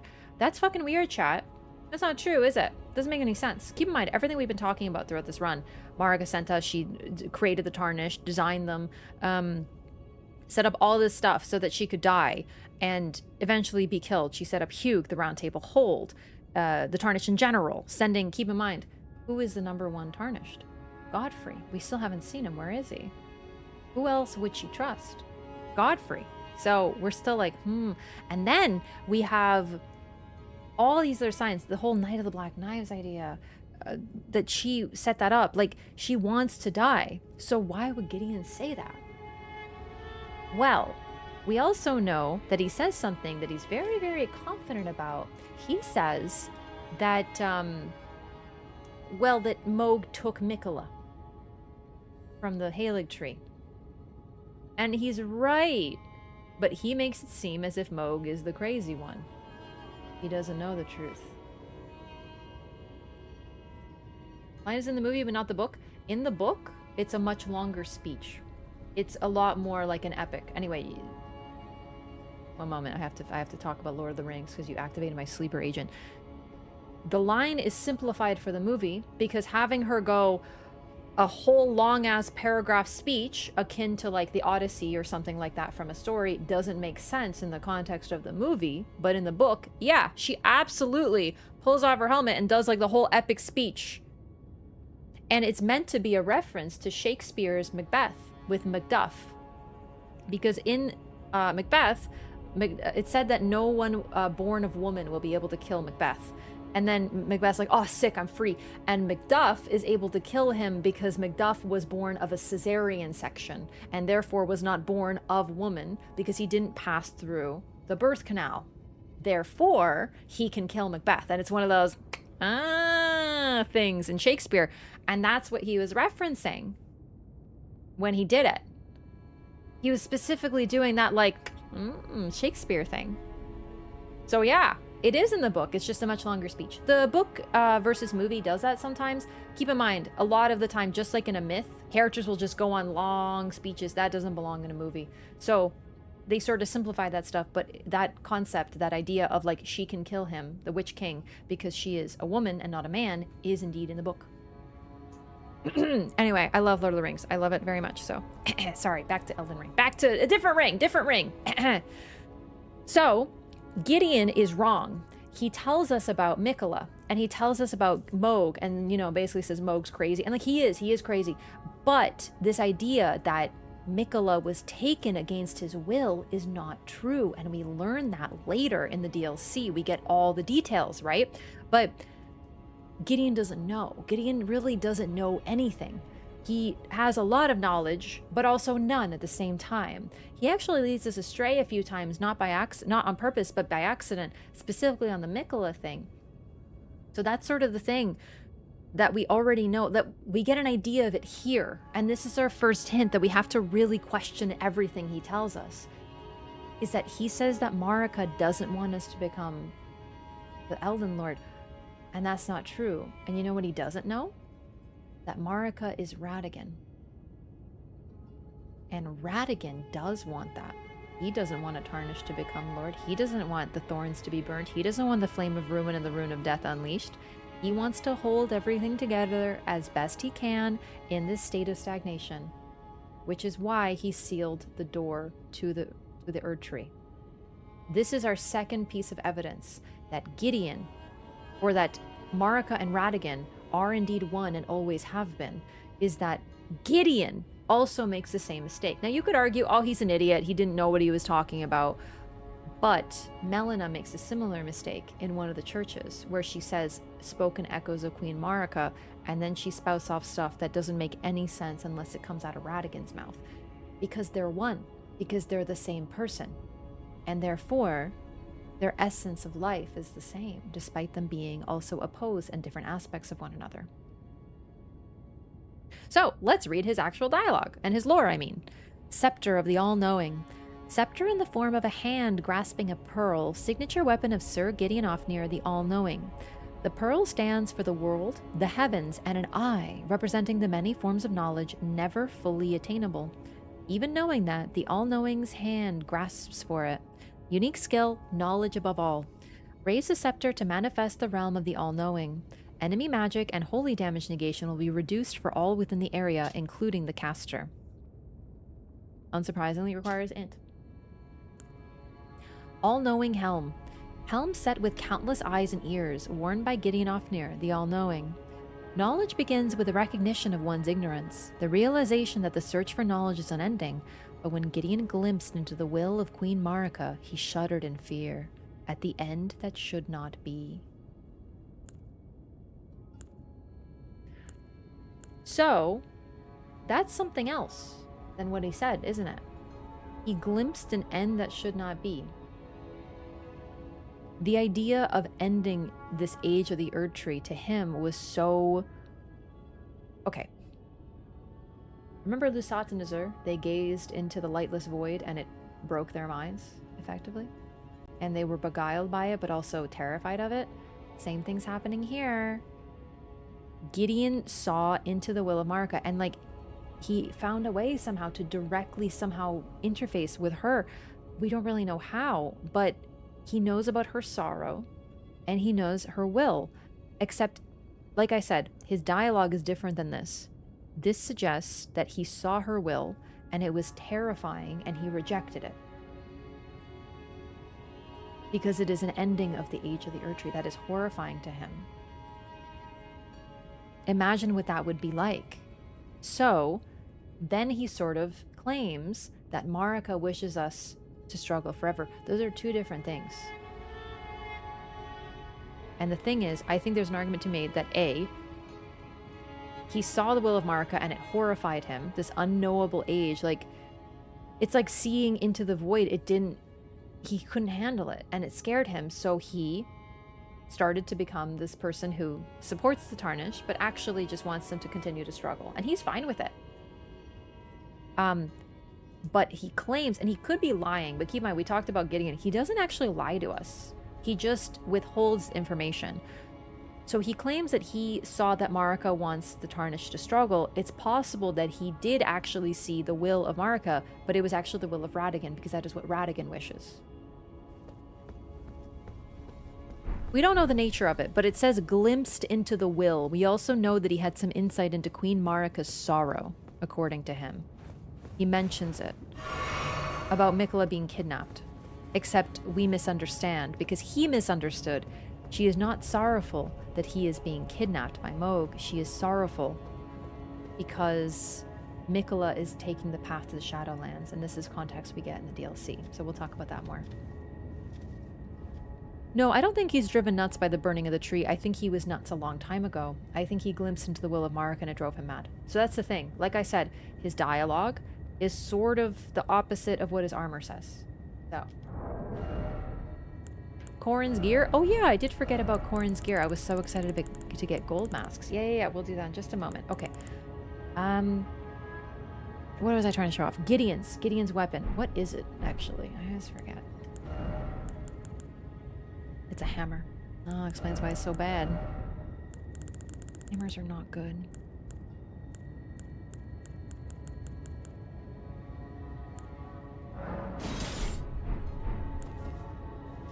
It's a little funny that it's a scepter. Oh, like, he uses it like a cane, and then we're just like fucking bonga? Like, we use it like this.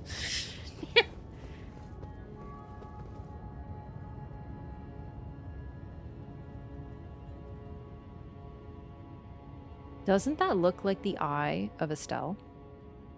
Or like the falling star beast, more accurately? But yeah, you know? Hammers are perfectly fine weapons. They're not very good. Whips are fine weapons too. But no, hammers are not good. They lack range. It's a terrible shame. I love its color too. It also looks like a nebula or a universe in there. Like, it's like... It's a really cool thing, but the pearl being grasped is something we've seen. It's like the eye of stars. This one's got a decent range? Yeah! This one's probably the longest of them. But they're generally not great. Like flails. Flails are also sadly not great.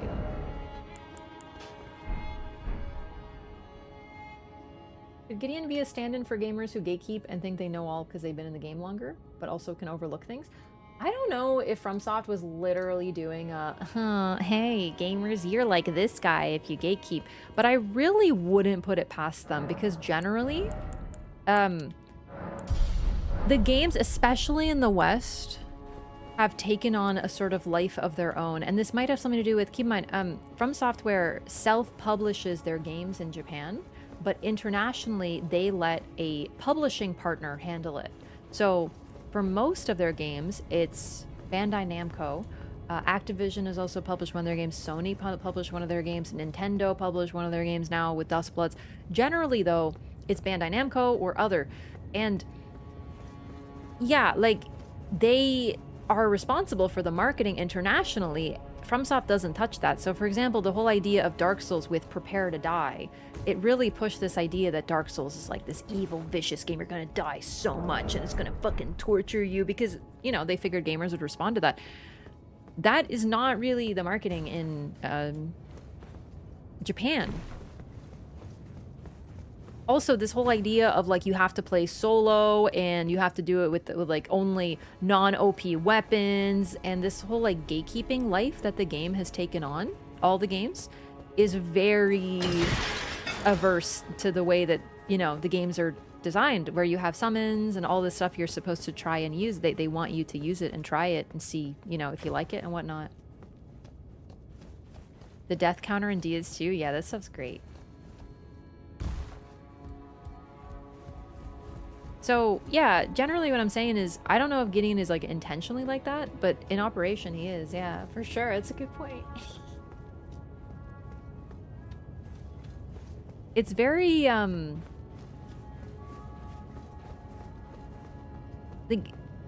the purpose of notes, do you know what I mean, as you play, is so, in Bloodstains, you're supposed to learn from other people. It's even, by default, this game is online. And this is something I always really like to talk about. I play it offline for, like, you know, keeping it clean and stuff. But when I'm not streaming, on my own first playthroughs before stream, I always played online because it was the default and I wanted the experience. I've been invaded and it was so scary, and then I had fun, and then I became an invader. I've read notes and avoided death because I've seen bloodstains around. I'm like, what's that? They're meant to be a collaborative experience with the community.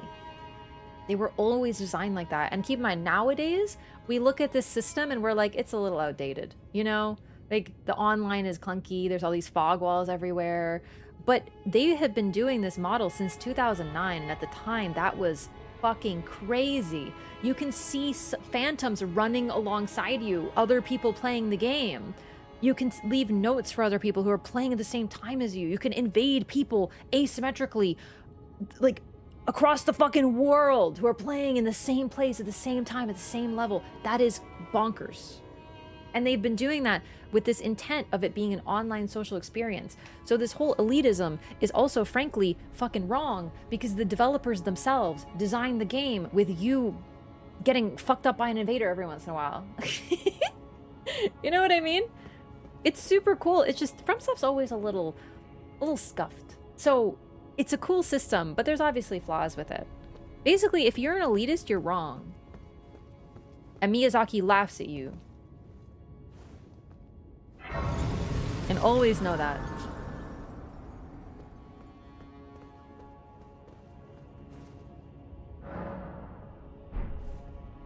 These games are social. They're like MMOs, where you're online, you see other people in the world all the time. It's super cool.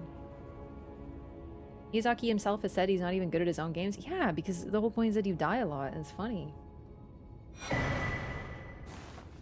Bird Tree Heel. So chat, this is Marika's bedchamber, the Queen's bedchamber, and we've been here before, but we had to revisit it, and something's been left here. Bird Tree Heal. Vastly heals HP for self and nearby allies, and requires 42 faith. One of the ancient Erdtree incantations. Heals a vast amount of HP for the caster and nearby allies. The Erdtree once flourished with abundance, yet it was only for a fleeting moment. Such is the course of all life.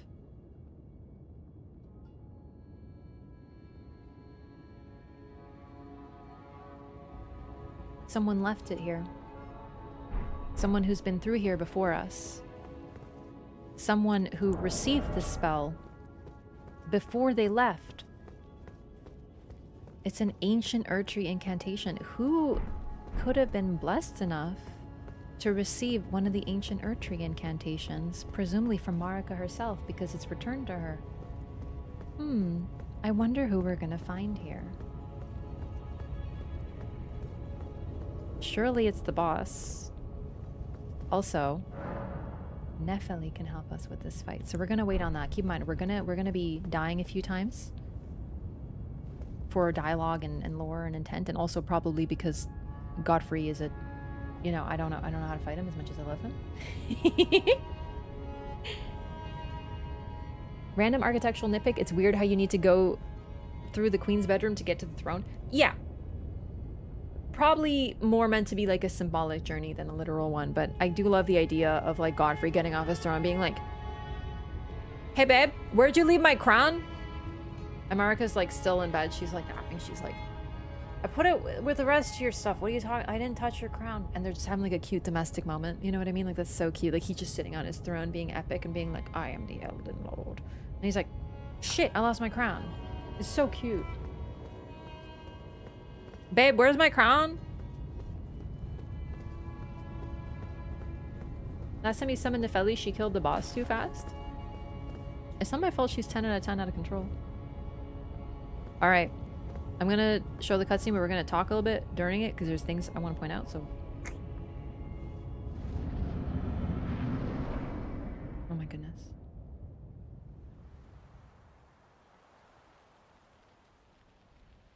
Grace has led us here.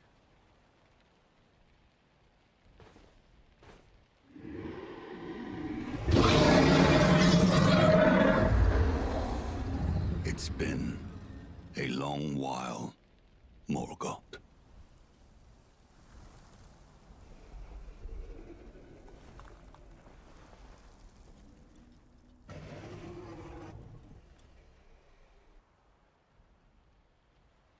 Long and hard didst thou fight. Grace is coming from him and Tarnished pointing warrior, to us.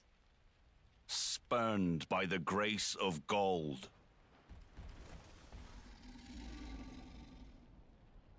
Be assured, the Elden Ring resteth close at hand. He's a knower. He knows the entire plan.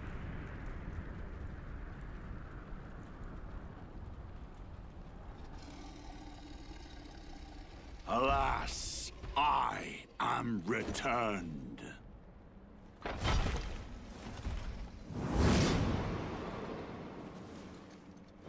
To be granted audience once more.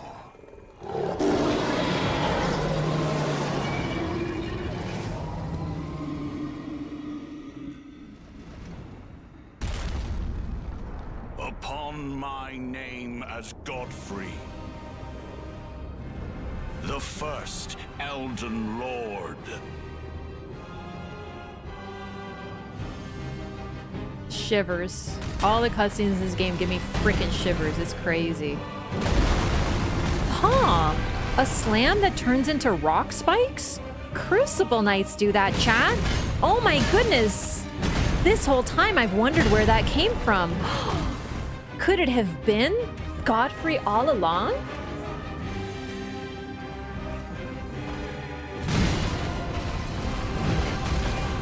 Chat, who do you think will Unga and who will Bunga harder? Okay, we gotta die though. We gotta die. I'm having too much fun.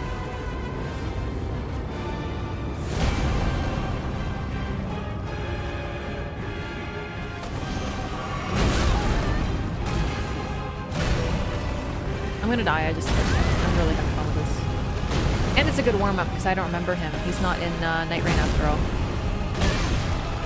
Oh, he's already at 1.5. Yeah.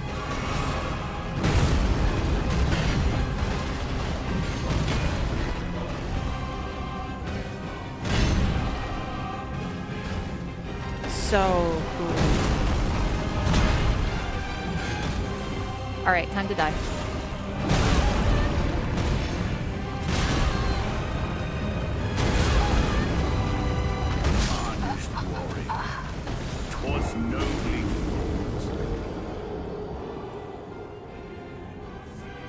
Another Dark Souls 2 reference, the idea of a phantom half body hanging off of your shoulders is straight out of Dark Souls 2. There is a ring in Dark Souls 2, which are basically talismans. So instead of talismans, you have rings. You put it on, and there's literally a little ghost guy that pops up and gives you, like, you're giving him a piggyback ride, and it makes it so you can't get backstabbed. And it looks exactly like that, except if they replaced him with a big old lion instead of a guy. Is amazing. He does all that with his raw strength. Yo.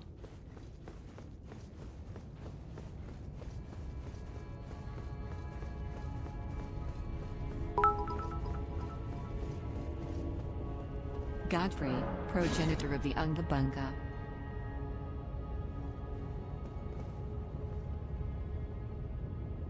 Oh, I just realized I shouldn't summon her yet.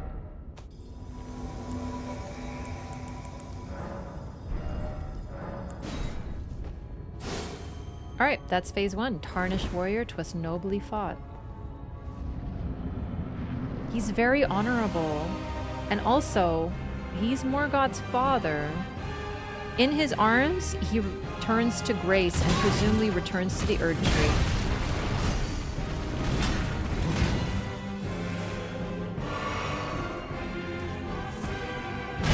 Really is a banger. Also, he uses the same moveset in phase 1 at least. Because keep in mind, he has multiple phases. He's got phase 1, and then I call it 1.5 when he starts getting a moveset change, but hasn't turned into phase 2. Because he has a phase 2 as well. He's the exact same fight right now as he is earlier. And it's a summon, it's a clone, it's an illusion created by Morgoth.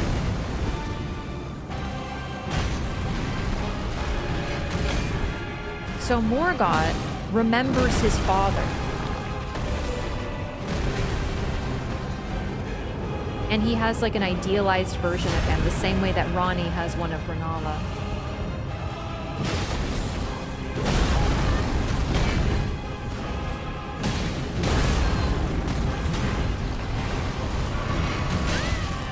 Yeah, it's all good, bud.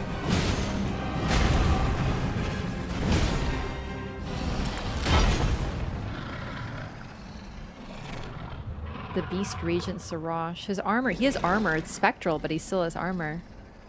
It looks a little like Malekith, doesn't it? That will be all. Thou didst me good service, Siraj.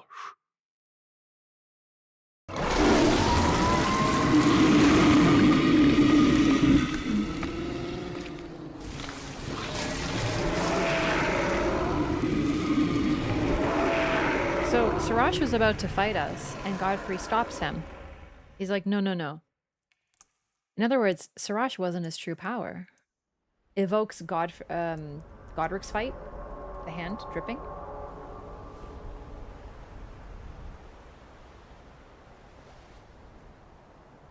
I've given thee courtesy enough.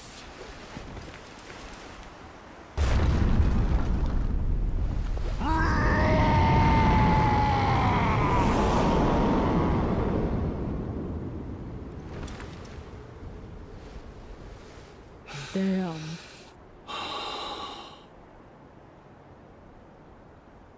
Now I fight as Horalu. Warrior! Where have we heard that name before, chat?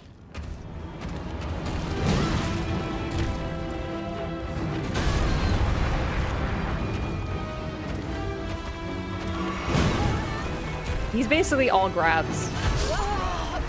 Warranted with strength.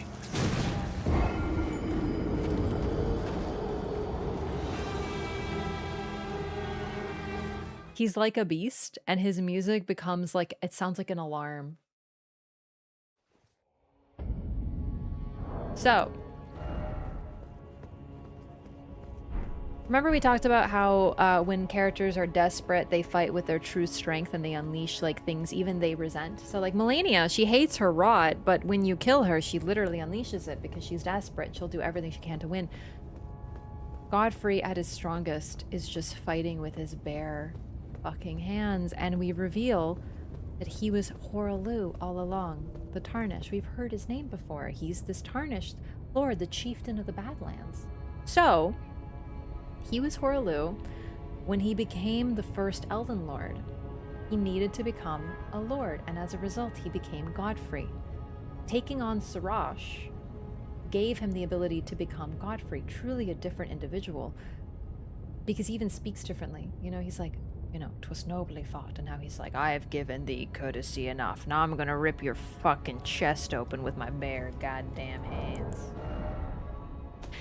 We also have a little tidbit about this, in fact. Where is it? Godfrey was a ferocious warrior. When he vowed to become a lord, he took the beast regent Sirash upon his back to suppress the ceaseless lust for battle that raged within. In other words, we already had an idea that this was the case. That he was actually Horalu. Now, where have we heard that name before? Oh yeah. It's me. I'm Laura Lu. Just kidding. Nephelilu, comma warrior.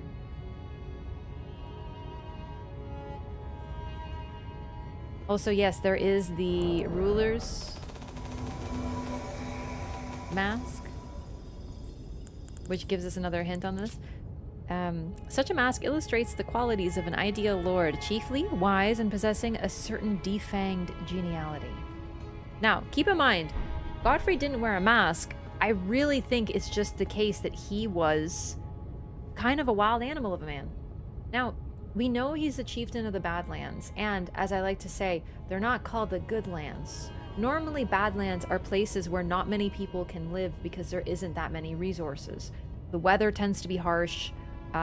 It tends to have very little food, very little resources, and thus the people there often need to fight for them. And we know this from also Nepheli, others. They talk about this nature of being warriors. The strong survive. And Horalu, as a chieftain of the Badlands, ruled this realm with the closest to of lawlessness as could be, and was its chieftain. So not only was he very powerful, but he was a good leader for that type of place. A place where there is not enough for everyone. Now, the Badlands, we talk about them, we don't know where they are, right? They could be outside the Lands Between, that's likely. But what if there was a part of the Lands Between that once was the Badlands?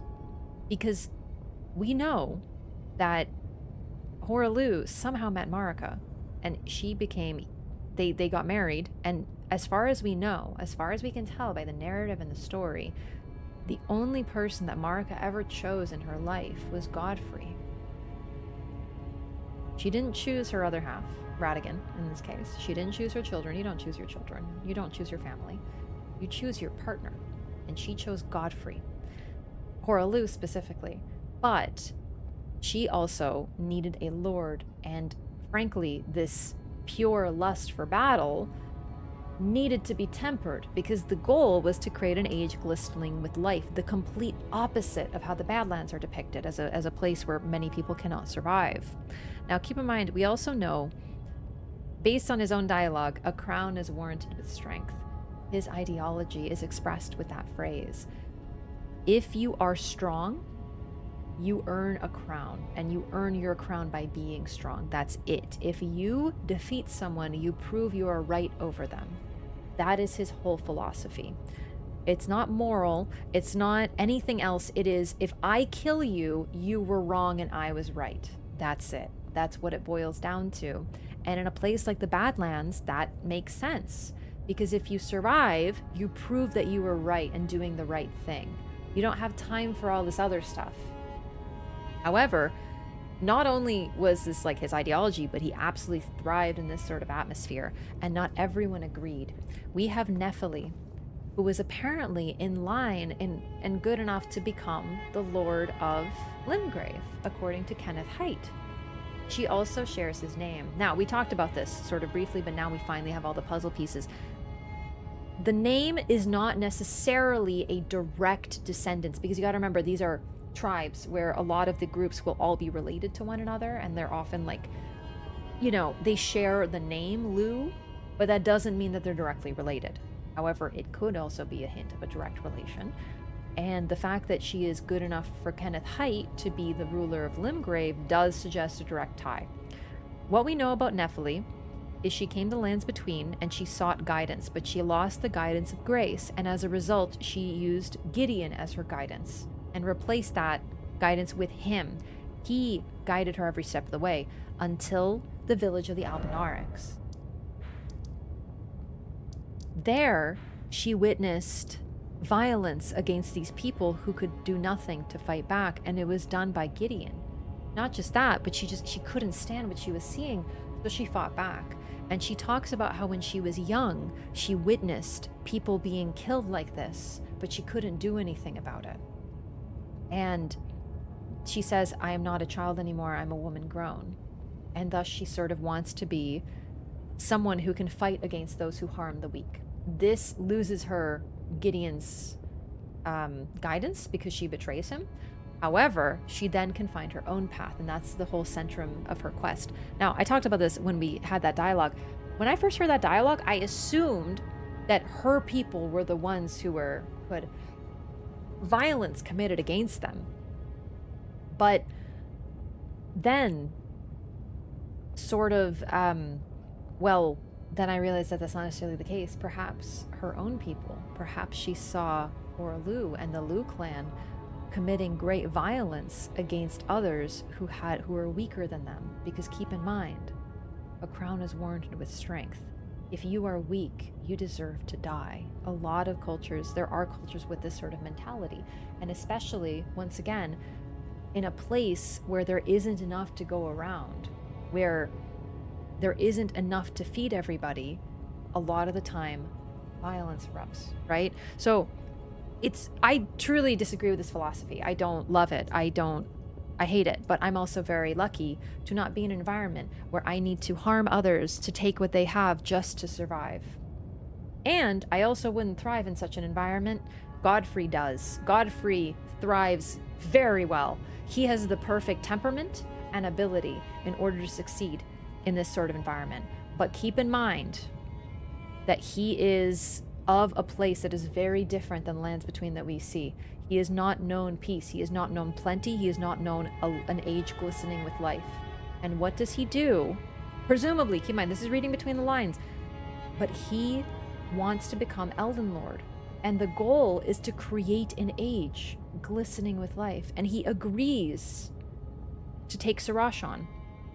Sirash did me good service. He wanted Sirash to temper him, to calm him, so that he could become an Elden Lord of this glorious age.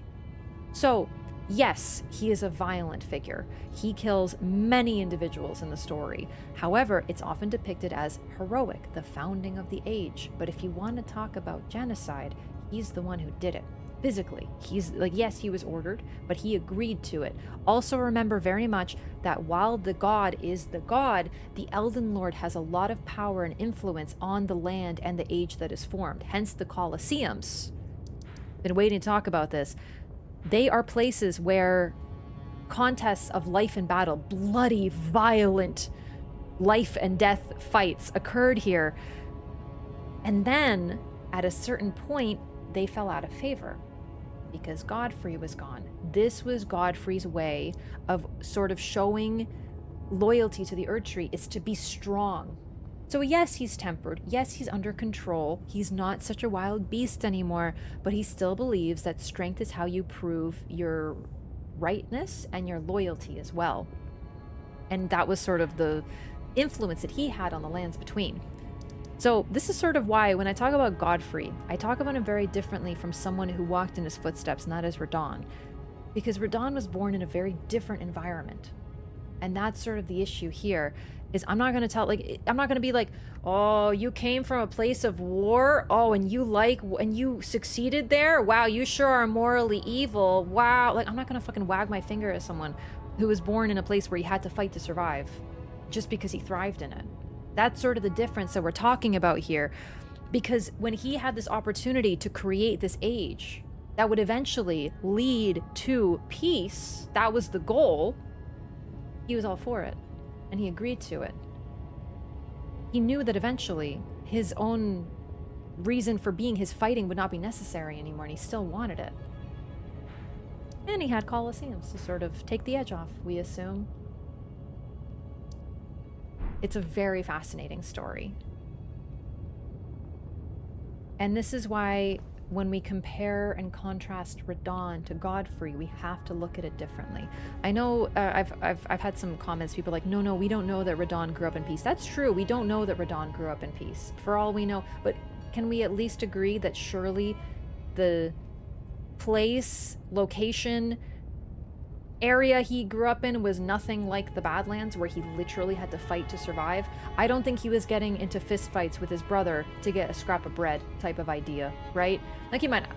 We also don't know that Godfrey had to do this, but why do they call them the Badlands, right? Normally these are places where are really hard to survive, and thus extreme measures need to sort of be taken. Radahn was a prince, born into privilege. He had no need to fight, but he sought it out. And, once again, fighting can be noble, right? It's a sign of loyalty to the Erd Tree and all this, and you have to protect the people you care about.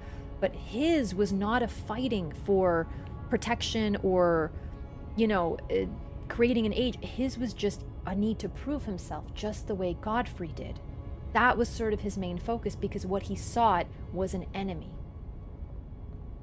And when one was presented to him, he followed it.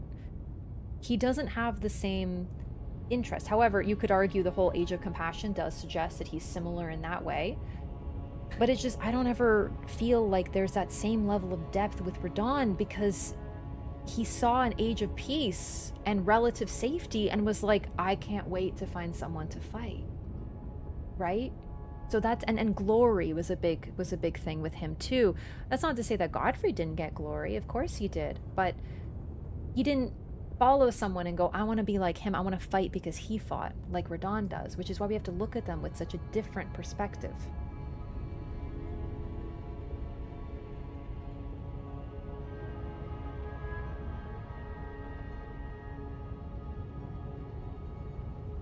War is horror on earth, and Radahn was ignorant of that. It's true, and you can't blame him for not knowing. But I have to side-eye anybody who hears tales of war. Listen, I grew up with tales of war. I was born in Canada, but my parents... I have relatives who were killed in the war, in World War II. I have... My grandparents talk about having to march across so much land because they were forced out of their home. And my grandpa's first memory is having rocks thrown at him by the people who would be moving in where he used to live. Like, war, even hearing tales of it, if you have any empathy, will make you very quickly realize that it's not something you want. It affects the people that you care about and love, and if you have any knowledge on it, and any, like a shred of knowledge, you will be like, that sounds terrible, let's not fucking do that, and you would avoid it at all costs. Radahn sought it out. This is why I'm so critical of him, because I think it's very important to do that.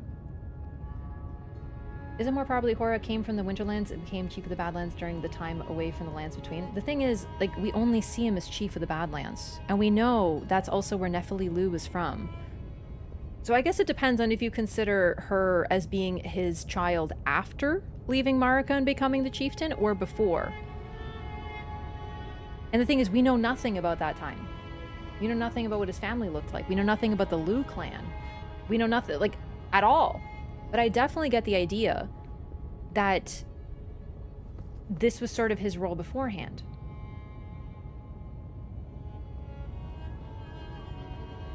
Big chug? I've been talking a lot.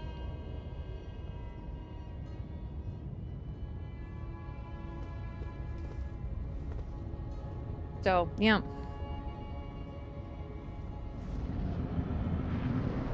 Godfrey's a really interesting one. I've been waiting to talk about this until this. I adore him as a character. I don't agree with him at all. But there's a reason I think that he had a much more heroic depiction. And here's the thing. Remember what Nephili said? About, like, violence and wanting to stop it? And then she fights against Godfrey or Hora Lu.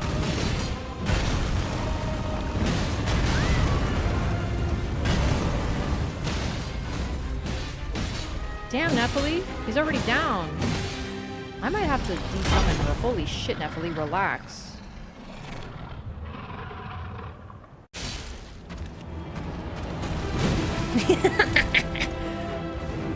Sorry, Nephili, I just want to see what happened. Oh no, Nephili! Okay, let's get rid of her. Quickly!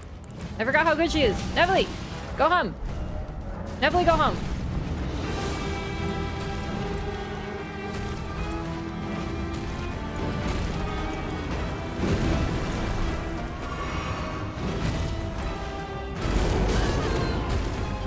Like, he loves this. Ah! Whoops.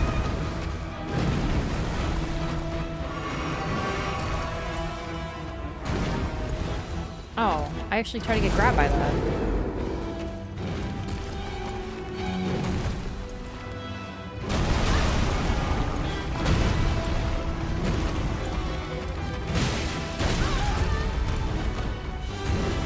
Fuck.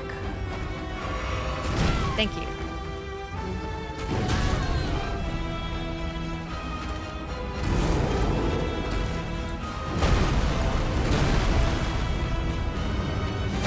Yeah, I don't have the timing yet.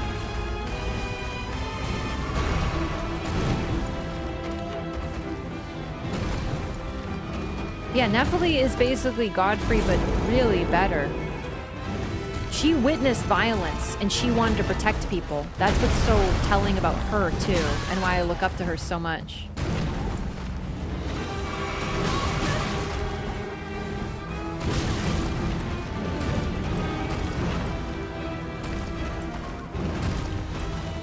Yeah, I definitely think he was a chieftain of the Badlands first. Just because of sort of like the...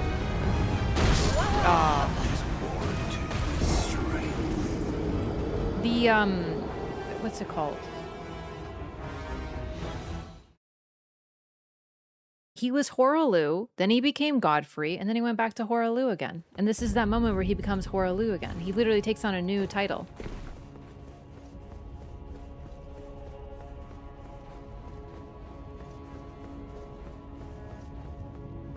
However, when he became Tarnished, he left the lands between, and all the Tarnished fought in their own different lands, and then, yeah.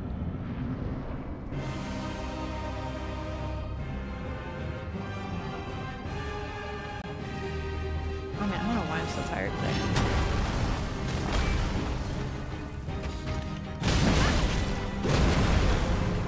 Well, I did stream almost every day for the past 2 weeks. That could be it, yeah.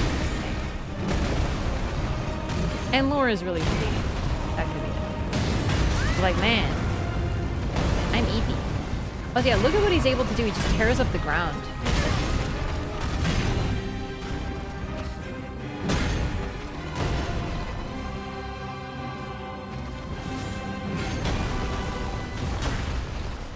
I guess one piece of evidence that maybe he came from somewhere else and then became the chieftain later. Okay, the main reason I think that he became the chieftain first is because when he is Godfrey, it's a one-way trip. He can't get Sirash back, right? So as long as he has Sirash, he is Godfrey. They just try to hide that fact a little bit by not revealing it in the opening cutscene, being like, oh, Godfrey, by the way, is Horalu. They want this to be like a, wait, what? Right? But he has Sirash.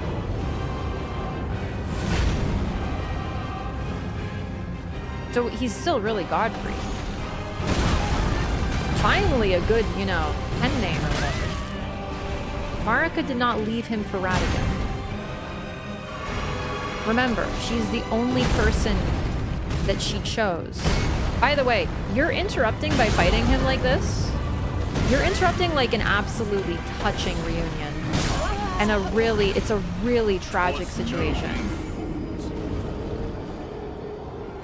Because if we lose, then he's the one who fights Radigan and gets to see Marika again, even if it's just to kill her. Marika trusted Godfrey to kill her, which is why she created the Tarnish in the first place. It just so happens that Godfrey isn't going to be the one, it's going to be us instead.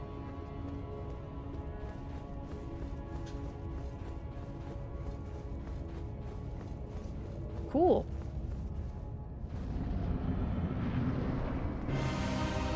He's not fighting you to have dibs. He is, but he's fighting you mainly to prove who should be the one to do it. Remember, he holds to his own philosophy.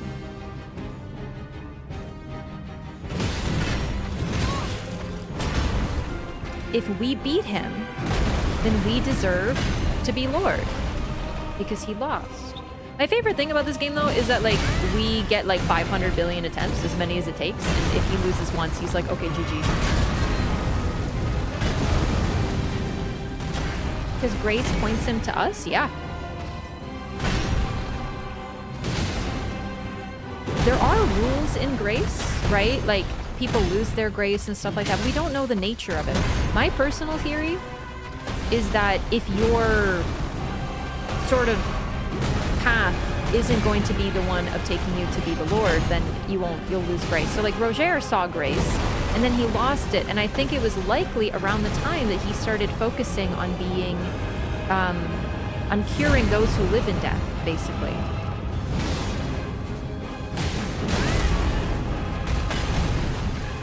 Like, for example, I don't think Dung Eater sees grace. You know what I mean?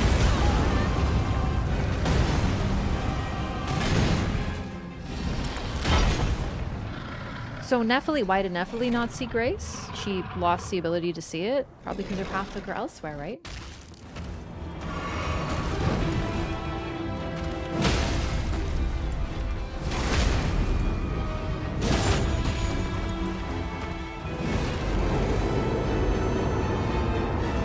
Oh shit, he baited me.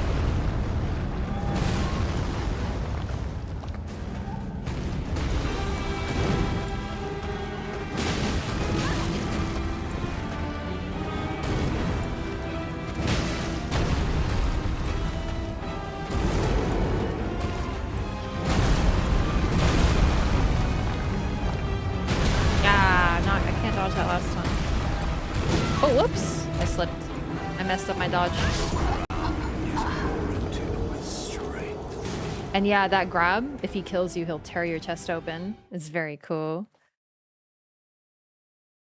Wonder why Godfrey came so late in the game. Yeah, I think it just meant to be like that moment, like he's like the last. Everyone else has fallen by the wayside. It's just him. It's like, it doesn't make sense that he's this great warrior and he takes so long to get here, really, but functionally what this is you proving yourself at the last, right?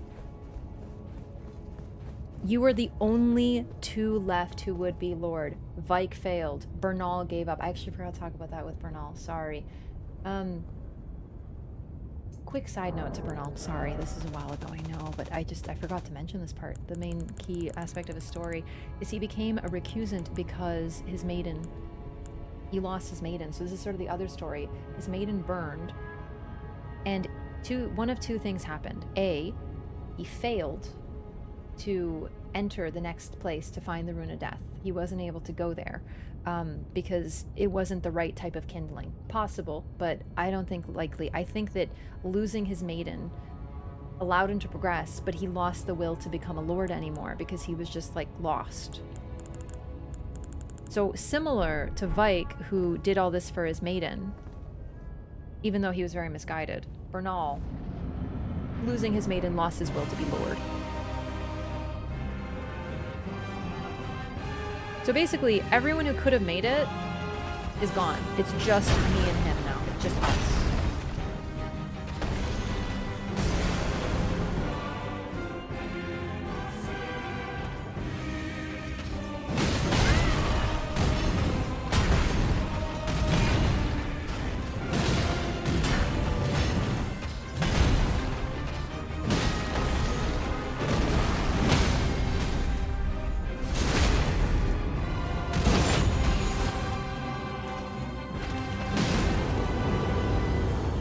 What happened to his axe? Use.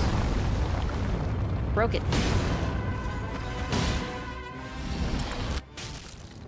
Also, it's not his pet. It's the Beast Regent Siraj.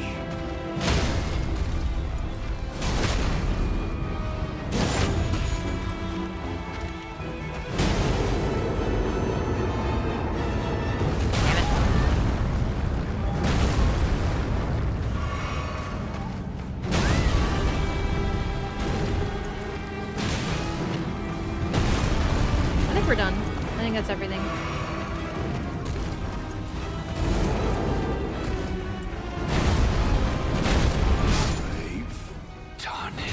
Oh wow.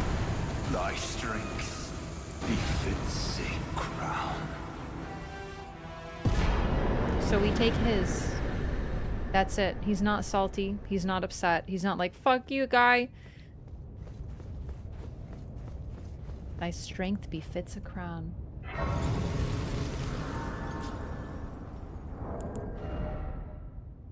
He also, we don't know how long it's been since he's seen Morgoth, but I also want to talk about that as a sign that though Omen, Morgoth was not despised by his father, right? He wasn't resented. He wasn't like, you know, it's been a long time, Morgoth, basically, right? He had to leave Marika sent the Tarnished away, and no one knew the truth. No one knew that she removed their grace. That was a secret. No one in the game seems to be aware of this, except for when the Tarnished start returning, that the plan was always for them to return. The lore tablets in the game, like the swords, tell us that Godfrey defeated his final battle, and he lost...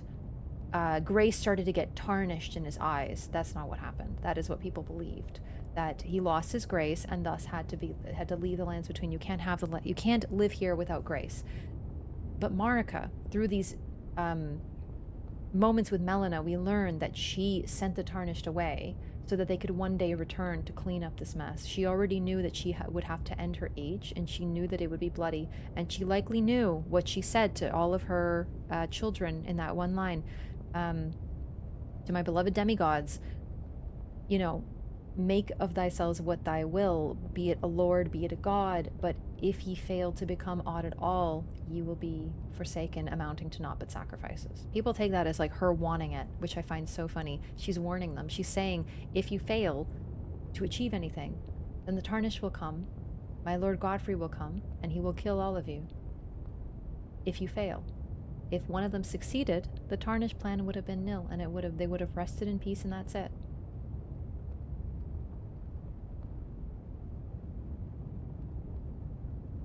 Remembrance of Horalu. Remembrance of the warrior Horalu hewn into the Erd Tree. When Godfrey, first Elden Lord, was robbed of his grace, becoming tarnished, he took with him his kinfolk and left the lands between. After the long march of the Tarnished came to an end, Godfrey divested himself of kingship, becoming a simple warrior once more.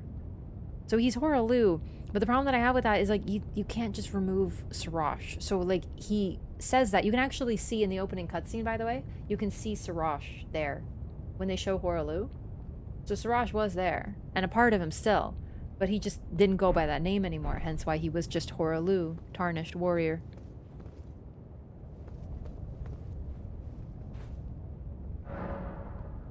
Mother of the Year? What was she supposed to do? Rule forever?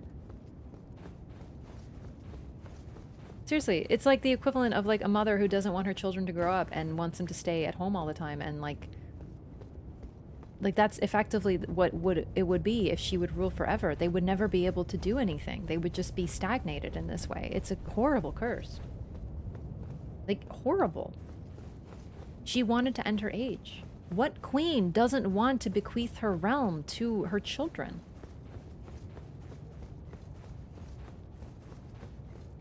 As far as we can tell, he's just a normal dude. Also, yeah, she warns them, and look what happens. They don't achieve anything, and Tarnish comes in and kills them all. And why does the Tarnish have to come kill them all? Because Marika wants to die. To end her age so that someone else can rule. Seriously, what the fuck else was she supposed to do at this point?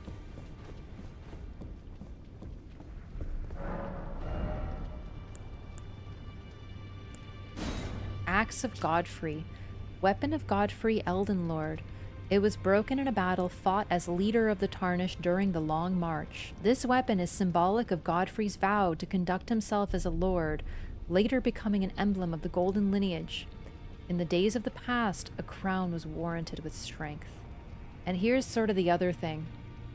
We have this warrior who fought his way to the top and was strong and a leader, and who he chooses to serve is effectively a woman who couldn't fight at all, and whose entire people were slaughtered because she was weak. Really. Because they were weak, because they didn't fight. They were the perfect victims for the Hornset. It was like Jarberg, what happened to them. But that is who he chose, and who he chose to follow.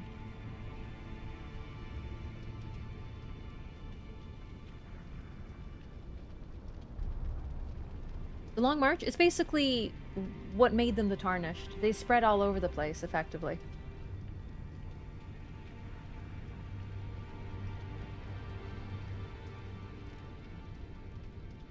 They're a really interesting couple.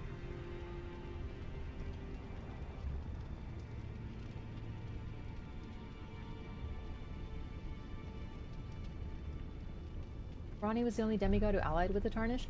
Sort of. She allies with us, but you could argue that Godric is allying with the Tarnished. He literally takes their limbs and uses them. Rykard allies with the Tarnished. All of his followers are Tarnished. He's just setting them up so he can eat them. A lot of people were interested in the Tarnished in different ways.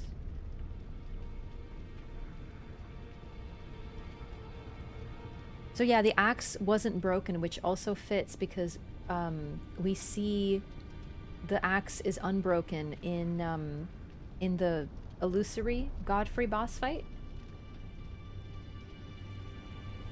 Godfrey isn't a demigod, he's just a guy. Yeah, he's just a guy. That's the thing. Also, remember, Marika became a god, but she was just a girl. She was just a girl in a village. Think about where she grew up. We haven't seen it, I know, but just if you know in DLC, think about where she grew up. Think about the environment. Think about how that life was, and think about what Godfrey's life likely looked like. Just imagine these things and realize that it's very, while we can compare them to the later generation, not so much. It's hard, right? And it's not their fault, because at the same time, like, what parents don't want a better life for their children, right? They wanted to create a better life for them. They wanted to create a better age. And arguably they did. And they would do anything for that. Absolutely anything. And look at what happened. Trust me, no one is more devastated by this turn of events than Marika herself. Her sorrow is deep. She doesn't want her children to be killed. She doesn't want them to die. All she wants is for herself to die. And she can't have that because her other half is fucking grieving. Her suffering is immense. Ideally, someone would have killed her by now. Also, yeah, it was a double-sided axe. It's like Godric's. Godric's is evoking his, I mean. Moog also allied with the Tarnished. Yeah, absolutely. A lot of them allied with Tarnished. Okay. Also, I love this. In the days of the past, a crown was warranted with strength. Like, that really sort of speaks for itself.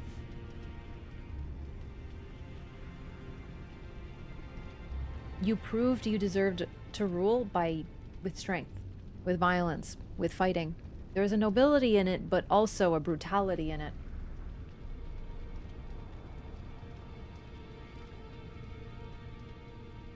Malekith would not be able to kill Marika because he is her shadow-bound beast. That's the main reason. Some people had this theory that, like, Marika was the Glowmide Queen or something, and I'm like, okay, that doesn't make sense though, because if there's anyone that cannot hurt her, Marika shot herself in the foot. She sealed the Rune of Death away to her most loyal ally, the one who is physically incapable of betraying her and harming her. He can't kill her. Like, we talked about this during the Malekith part, but I'm telling you, like, there is no way that he would have been able to kill her. And if he had, he probably would have gone mad like Blythe did and gone on a whole fucking massacre and killed a lot of different people. Probably the whole goddamn Golden Order. Except maybe a couple Empyreans that need to be kept alive. Like, there was a reason she couldn't just ask Malekith to kill her. Chat, look at the effort that she had to go to die. The Knight of the Black Knives, that has her fingerprints on it. That was to kill her. The Tarnish being set up. Hugh being kept so that he can build this weapon. He promised her to do it.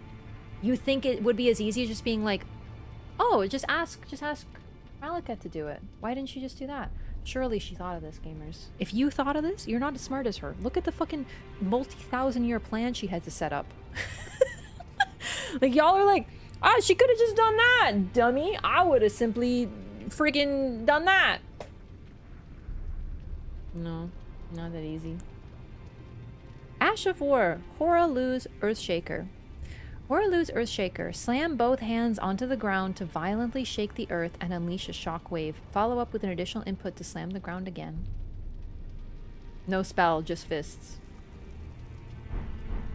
Also, yeah, this whole attitude of, oh, it's so easy, why not this? That's literally Mikola. That's actually him. Really, that's his main hubris. Is this idea that if he had been in the same position, he could have done it better. And guess what happens when he's in the same position?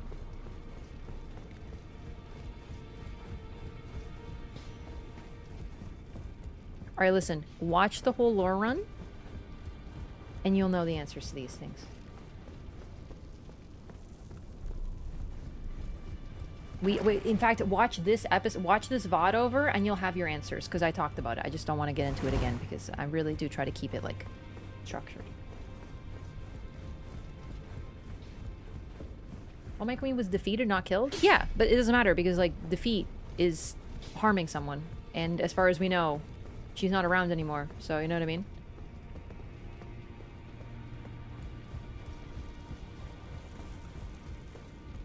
Okay, no one else is here. I just wanted to get the information. And next we have the finale.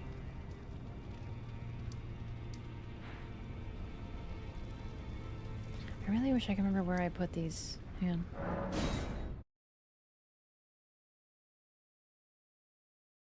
Like, we talked about it during this stream. I'm sorry. I know people are coming in and out. It's just like, it's in the VOD, you know? The record is kept.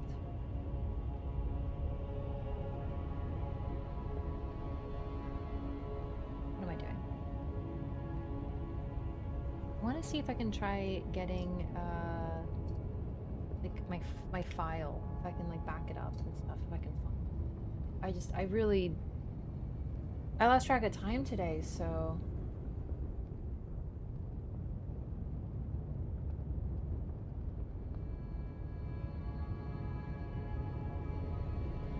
I don't know where they are.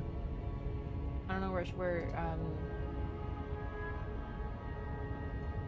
yeah, because, like, I set up all the endings, so the goal is I want to, like, back up my file and do all the endings, because I can. I set this up for a reason, but the problem is I forgot to back up my file.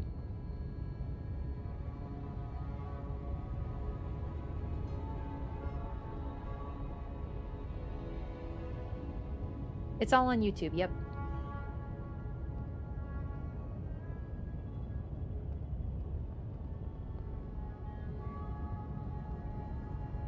Marika's goal is not endless purgatory. We also talked about this. Listen, I'm sorry, I know, but we just already talked about it, and I don't want to repeat. I already talked about how the Dark Souls 2 queens aren't evil, like, at least once per stream. I'm really trying to keep these VODs as clean as possible, chat. We talked about that just a couple hours ago. If you go to the Malekith section. I can't find it!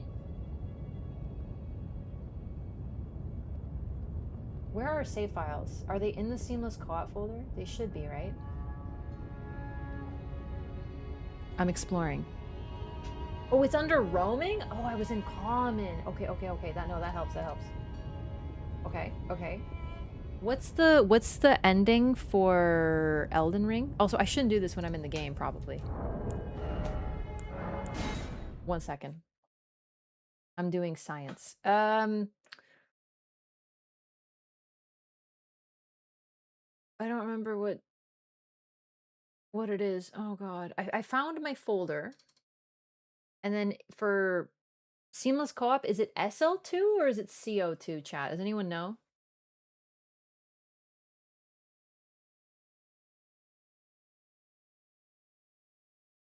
Just kill Radigan and Beast, then back it up? Okay, that would be easier. Can you quit in the Erdtree? Copy all? But I need to know which one it is, though.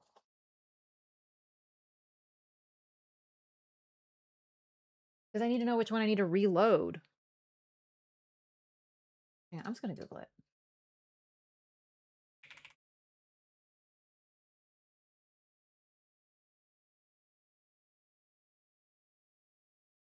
Okay, it's CO2 for Seamless Co-op. Okay, hang on.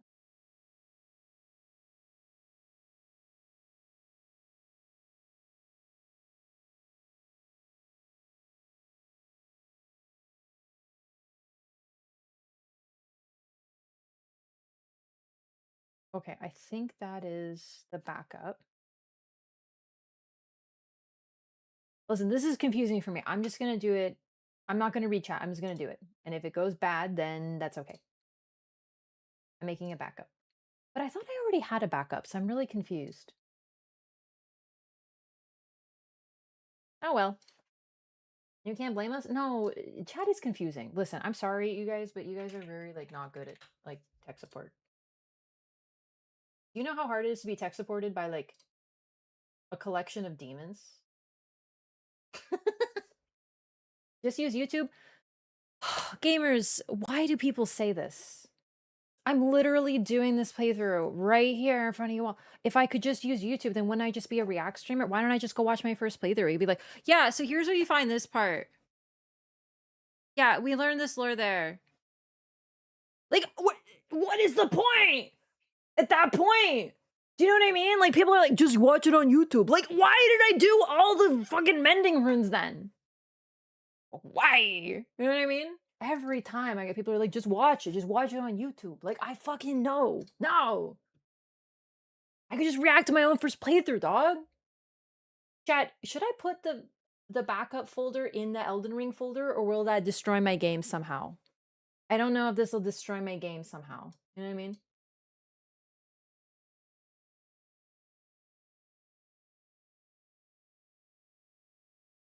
Like, this is what I loved. You know what I mean? Like, I could have just watched a silent walkthrough the whole time and been like, or I could just watch Vadi's videos right now. We could open up Vadi and see what he has to say. What's the point? Don't you have that urge to create and find things and study and like do a little treasure hunt in a game? You know what I mean? I would watch my own first playthrough and react to it though. I'd be like, oh shit, fuck. Or like, oh damn, I did pretty good there. That'd be funny. Put on desktop, but I'd be fine to put in the same folder. Okay, I think I don't know how to copy the folder to the I don't know what that means. Chat, I'm scared I can't do the final boss right now. Or I guess I could do the final boss, but I just can't touch Marika. I guess we could do a test run. I'm just scared I'm gonna like destroy Elden Ring somehow. When people would backseat Peeve watching his own first play. Wait, Peeve watched his own first playthrough and reacted to it, and people were backseating him? That does not surprise me. Like, not even a little. All right, I'm gonna take this file and then I'm gonna put it in a folder called backup here. And if it breaks my game, then it breaks my game. Who cares? Me, I care a lot. All right, so we have that. And here's what we're gonna do. Here's what we're gonna do. We're gonna close this and then we're gonna open Elden Ring.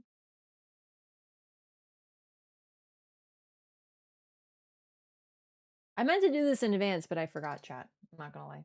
I just totally forgot.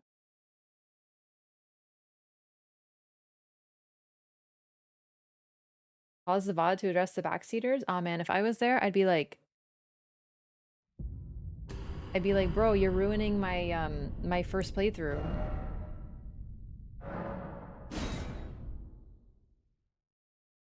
I think this should be okay.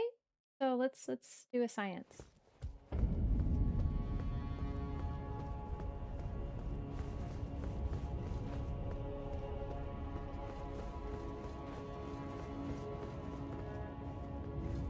I didn't expect. I totally forgot how the end game just turns into like freaking boss rushathon though.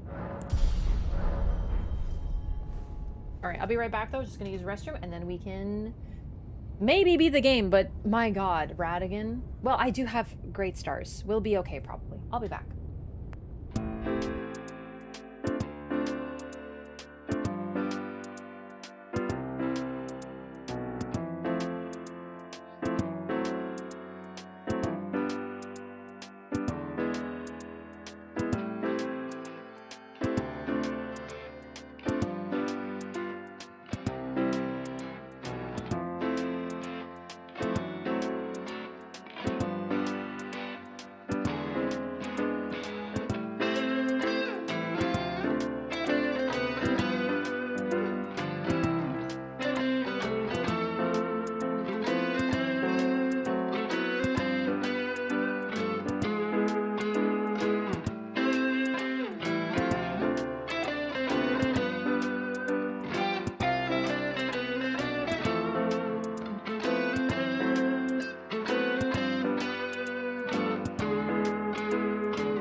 Okay, hello everybody.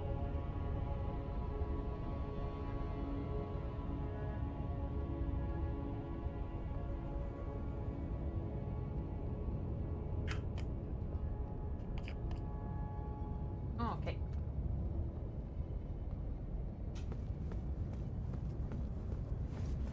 Get ready for Flashbang Central. And I'm not worried about bleed. Bleed is not why I use the Great Stars, man. Bleed is just terrifying. It's an additional bonus. The Great Stars alone. So look, the thorns are burnt and we can enter. All that burning just to burn this. Get ready for Flashbang. Yeah, you know what? We should test it. You're right. Sorry. I know we're debating, but it's important because like I want to make sure this is working right. All right. So if I did it wrong, then we won't be here.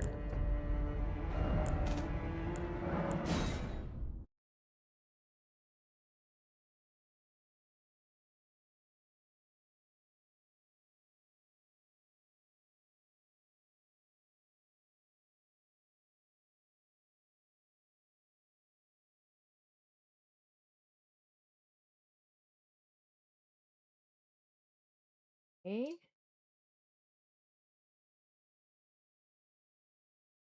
Science.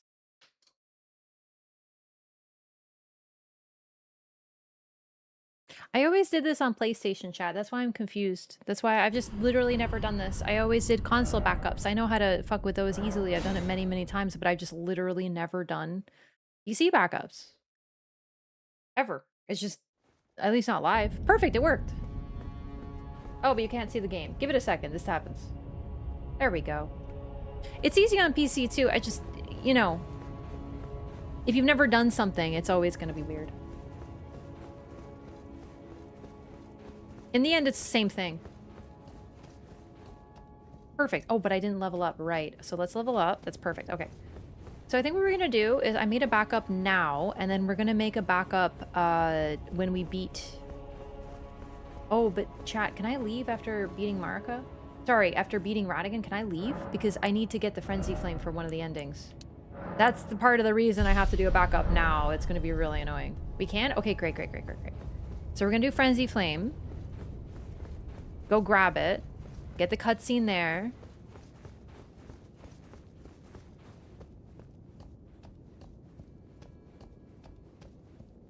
Okay, then we can do that then. Okay, perfect, perfect. All right, that's it.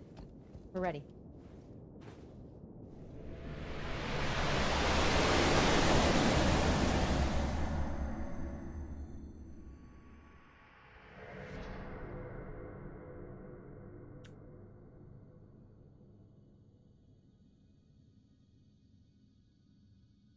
And there she is.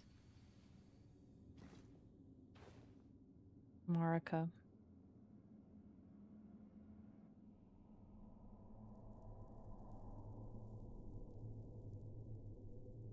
Notably, her womb appears to be pierced and crucified.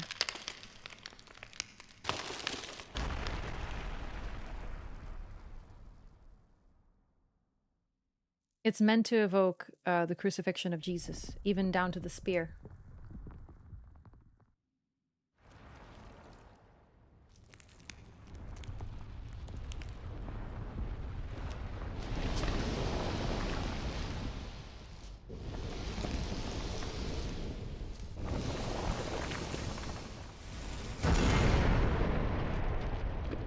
And look at their skin. It looks like wood, like petrified wood.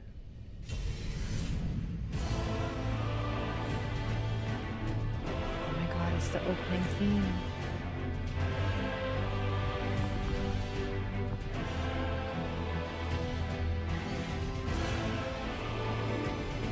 And within his body is the Elden Ring. Their body, really.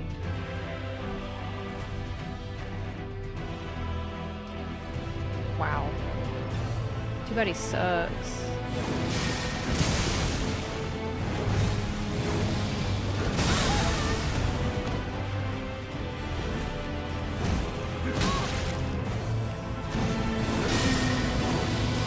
Great, good crap, sure.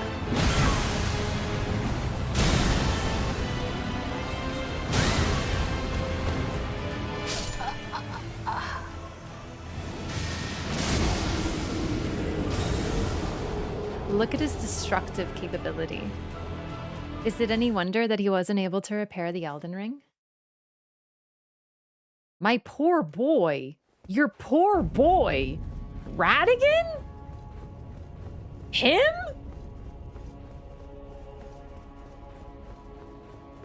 Him? Are you sure? I admire his aura as well, but like bro's about... I tried real hard. Like real hard to find any stuff where I'm just like, bro, like... Does he have any redeeming traits? And I'm like... He gives Mikola a present back one time. I tried so fucking hard.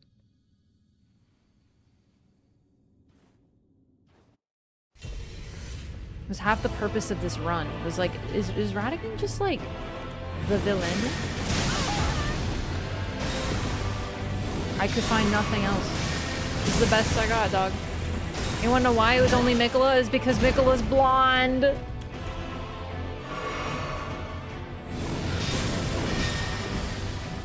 I guess scholarship. It's just the problem is he uses scholarship as an excuse to like suppress information. You know what I mean? Soundtrack, I guess, but that's not his soundtrack. That's their soundtrack. Can you dodge this with a jump? Nope. And he's hot, yeah. But he's not hot anymore. That's right. He's still pretty hot though.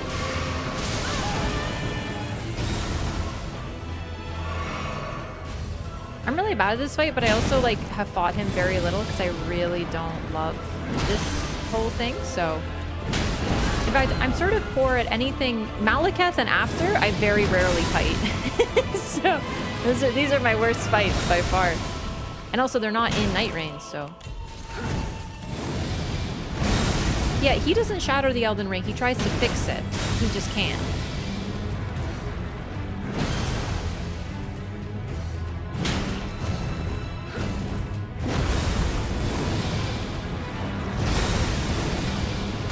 Ah, I missed it.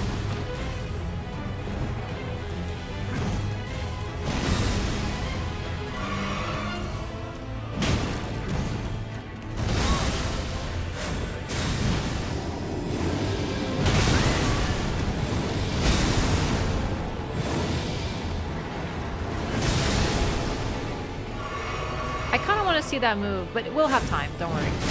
Ow. Fuck you, guy. See what I mean? Look at him. Look at this motherfucker. He's such a fucking dipshit. Ah, God.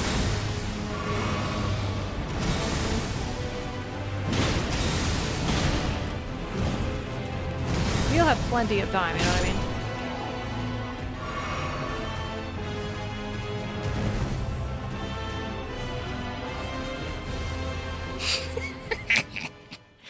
Sorry.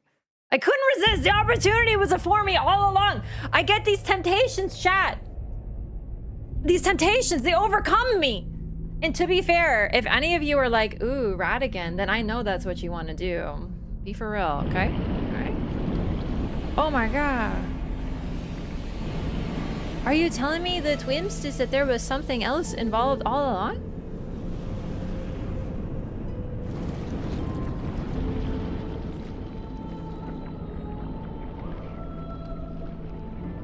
And then we have a woman vocalizing.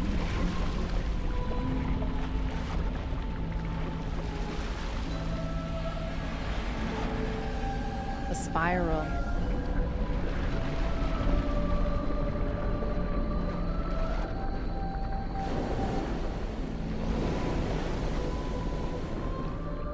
A silent scream.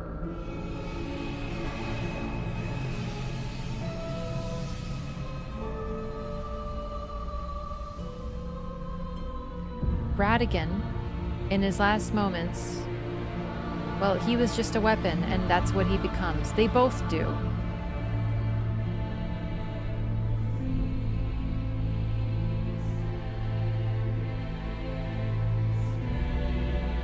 The Elden Beast. This is the beast that was sent along with the Elden Ring. And we have golden fire, just like Placidus Axe.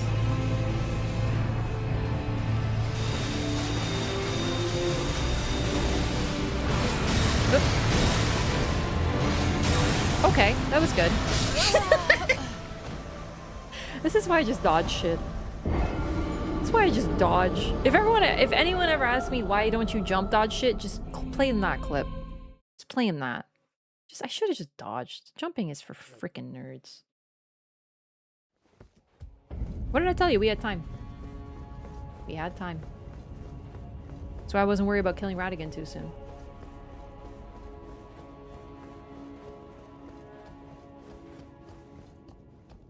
He does the Divine Dragon move, yeah.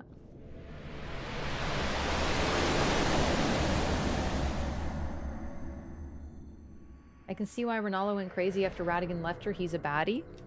Yeah, but... Trust me, I have encountered some women who just have the fucking worst taste, and you're like, come on. And that's Renala, man. Like, seriously, I get it, but...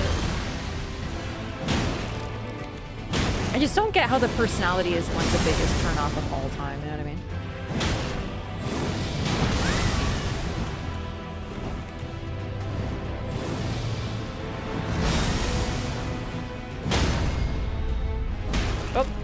Oh, okay, that's fine. Okay, I want to show this move off better.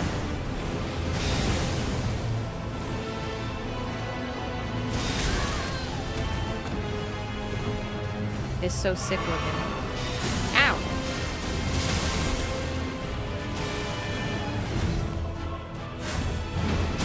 I hate you. I hate you. I hate you. I hate that move. Other than that, he's not too bad. It's really just the teleports away. It's this! Ugh.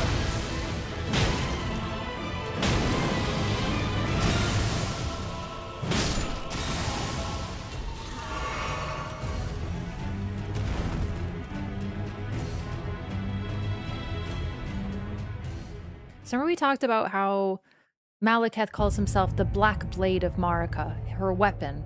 And then we have the Blade of Mikola, Melania. This is literal. They become just a tool for the Elden Beast to wield.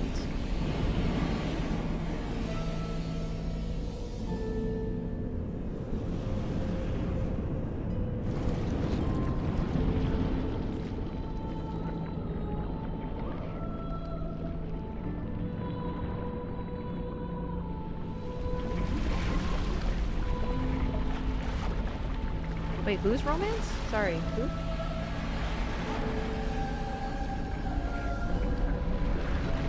They were indeed always a tool. I don't know, it's hard to say, chat, because the greater will is sort of the opposite of the three fingers.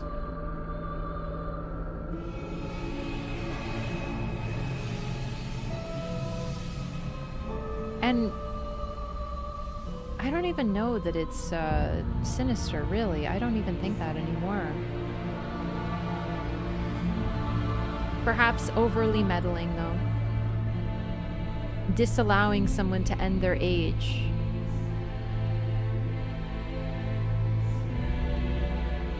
It's like space given form, with a nervous system inside, one that also looks like a root system. Also, it stays in the water.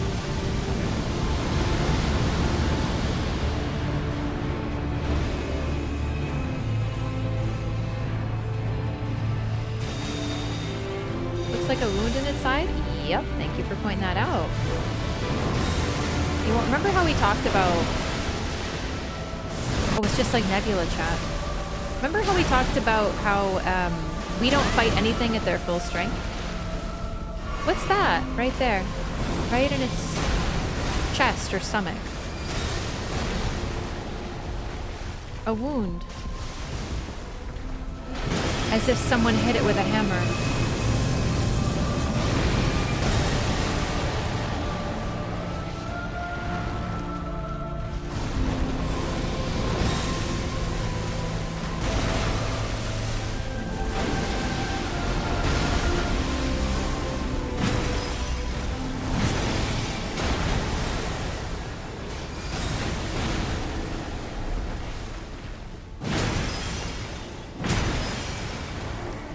love the sound, like shattering glass, and then it goes underground. Oh, it's so cinematic.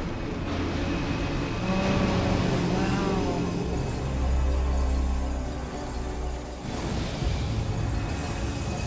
wow. Oh shit, I forgot. Right. Wow. Oh, that was a different move. A rune arc too.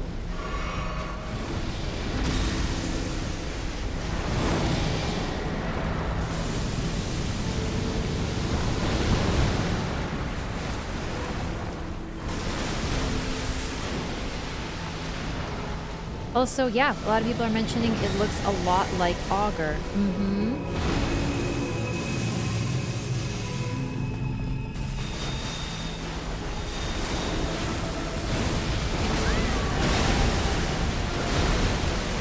I can't see what's happening. Am I? Okay.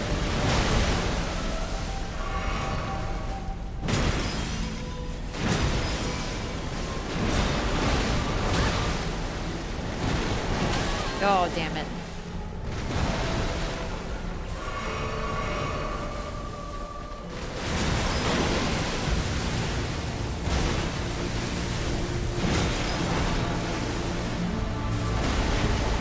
A little hard to see. That's okay.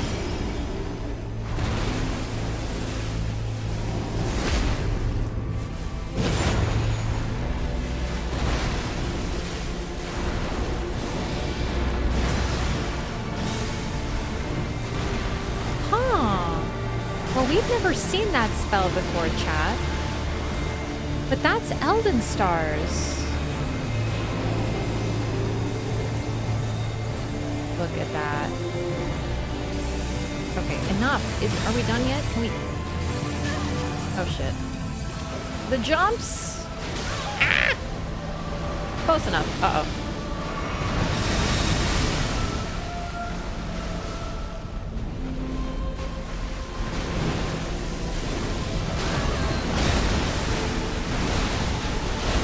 Okay, so I can't kill it yet because we're not done. That's actually perfect. I was about to say we can't kill it yet because there's a few moves I'd like to showcase. If desperate, I have a clip of one of them because it's really quite rare that I'll just pop up, but it's a short, so it's going to be vertical format and y'all are just going to have to deal with that. Sorry, it's only a short. It's probably somewhere. Actually, if you can find the clip, it's the grab. He does a rare grab that will, you get hoisted up, crucified, and then pierced. So, really want to showcase that. It is really rare, but I do have a clip in the channel of it.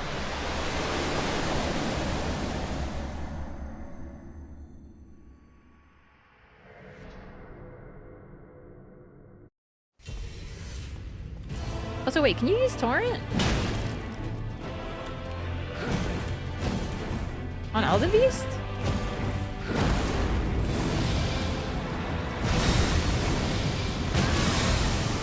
Really? Oh shit. It's chat, is it? I'm gonna be honest, it's been a while. I don't even know if that was a thing when I last played this. It might be and I forgot.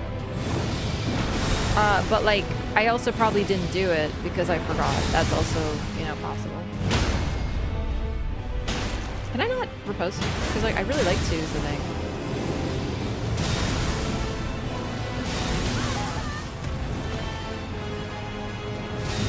Shit, I can't dodge the third one. No, I know it was a patch. I just forgot. That's what I'm saying. Because like when I played, that wasn't a thing. A lot of things I don't know about, like new stuff. Anything that was added after release, I guess.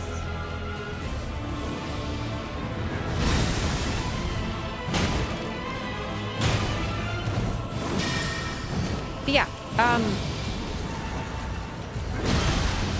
oh shit.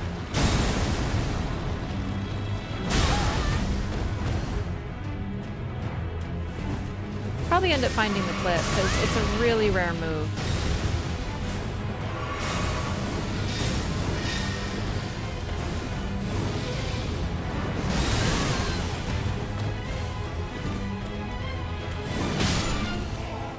A little too much healing on that, but that's okay.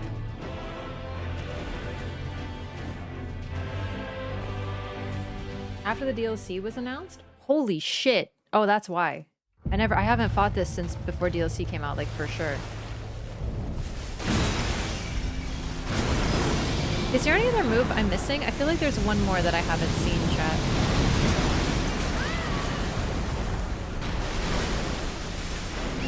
Oh my god, this is so crazy. The future is now!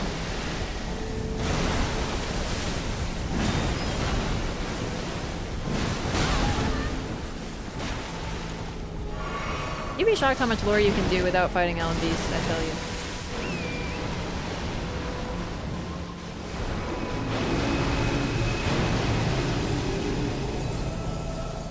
Two Nebula versions? Yeah, we'll keep the Nebula version. They're fine.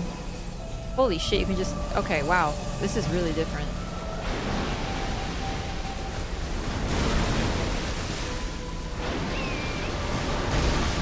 Okay. There it is! Yes! Yes!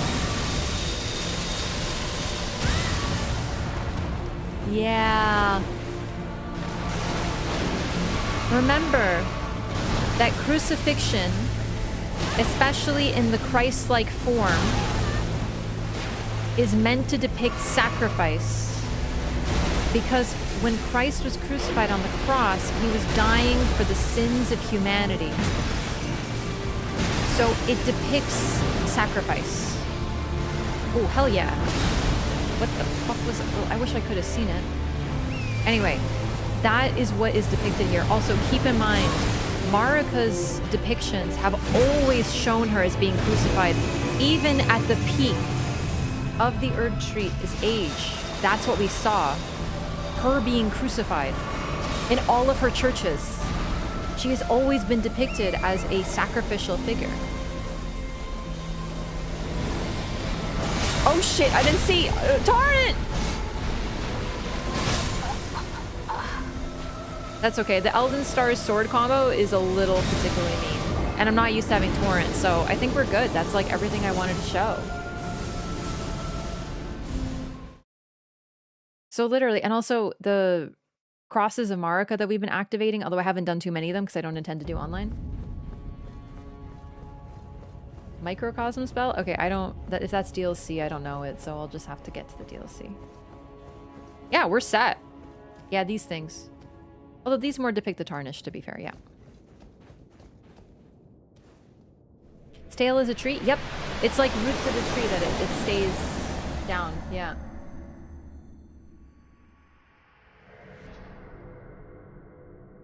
Reminds me of that thing from Attack on Titan. The way I sat up when I saw that thing from Attack on Titan. Yeah. Blonde girl encounters alien space entity and accidentally becomes a god? Oh yeah, I paid a lot of attention to Attack on Titan after that.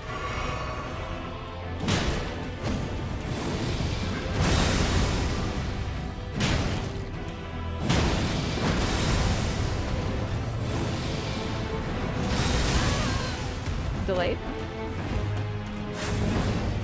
I fucking hate you, sorry. That move activates my enrage mechanic. I really fucking hate it. Because it's like the move that intentionally cues your input. It happens every fucking time. It just cuts through all hyper armor.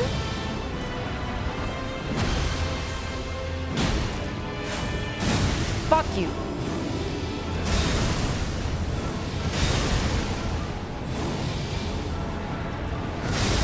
I didn't realize you can just go behind him for this, so that's like really helpful. Frick you! Ow. See what I mean? He's such a weenie. No one cares, Radigan. Go become a sword. Really though, I know you meant well and you're just kind of like a sad boy, but like... You just fucked up like really everything and like I can't feel bad because your whole crisis is like, I want to become complete.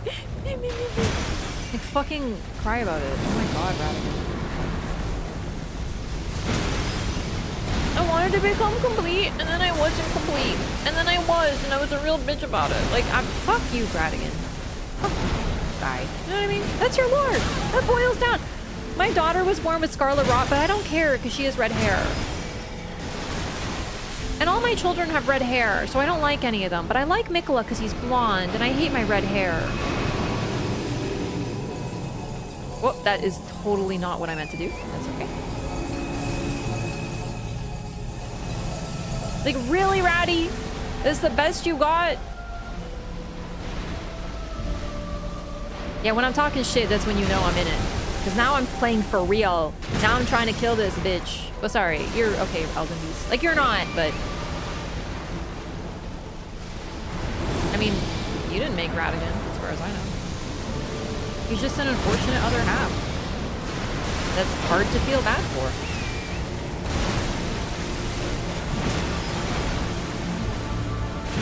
Because he really just causes so many goddamn problems.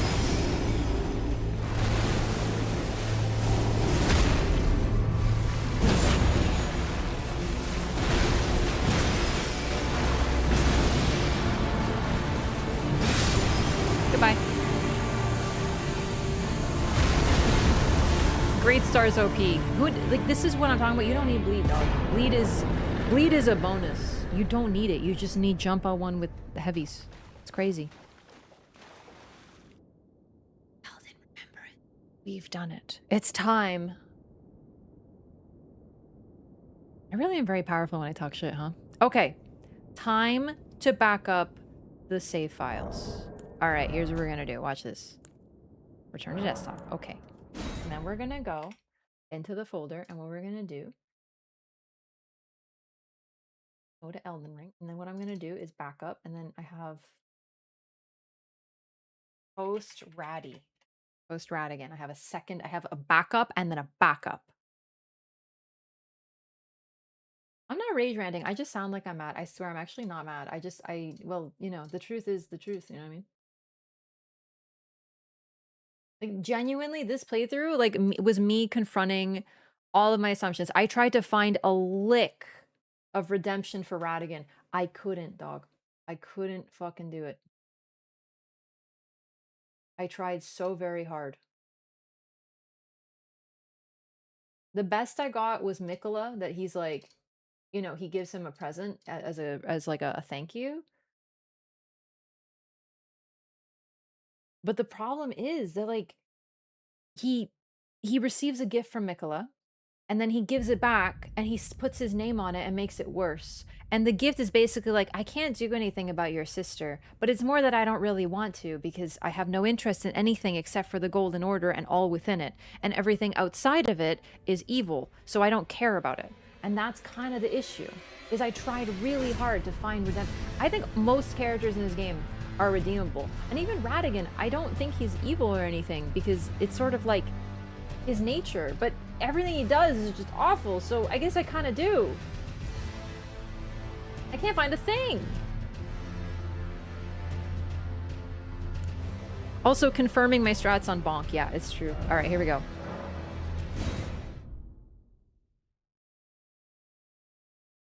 I just don't love this fight, but it's okay. Honestly, that has nothing to do with his lore. Okay, the Elden Remembrance. Remembrance of the Elden beast hewn into the Erd tree. It was the vassal beast of the greater will and living incarnation of the concept of order. And here's the thing we have to remember too, is that this came to the lands between with the Elden Ring, with what would become the Elden Ring. It is said that long ago, the greater will sent a golden star bearing a beast into the lands between, which would later become the Elden Ring. So, possibly one of the issues here is that the Elden beast wants to continue to exist. Which is, to be fair, sort of one of the principalities of life, is to continue to exist. But to continue to exist unto eternity is also stagnation and therefore bad. So that could be why the Elden beast in this way is in an antagonistic role and sinister, is that it, like the Order, wants to continue eternally. But Marika knows that stagnation is bad and wants to end the Order. However, Radigan, her other half, is fundamentally opposed to her. Whatever she believes is the opposite of what he embodies. She wants to give her children a chance to create something, to be something. He does not, because she does. right? That's what we know. She shatters the Elden Ring to end her age out of desperation, having tried everything else and knowing there's no other possibility. It's sort of like unleashing the floodgates because you know there's no other way to get people to act effectively. She's stuck and she needs to end it, so that's what she does. So I'm not really sure of the role of the Elden Beast. I have obviously thoughts. My main idea is that it embodies order, right? And thus embodies this concept of the eternity of order. Also, the Greater Will is a very interesting entity because it seems to be the opposite of the Three Fingers. And we'll get this a little bit because the Three Fingers is all about destroying all life, everything. And it's three fingers torn off with two. Do you see what I mean? Like, it's one hand. So it was one hand that split, effectively, from what we get. The Greater Will just represents life and is also credited, this is like slight spoilers, we don't have this yet, with the creation of life in the first place. And we also know that it grants intelligence because the beasts were beasts until something granted them intelligence, and it is associated with having 5 hands. It was likely the Greater Will. We also know there was a dragon lord. Its god fled. It awaits its god's return and is constantly in this pose, like the Two Fingers, waiting for information. And then we have this question of, I think the Greater Will ruled once before, and it was pushed out of the lands between. So this time it sent the Elden Beast, because I think that's the main difference. We see a depiction of the Elden Ring before, but we don't see a depiction of an Elden Beast. That doesn't mean one didn't exist, but to me that suggests that something else is there, like that something is missing. The Two Fingers also speak, but they're very, how do I put this? I consider them TV antennas. And eventually they stop getting signal. So what do? They call the Greater Will. However, likely the Elden Beast personifies the will, or not personifies, embodies the will of the Greater Will, which is why it is its vassal, right?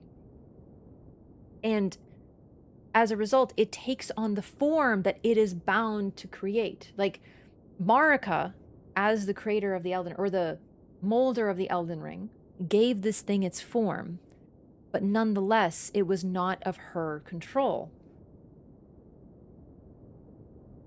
When this thing was free, when they weren't locked up in the tree, the Two Fingers could likely just call the Elden Beast for what to say, what to talk about, because it embodies the Greater Will. But when the tree was sealed, it was a true seal. Nothing could get through it, including these messages, most likely. So the Two Fingers, they didn't even know about the thorns. They had no idea about any of this because the only one who could tell them is locked away. So I always got the impression of the Two Fingers as being a TV antenna, just reporting what they are told to, and being great orators, but limited at the same time. So that's likely what the Elden Beast is. Now, what I really like about this fight, as you saw, if you die to the Elden Beast, you have to fight Radagon again. In other words, when you have to kill both Radagon and the Elden Beast to slay a god. But when you do, that is when the god is slain. I think that's mainly what I want to talk about now. Let's show off some endings. Like, obviously we're not done. We have to get their stuff, but I want to start getting these endings to make sure my reloading of the file stuff works. Let me see. What's my favorite ending? I think we'll probably do Ronnie's last to kind of have it be our canon one. I know, easy, but it's fun. So this is Ronnie's. I think we're going to do Frenzy Flame first because I really hate it. So I think we'll grab that, and it's going to take some work. Wait, you can't travel? Chad, I thought you told me I could leave after. How do I leave? Oh, I have to grab this. Duh. Sorry. I've never... Have I done this before? They don't want you soft lock. Thank you, From Soft. I'm a big silly. Hee. I don't think I've ever done this. I might have. What am I doing? Frenzy Flame. Okay. I am... Remembering, we go Lindell, we go Forsaken Depths. We all lied collectively. It wouldn't be the first time, okay? Say you hate the Frenzy Flame ending? In terms of what it depicts, yes, I really hate it. But for lore, it's fascinating, but it hurts my heart.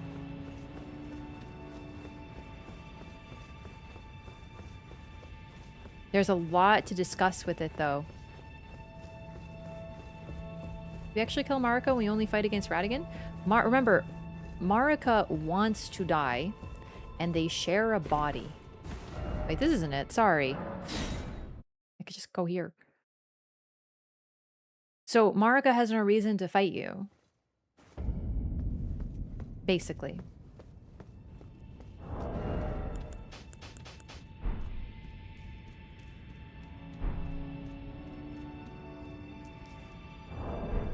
Open door.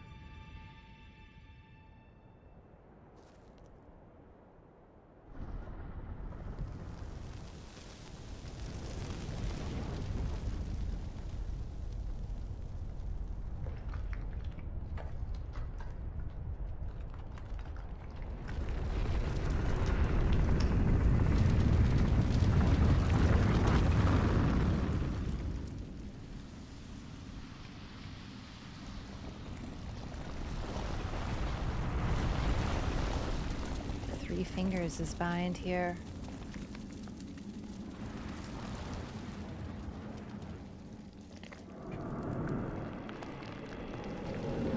And they are distorted indeed.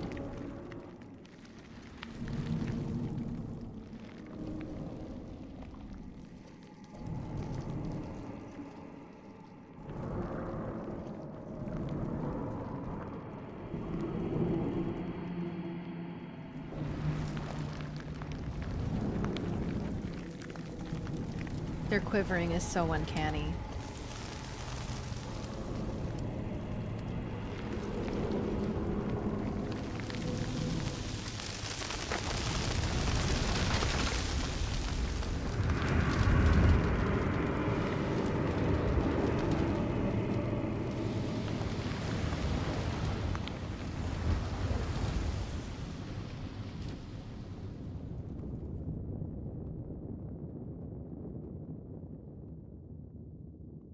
Looks so weak, but also so sinister. Yeah.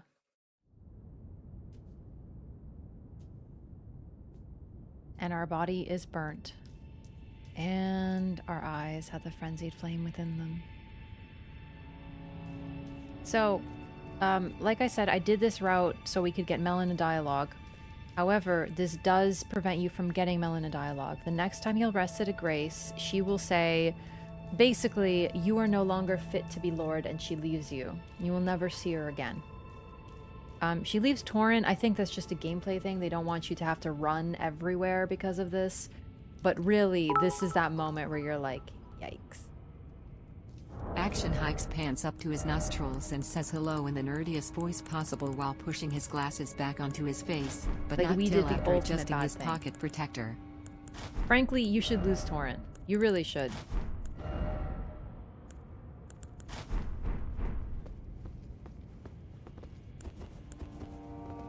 It does look really badass, I agree. So creepy. Hey, Bloom, thanks for the 100 bits. And then she says that she'll kill you. Yeah, sorry, I forget that part. I just love the way she says, you are no longer fit. And then she just says she will kill you. Should you rise as a Lord of Frenzy Flame, I will kill you as sure as night follows day, and then you never see her again. Now, the thing that I get people ask, they're like, oh, but like, what about if you seal the Frenzy Flame? Remember, sealing the flame, you still have it within you. It's like the Scarlet Rot. Melania, even with her needle, even with Miquella's needle, was spreading her rot to her closest knights. It seals it, not fully. It's not perfect. It's not a removal. It's not a cure. If you take the needle and you seal the Frenzy Flame, okay, yeah, from a gameplay perspective, you can pick a different route, but you are still no longer fit, not with Frenzy within you. There is no way. It's over for you if you pick this. The flame of chaos has nestled within you. Could you please rest your hand upon me? Burn me with the flame to make me your maiden.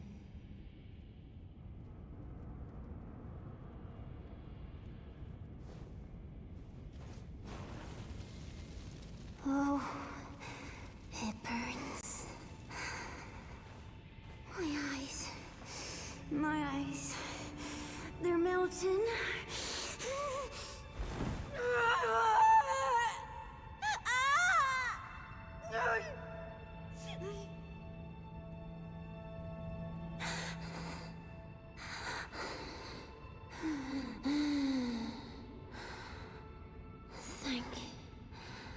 Thank you. We have a maiden chat. Huge lore. I have touched them. The words of the three fingers. As your maiden, allow me to divine them. All that there is came from the one great. Then came fractures, and births, and souls. But the greater will made a mistake. Torment, despair, affliction, every sin, every curse, every one born of the mistake. And so, what was borrowed must be returned, melted all away with the yellow chaos flame, until all is one again. And this is very important lore that we only get with this route. That the greater will, according to the Three Fingers faithful, made a mistake in creating life. Now, what this effectively means, and splitting life and allowing things to flourish, it's the concept, it's I guess this is nihilism? I don't even know what this is. It's basically just life is a mistake and pointless and everything should simply die.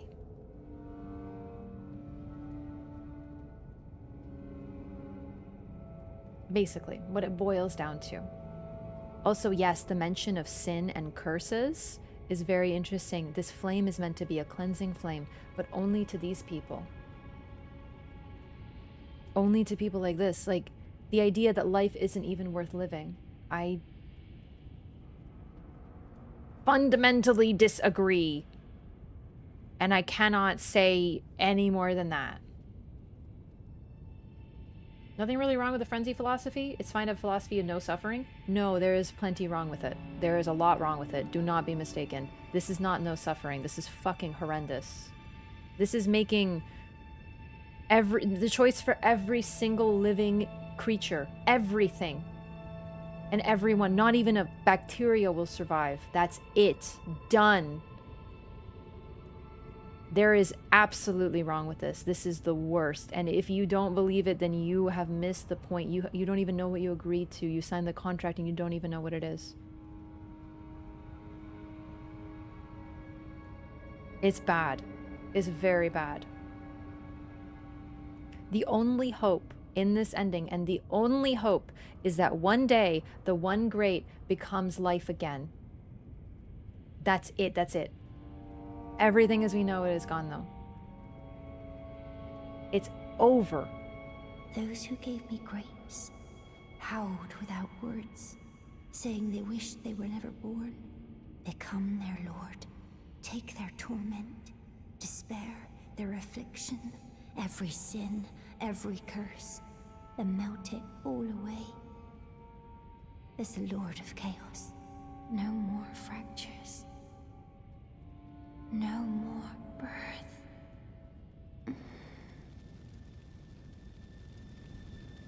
Her entire purpose was just to tell us that and then burn.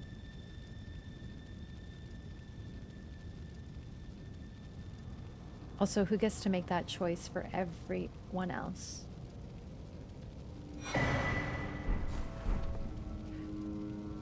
By the way, the other thing is, some people are saying maybe Torrent takes you because he trusts you.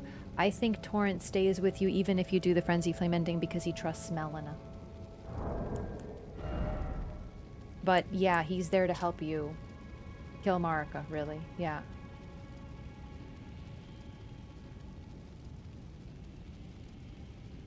No. No, I disagree. This is the worst ending. There is no justifying this. Start to finish. That's it. Frenzy Flamestone. Confers madness upon those who have not adopted the flame. Take care not to mistake this for its gentler cousin. It's another sign that the two fingers and the two and three fingers are two sides of the same coin. Frenzied Flame Seal. Formless sacred seal bestowed by the Maiden of the Three Fingers. Enhances incantations of the Frenzied Flame. This seal is the mark of the Lord of Frenzied Flame. Scales incantations using strength, dexterity, intelligence, and faith all together. Wow, I forgot how strong it is.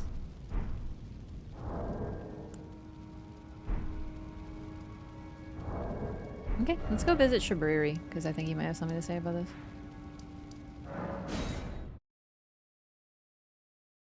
Melina survived the ending, though. Melina is special.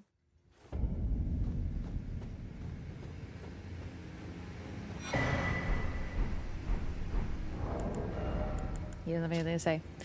We get Uraset. Iron Casa. Casa of the man who calls himself Shabriri. Crafted to imitate the woven straw hats worn in the land of reeds. The man, once known as Ura, kept a woman in the deepest reaches of his heart. He loved Eleonora, and he did this for her. That's the be-all end-all. Melina is a ghost, but she's special on a good day. Remember how we talked about plans on plans on plans? In case of Frenzied Flame, Melina is the plan.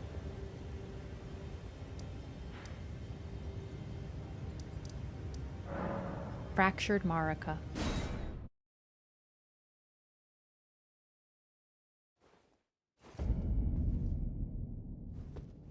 Notice how Ronnie's Sybil is gone? Become the Lord of Frenzied Flame. Once you pick this, there's no other route.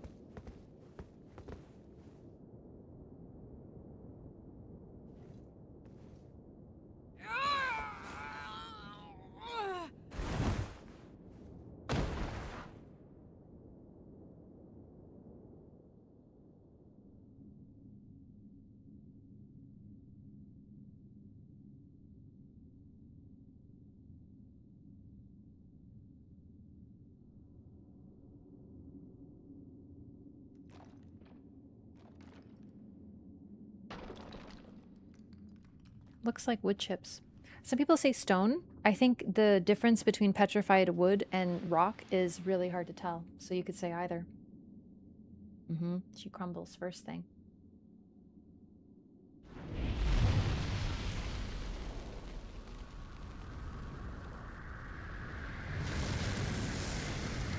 It's like a grand eye, and it almost looks like teeth within. It's terrifying.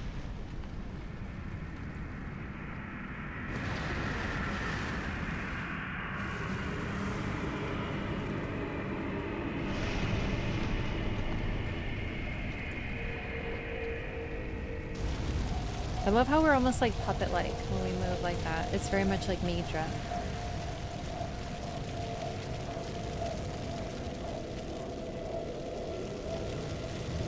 We move as if our head is moving first sometimes.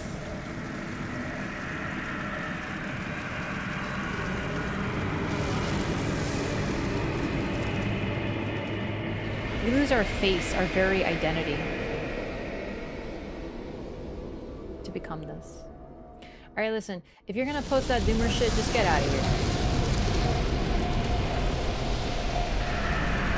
Don't try to justify the unjustifiable. You're in the wrong place.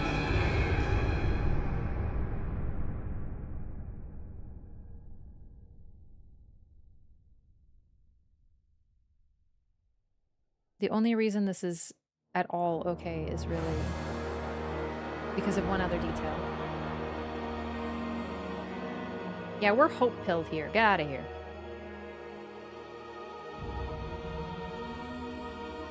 Co-director Yui Tanamura, we love him. It's horrifying. You see that and you're just horrified. Yeah, we're gonna skip it because we got a lot to go through.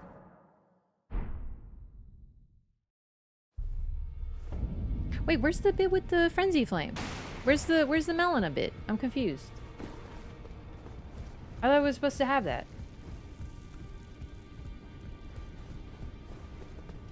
Oh, I burned her. Oh, so we don't get to see the real effect of our suffering. I forgot. Never mind. No hope. That's it. I did forget about that. Oh, well. So I want to talk about something, but unfortunately we don't get to see it, so I guess I'll have to do this another time. Miscalculation. I always forget about Melena's survival and stuff. Yeah, no, listen, I knew that not everything would be visible, but sometimes I forget what that actually means.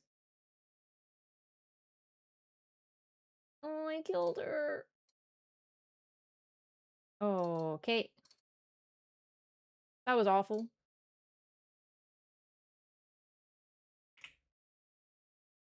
I hated it. Let's see, maybe there's, I probably have it in a video somewhere, but that sucks.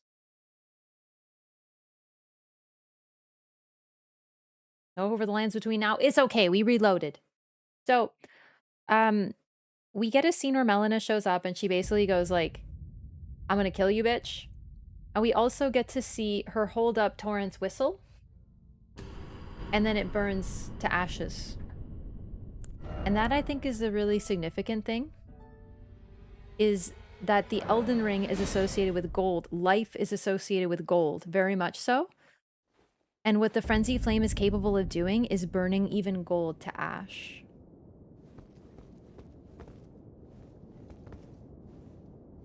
Even spirits, even Torrent. Okay, so now we have 1, 2, 3, 4, 5 more endings.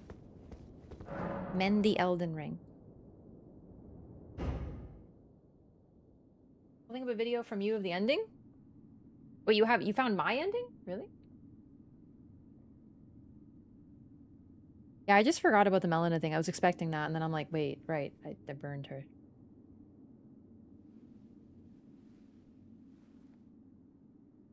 Got the worst one out of the way. Yeah, okay, sure. If you found it already, that's awesome. Sick. When in doubt, at least I have something.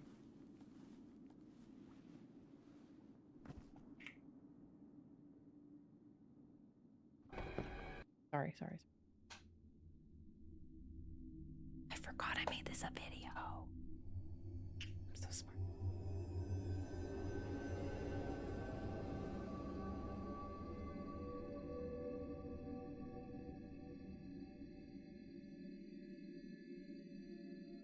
But the weird thing about this is, from what we can tell, Marika's still alive, for all intents and purposes, with this ending.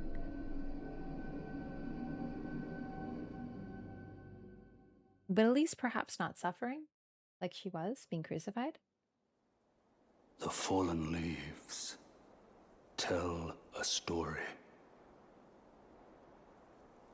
of how a tarnished became Elden Lord. In our home, across the fog, the lands between.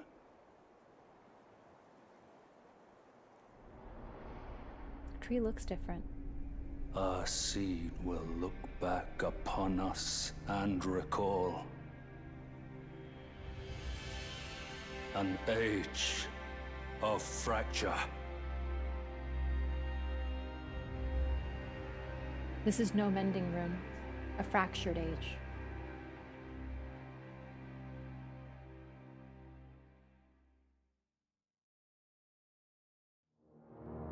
Probably not dissimilar from what it was. Actually, under the shattering. What Marika wanted? I think, unfortunately, the only ending we get that is what Marika wanted, the closest, is Ranni's. Really.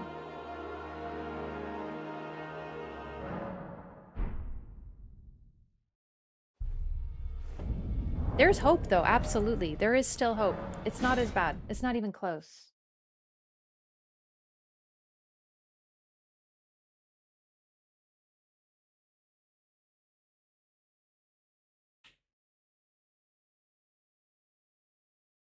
Okay, we're gonna go back to the Frenzy Flame ending. Thank you, JFLE, for finding this. I totally forgot I did this. I had a reacting to the Frenzied Flame ending of Elden Ring video. I totally forgot that I just put up a video, so it's really easy. This is my first time watching it, and it also has the full cutscene. So I get to react to myself, chat. You know, I love that. I don't really, but it, like I said, certain things are mutually exclusive. This is the best I got. Ronnie is worse. It's not that it's the worst. It's that the only one where Marika is actually replaced as the vessel and therefore is dead, which is what she wants. Yeah, that's me in the past. Any change your opinion of Melina being boring? I did think she was boring. I have hope now. You have to remember that I didn't know that she was cool because, like, I killed her so early because I didn't know. So I forgot that she was, like, I didn't get to know that she was fucking cool, chat. I thought she was boring. I forgot she existed. I was young and foolish. We all grow up. Torrent. The torrent ring. Okay. This is definitely... Okay, I don't really... Listen, I do this. This is what we're literally doing now, but I don't want to do it right now. Wraff, stop. Pass me, stop. Play the video. Baby girl, play the video. God. This is people watching my VOD like, oh!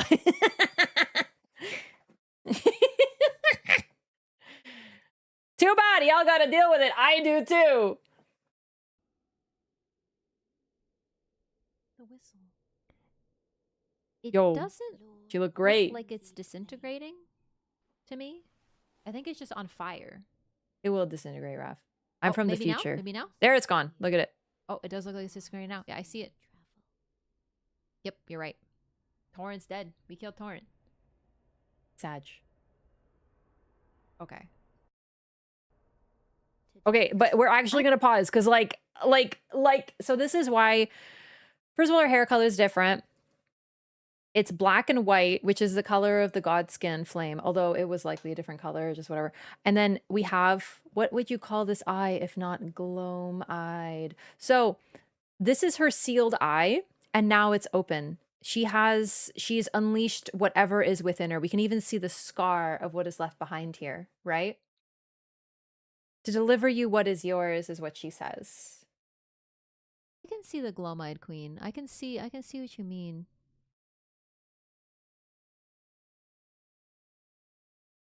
We play out a video. Da, da, da, da, da. My yaw capacity is unparalleled. I'm actually really proud of it, chat. That's really interesting. Okay. And then, of course, like, her hair color is different, her hairstyle. No more Grace either. No more Grace past Wraff. Are you gonna mention that, past Wraff? Different, and her eye is warped. What kind of wing? Like a dragon wing. A skeletal dragon wing, though. Yeah, it does look like a dragon wing. I can see her, like, now I can see, I didn't think they could convince me this quickly, but I do actually kind of see how she could be the gloam-eyed queen. Because people were like, she's the gloam-eyed queen! And I was like, what the fuck are you nerds talking about? And then they were like, watch the Frenzy Flame ending. And I'm like, the what? So... that wouldn't make sense that she... Well, maybe this is the gloam-eyed queen. But that's it. That's it, basically. And we get even past Wraff yapping. And look! Volpine!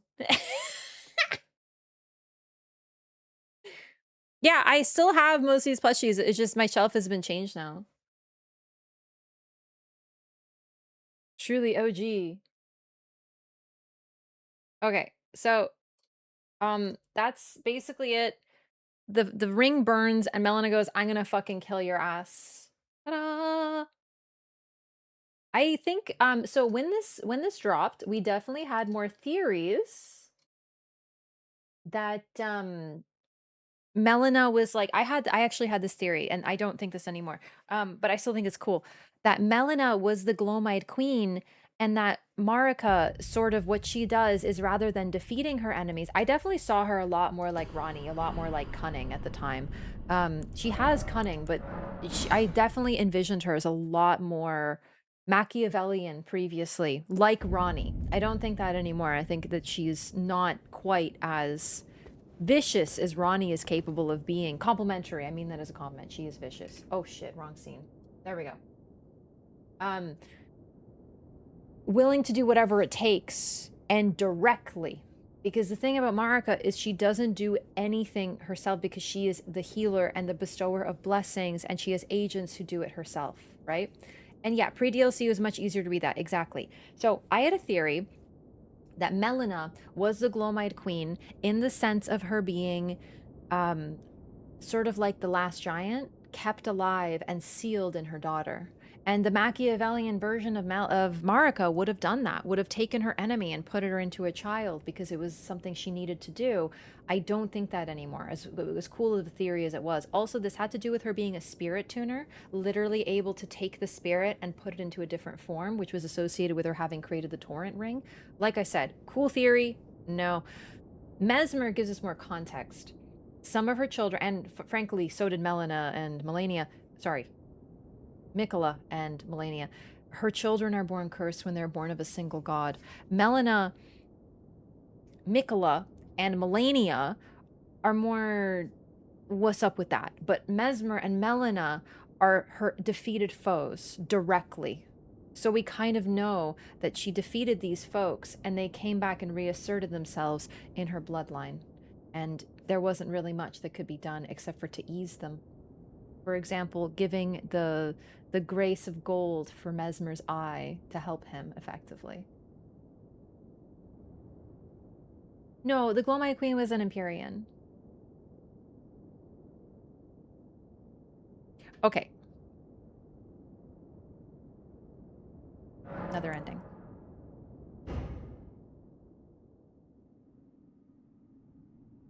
Mesmer proves this, the latter half right, not the whole sealing of enemies. I don't think that she sealed her enemies and her children anymore. I think that they were just born like that. Sort of like, you know, her children were born Omen and her children were born with like rot. You know what I mean? Like, I don't think that was something she did. Doesn't make sense. As much as it's a cool theory. Yeah.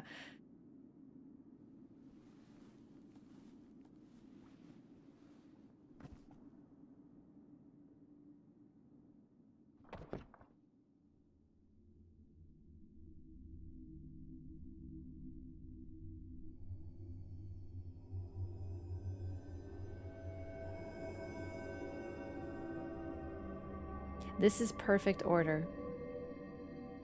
We talked about why I think this one's sinister as much as it has a veneer. I'm sorry, I can't take you seriously if you say that Marika has bad karma when you support Radigan and you call him your poor boy. I'm sorry, I can't. There's certain things that I'm just like, huh? And that gotta be one of them for me, personally. The fallen leaves tell a story. Perfect gold compared to the Age of Fracture. The tarnished became Elden Lord. Like even goldier than gold.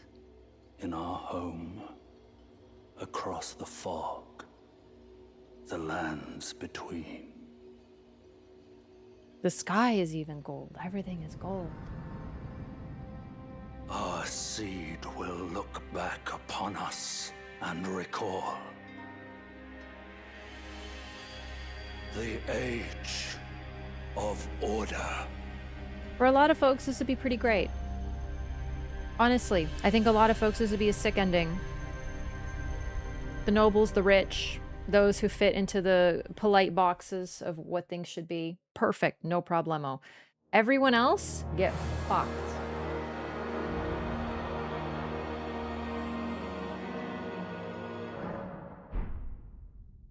Effectively, that's basically what it is. So we talked about that one. Also, these, as discussed, are basically reskins of one another, but it's still very interesting to compare the differences. So we're going to show them all off.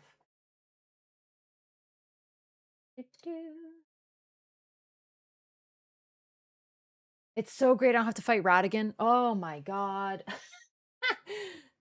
I had to fight Radigan for all this. It was painful.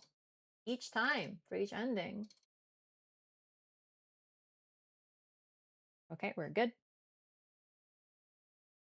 Kenneth Haight would be great. And actually, like, he's sort of one of the good ones. But that's sort of the thing, is it's like one of the good ones is still kind of the problem in this particular, you know. Order without empathy is tyranny. Yeah, Mikola has a very similar concept going for him, for sure. Yeah.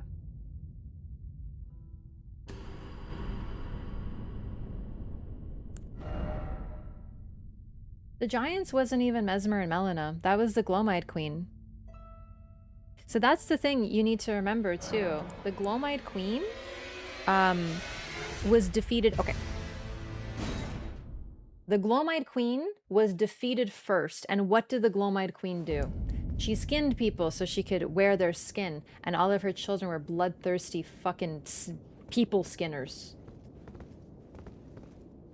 That's who were like, oh, but she was a good No, she wasn't. I think we can all agree the Glomide Queen was like, holy fucking, like, okay, a good aesthetic does not excuse all that. Do you know what I mean? She was defeated first. Oh, wait, no, hang on. Was she defeated first? Okay, hang on, I can't think. I gotta pee. I'll be right back, and then we'll talk about this. Okay, give me a minute.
Okay, hi. All right. See, defeated? Yeah. It's not even the defeated part, though. We already know that things don't really die in this world. So basically, the giants are not what cursed Marika. That is actually something that the game hints at, but is not correct, because Radigan is said to be like the sort of, you know, the red hair, the curse of their kind, but like red hair is also just of the crucible. It has nothing to do with the fire giants. I think that's the game sort of pulling our eye away in a different direction. Additionally, the curse that was put on her first children was the abyssal serpent and the Glomide Queen. The giants, as far as we know, no curse. Really. A red herring, exactly. Yeah. So generally, if you want to say, oh, she deserves it for killing the giants, I gotta be honest with you, that's a pretty fucked up thing to say, because that's like saying if you are a bad person, that your children should suffer. And that's effectively what you're saying. It's like, oh, she deserved it. She deserved agonizing pain because her, in the form of all of her children suffering horribly. Because why? Oh, because her village was invaded by the Hornsent, and her relatives, everyone she loved and cared for, was tortured and beaten to death and put into pots. Really? That's the argument we're going with? She deserved it, and her children deserve to suffer because she was made to suffer in the first place? Okay. Listen, I'm sorry. If you hate Marika but defend Radigan, that to me is like the equivalent of L plus tarnished. I just can't. Like it's like they're just, you can't come back from it, I guess. Personally, I just can't. I tried so hard. This was the run, chat. You saw it. Watch every single VOD. I tried to find redeeming factors to Ratty. I tried so hard. And I couldn't find anything. Everyone else has redeemable traits. Everyone else is complex. Everyone else has nuance. They love something. They care about something. It humanizes them. Radigan is humanized only in his obsession with order and completeness. Karma doesn't have to be deserved, just the consequence of your actions. Yeah, but it's saying that like her children deserve to suffer. That's so fucked up to me. Not to mention, the example of Godwin is a bad one because that's Ronnie's fault. So basically you're saying that her karma was that one of her children killed the other child? Like, she didn't want that either. But Ronnie's Ronnie. She's a gaslight girl boss, as they say. Radigan is what what people think Marika is, I think. Like, I tried, like, that's all I could get, is that he wants order, and that's it. That's all I got. How can we humanize gods? We can't in Dark Souls. We can in this game. It's all just a family. They're all just a family. Really. Next mending room. Rykard, Ronnie, and Radon have more things in common with the Glowmite Queen than Radigan? Wait. What? What are we talking about? I mean, Rykard sure does. He literally is squatting in her old castle.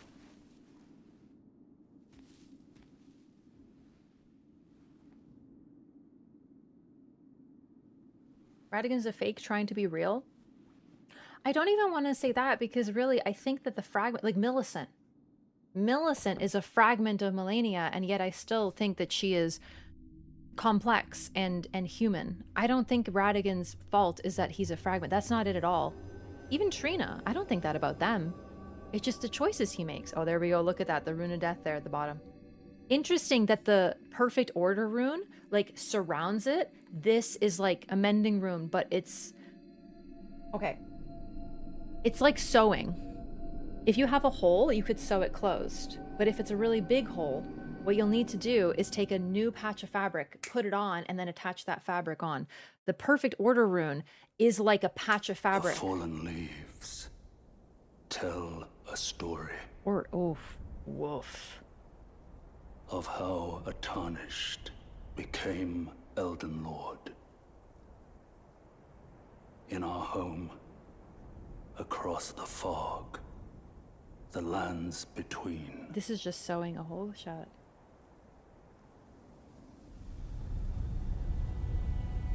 Our seed will look back upon us and recall the age of the Duskborn. I totally forgot Duskborn is the phrase.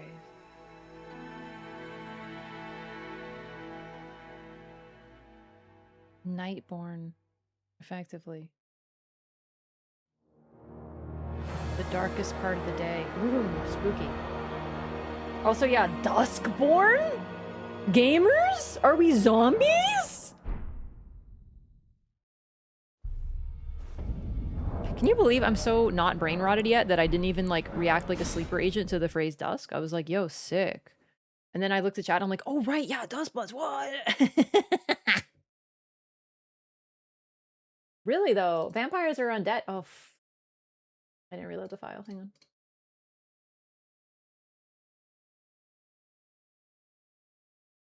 Millicent wasn't trying to become Melania, but that's what I'm saying is like the idea that Radigan's fault is mainly that he's like, what do you call it? That he's a fragment and a fake identity. I don't think that's really his problem either, because that would suggest characters like the Dark Souls 2 queens. Although, to be fair, I do think, well, now you mention it, I do think that they are more susceptible to the things around them because of the fact that they're fragments. But I think that Dark Souls is different generally. So, not the same thing. Yep, it's time for Dung Eater. People ask me what my favorite ending is. I don't really have a favorite ending.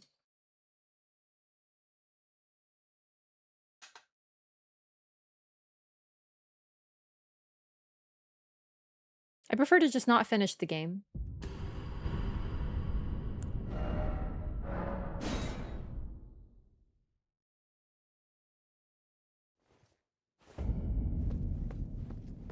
Well, unfortunately, we only have English. So if they wanted to make him tragic, they should have done it better. Like, I don't know what to tell you. I don't think there's fucking anything that we could possibly do. Because the tragedy of him is that he wants to be complete.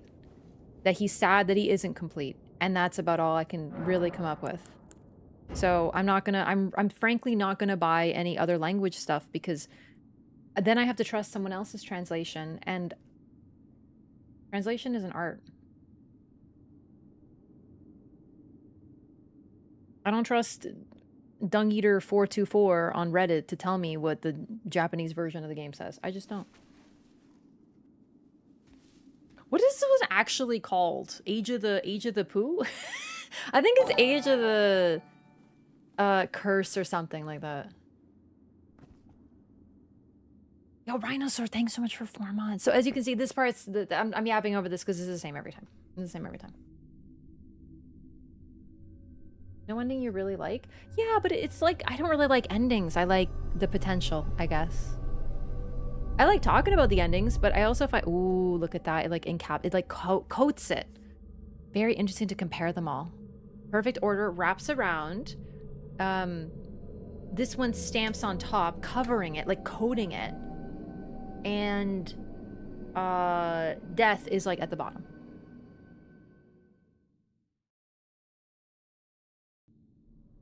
Abbe. The fallen leaves tell a story. Oh, okay. Not looking great. Of how a tarnished became Elden Lord. It's almost the skybox in the deathbed dream. In our home, across the fog, the lands between.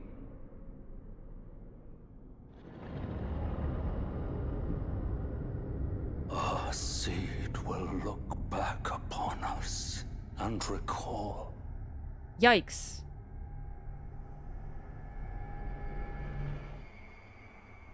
The reviled curse that defined our age. It's not even an age, it's just, it's all about the curse. Blessing of despair. There it is.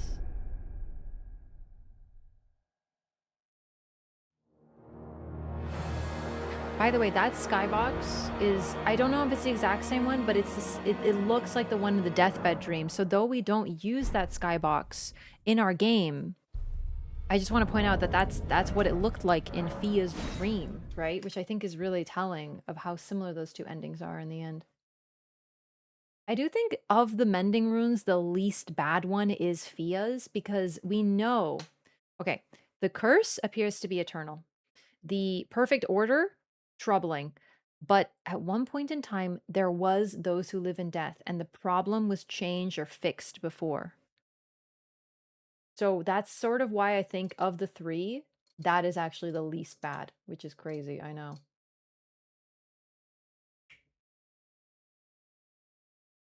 Last one. Marika created Radigan? Marika created her children too, but you don't get to choose those. Do you think that Mikola created Trina? I don't think so. That's sort of the idea. The idea that he was made, like intentionally, with intent, like character sliders, I don't buy that. I don't think that's the case. I don't think you get to choose your other half, so to speak. Except not in the marriage way. Like, you hopefully get to choose your other half. You know what I mean. That's sort of the thing, is why I don't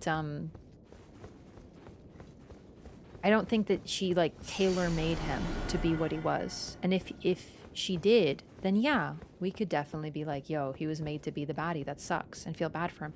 But that just doesn't really fit, I think. Frenzied Flame eliminates Deathblight? Yeah, Frenzied Flame gets rid of that problem, but all problems too. I think that's literally a quote in the DLC somewhere, that you can't choose your other half. Oh. We talked to Ronnie's doll atop her tower after the quest. I knew I was forgetting something. That and the Melina dialogue is gonna haunt me. Oh, wait. How do you do that? I've only done that once. When do you do it? I have it somewhere in all my Elden Ring streams. Because you gotta remember, all my Elden Ring content is streamed, so it's always somewhere. It's just like, where? Might not be too late. We can do it after the quest? Like, really? Like, now? Even? Oh my god. Oh, right. Hang on. Excusez-moi. Yo, it'll be like Frenzy Flame. We'll get some secret. I totally forgot about this. I didn't actually find this on my first playthrough, so this was something I had to do. Chat guided me to this on a subsequent playthrough, and as a result, only done it the once. Now, this is one thing that I will give credence when people are like, oh, the translation makes it worse. And I'm like, okay, yeah, but we still got to do what we can, what we have, you know what I mean? Yes, let's go! Talk to miniature Ronnie! I take it thou hast noticed. I shouldn't be surprised. She's been in our pocket the whole time. I thought I might expound a little further upon the order I envision. Mine will be an order not of gold, but the stars and moon of the chill night. I would keep them far from the earth beneath our feet. As it is now, life and souls and order are bound tightly together. But I would have them at a great remove, and have the certainties of sight, emotion, faith, and touch all become impossibilities, which is why I would abandon this soil with mine order. Wouldst thou come to me even now, my one and only Lord? People make that seem like it's like, oh, it's so bad. It's so. I don't think that's that bad. Like, I understand she's saying the whole thing with like sight, sound, faith being touchable. Basically, she's saying the Elden Ring was worshipped because it gave them things, sort of the idea. And then later, the Earth Tree stopped giving them things, but they still worshipped it as an object, right? And basically, she's saying she wants the outer gods and their influence to be far away. She wants these things to be distant, and she will take them away with her. And people will have to fend for themselves.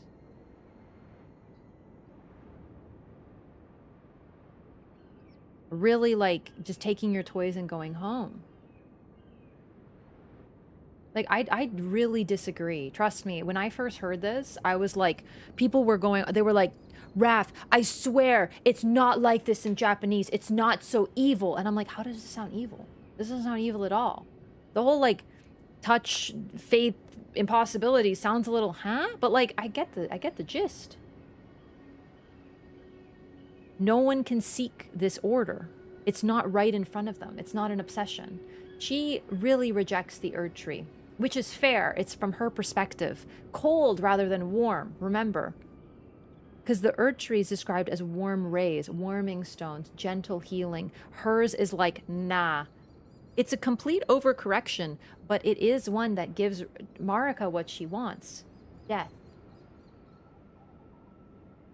So just getting rid of the Golden Order on its own is good because it's just, you know, whatever. But this idea is... this doesn't sound sinister at all, basically, is all I'm saying.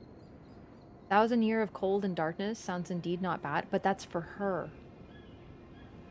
Not for everyone else. She's taking it with her. She says she's going to do it alone and be alone. The cold is for her, and the cold doesn't bother her.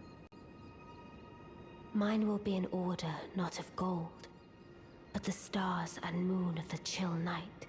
And I would abandon this soil with mine order. Wouldst thou come to me even now, my one and only Lord? The reason she asks you that is because she's basically saying, I'm going to be alone throughout my entire age. Will you come with me and be alone with me for all time?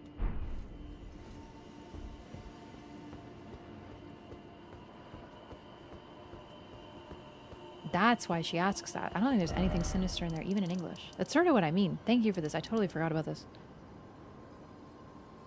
So, I guess when people say that the translation completely changes, I've also seen this argument, by the way, just to give another example, used for, it does sometimes give additional info, but it's not anything that's, like, huge, from my experience. In Bloodborne, for example, it describes how the Nightmare of Mensis was created when the Mensis scholars encountered Murgo, and it resulted in the stillbirth of their minds. And in the Japanese, apparently this is way more explicit, but it's also in the English. So people act like, oh, I could never figure that out in English. I needed the translation. I'm like, it's right there. We learn what happened in both languages, is all I'm saying. This is why I generally reject the language thing, because I feel like it's one of those things that is like over-focused on.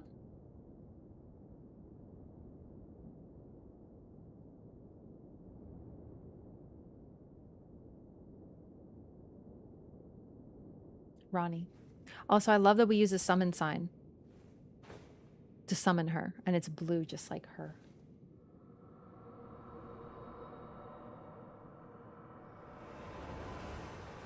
It's a lonely ending, but it's an ending of sacrifice.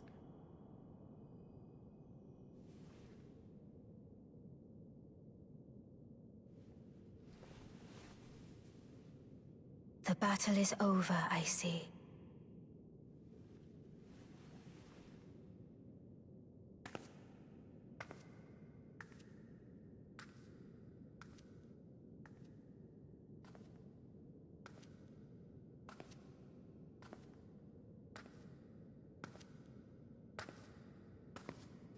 Probably won't fix Deathblight, though. That is the thing. That is a problem someone else has to clean up that Ronnie created. You know? So she's cleaning up a mess someone else made. But she's also leaving behind her own messes. I adore her. But that is a problem other people are going to have to deal with and not her.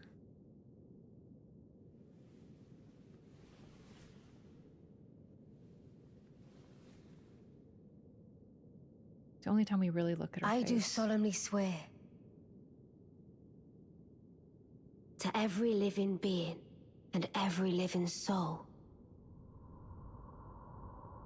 Now cometh the age of the stars. 1,000-year voyage under the wisdom of the moon. Here beginneth the chill night that encompasses all, reaching the great beyond. I admit it scares me a little bit. Into fear, doubt, and loneliness, as the path stretcheth into darkness. Darkness of the unknown. For everyone. They don't have to, they can't look up at the Earth Tree anymore, but they can look at the moon. Distant, untouchable. They can't touch it. They don't receive anything from it. It is cold and distant. Let us go together. But at least Ronnie won't be alone.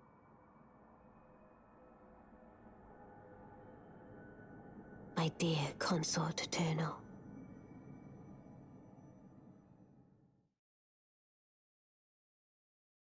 So, no one will get to play with the Elden Ring anymore. The outer gods will just have to frick off. But there are still problems in this world. This sort of reminds me of the Lord of the Rings. The concept is that the elves live eternally, and they know what to expect. But the humans are mortal, and thus they go to a darkness that no one knows anything about, but yet they must face it. That's sort of the idea here. That's what the darkness is. It's this. Does it sound sinister? Does it sound scary? Yeah, a lot of things are, but this is the path. Doubt and uncertainty are here. The tree is not there. It is not like protecting you with its warm rays. There's a real beauty in it.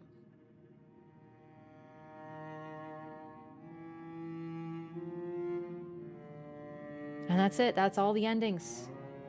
And that's it for base game. Gamers. Look at how she handles Marika. Yeah, that's another thing I wanted to point out. She holds up to Marika and she promises her.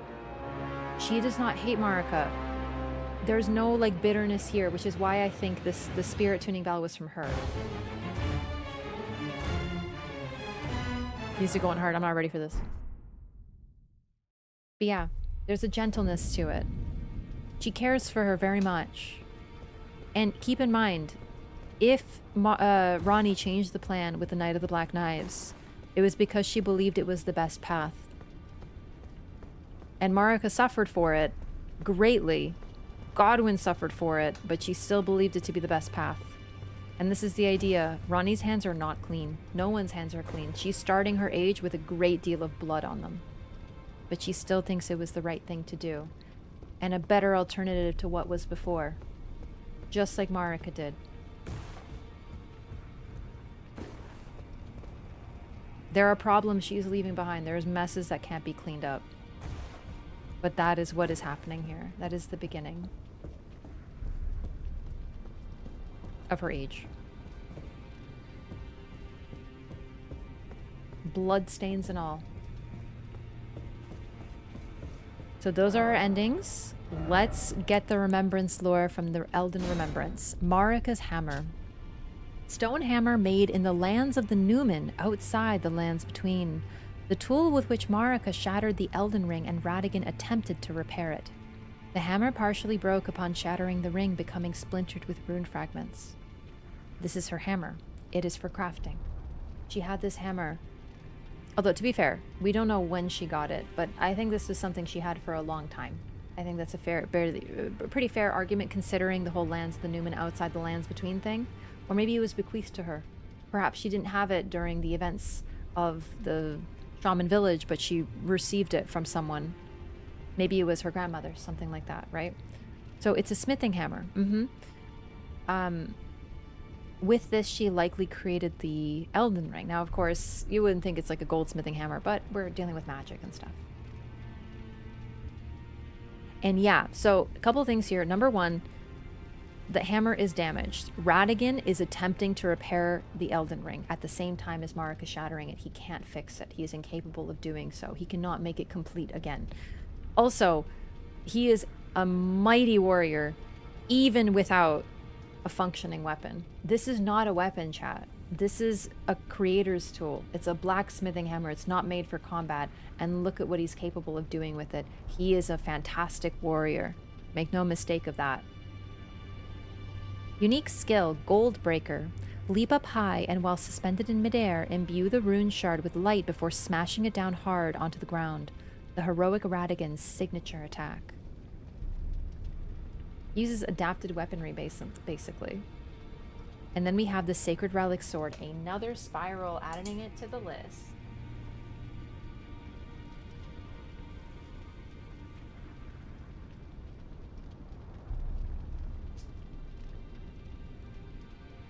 Marika's Fëanor? God, I hope not. In fact, I know not, thank God, Fëanor. Sword wrought from the remains of a god who should have lived a life eternal. Thoughts on what the weapon portends are many and varied. Some consider it the mark of a great sin or a sign of great devastation. Some think it as the end of an age, while others the beginning. Unique skill, Wave of Gold. Imbue the sword with bygone golden glory, then fire it at foes. A wide golden wave fans out forward, sweeping through all enemies caught in its path. Phase 1 weapon, Phase 2 weapons, very cool. Also, yeah, it has an appearance like the Finger Slayer blade, absolutely. The Black Knife looks like a malformed version of this sword. The Black Knife? Do you mean the Finger Slayer blade?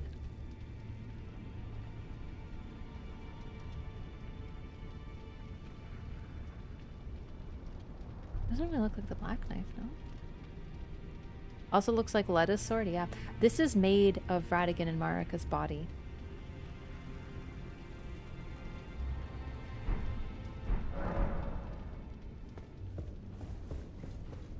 And that is it for base game gamers.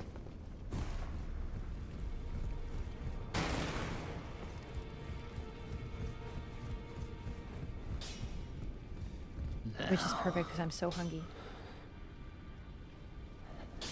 Smithing. The one the Black Knives use? The Black Knives use the Black Knife. I don't know if I see that. We looked at the Black Knife fairly a lot. I don't see it. I gotta be honest.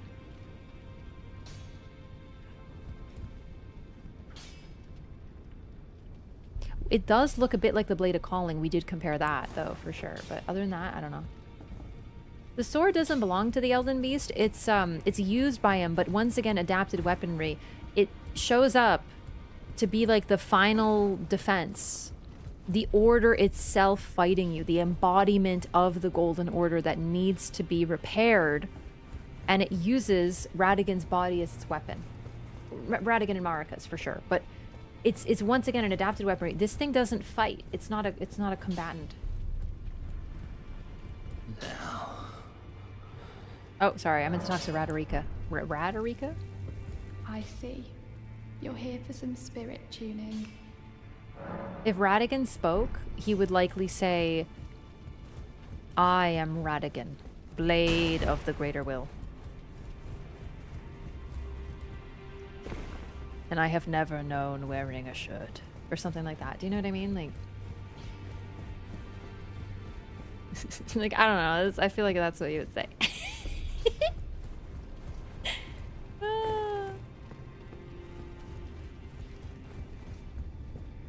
Alrighty. Gamers. That's the base game. Next is DLC. Now, once again, just to sort of mark this conclusion, thank you so much for watching the lore run. We are not done, but just starting, really.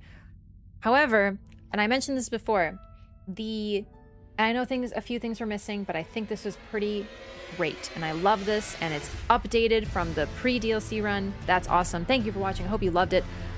I also want to add that, once again, I have played Elden Ring a lot. DLC, not so much. The DLC is going to be a lot more exploratory because I don't really remember all the details. Thank you for the applause. Right? So it's going to be a little first playthrough-y in that I'm remembering things, learning things as we go. So during this run, you remember the theme, then the purpose was to sort of talk about things as we find them. And I did a lot of that. Oh goodness, I wonder if we'll find more info on this. Haha, right? Not so much with the DLC. That's going to be legit. I don't remember all the details. I don't remember where everything is. I don't remember where each item description is. There's probably things I'm missing, things I forgot, things I have to recontextualize with Night Rain. Which reminds me, Night Rain is also going to be included. I don't have an exact format for how we're going to include Night Rain because remembrances and things like that. So I've sort of been adding in Night Rain as we play, but I'd like to showcase some Night Rain lore because it really is phenomenal and just an amazing game, and I love playing Night Rain. So that's going to be next time, but not Tuesday because Tuesday is Night Rain Day also. So speaking of Night Rain, look forward to the DLC beginning. I have to get some setup for it. I gotta make sure. And yeah. Remember, the DLC, like I said, is gonna be more like honest exploration. I still want people to remember, try to avoid backseating. You know, I know, but like, if there's something important, like, that I'm gonna lock myself out of, reminders are fine. Sort of like we've been doing, like when, you know, just with the Ronnie's Tower thing. But do let me try to discover it, because this is going to be kind of an honest first playthrough. Tuesday is Night Rain Day, so we'll be doing that on Tuesday. I also want to start adding in a couple other games this week, because there's other games that I want to play, but we will still be returning to the lore run. I just also think sometimes I need a lore break, because lore is really, really tiring for my brain, and it's eventually I start to fade by the end of the night. So yeah, we'll see. Basically, follow the stream, subscribe to the channel so you don't miss the start of the DLC phase of the lore run. And yeah, I really want to make like some time for like Silent Hill and games before September.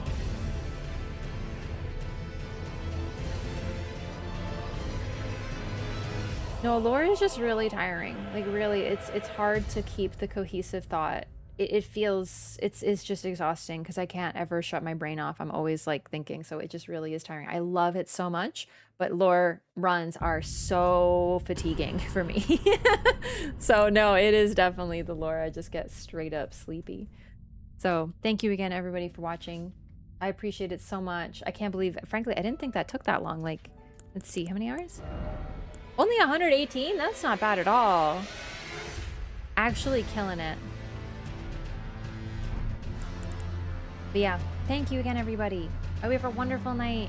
I might stream tomorrow, but if I'm still this tired, I might just need to chill. But definitely Tuesday, we'll be doing some Night Rain, and we will be talking about some lore now that we're done the lore run. Try to squeeze some in. So look forward to that, everybody. Take it easy. Hope you have a wonderful night. Catch you next time. Bye.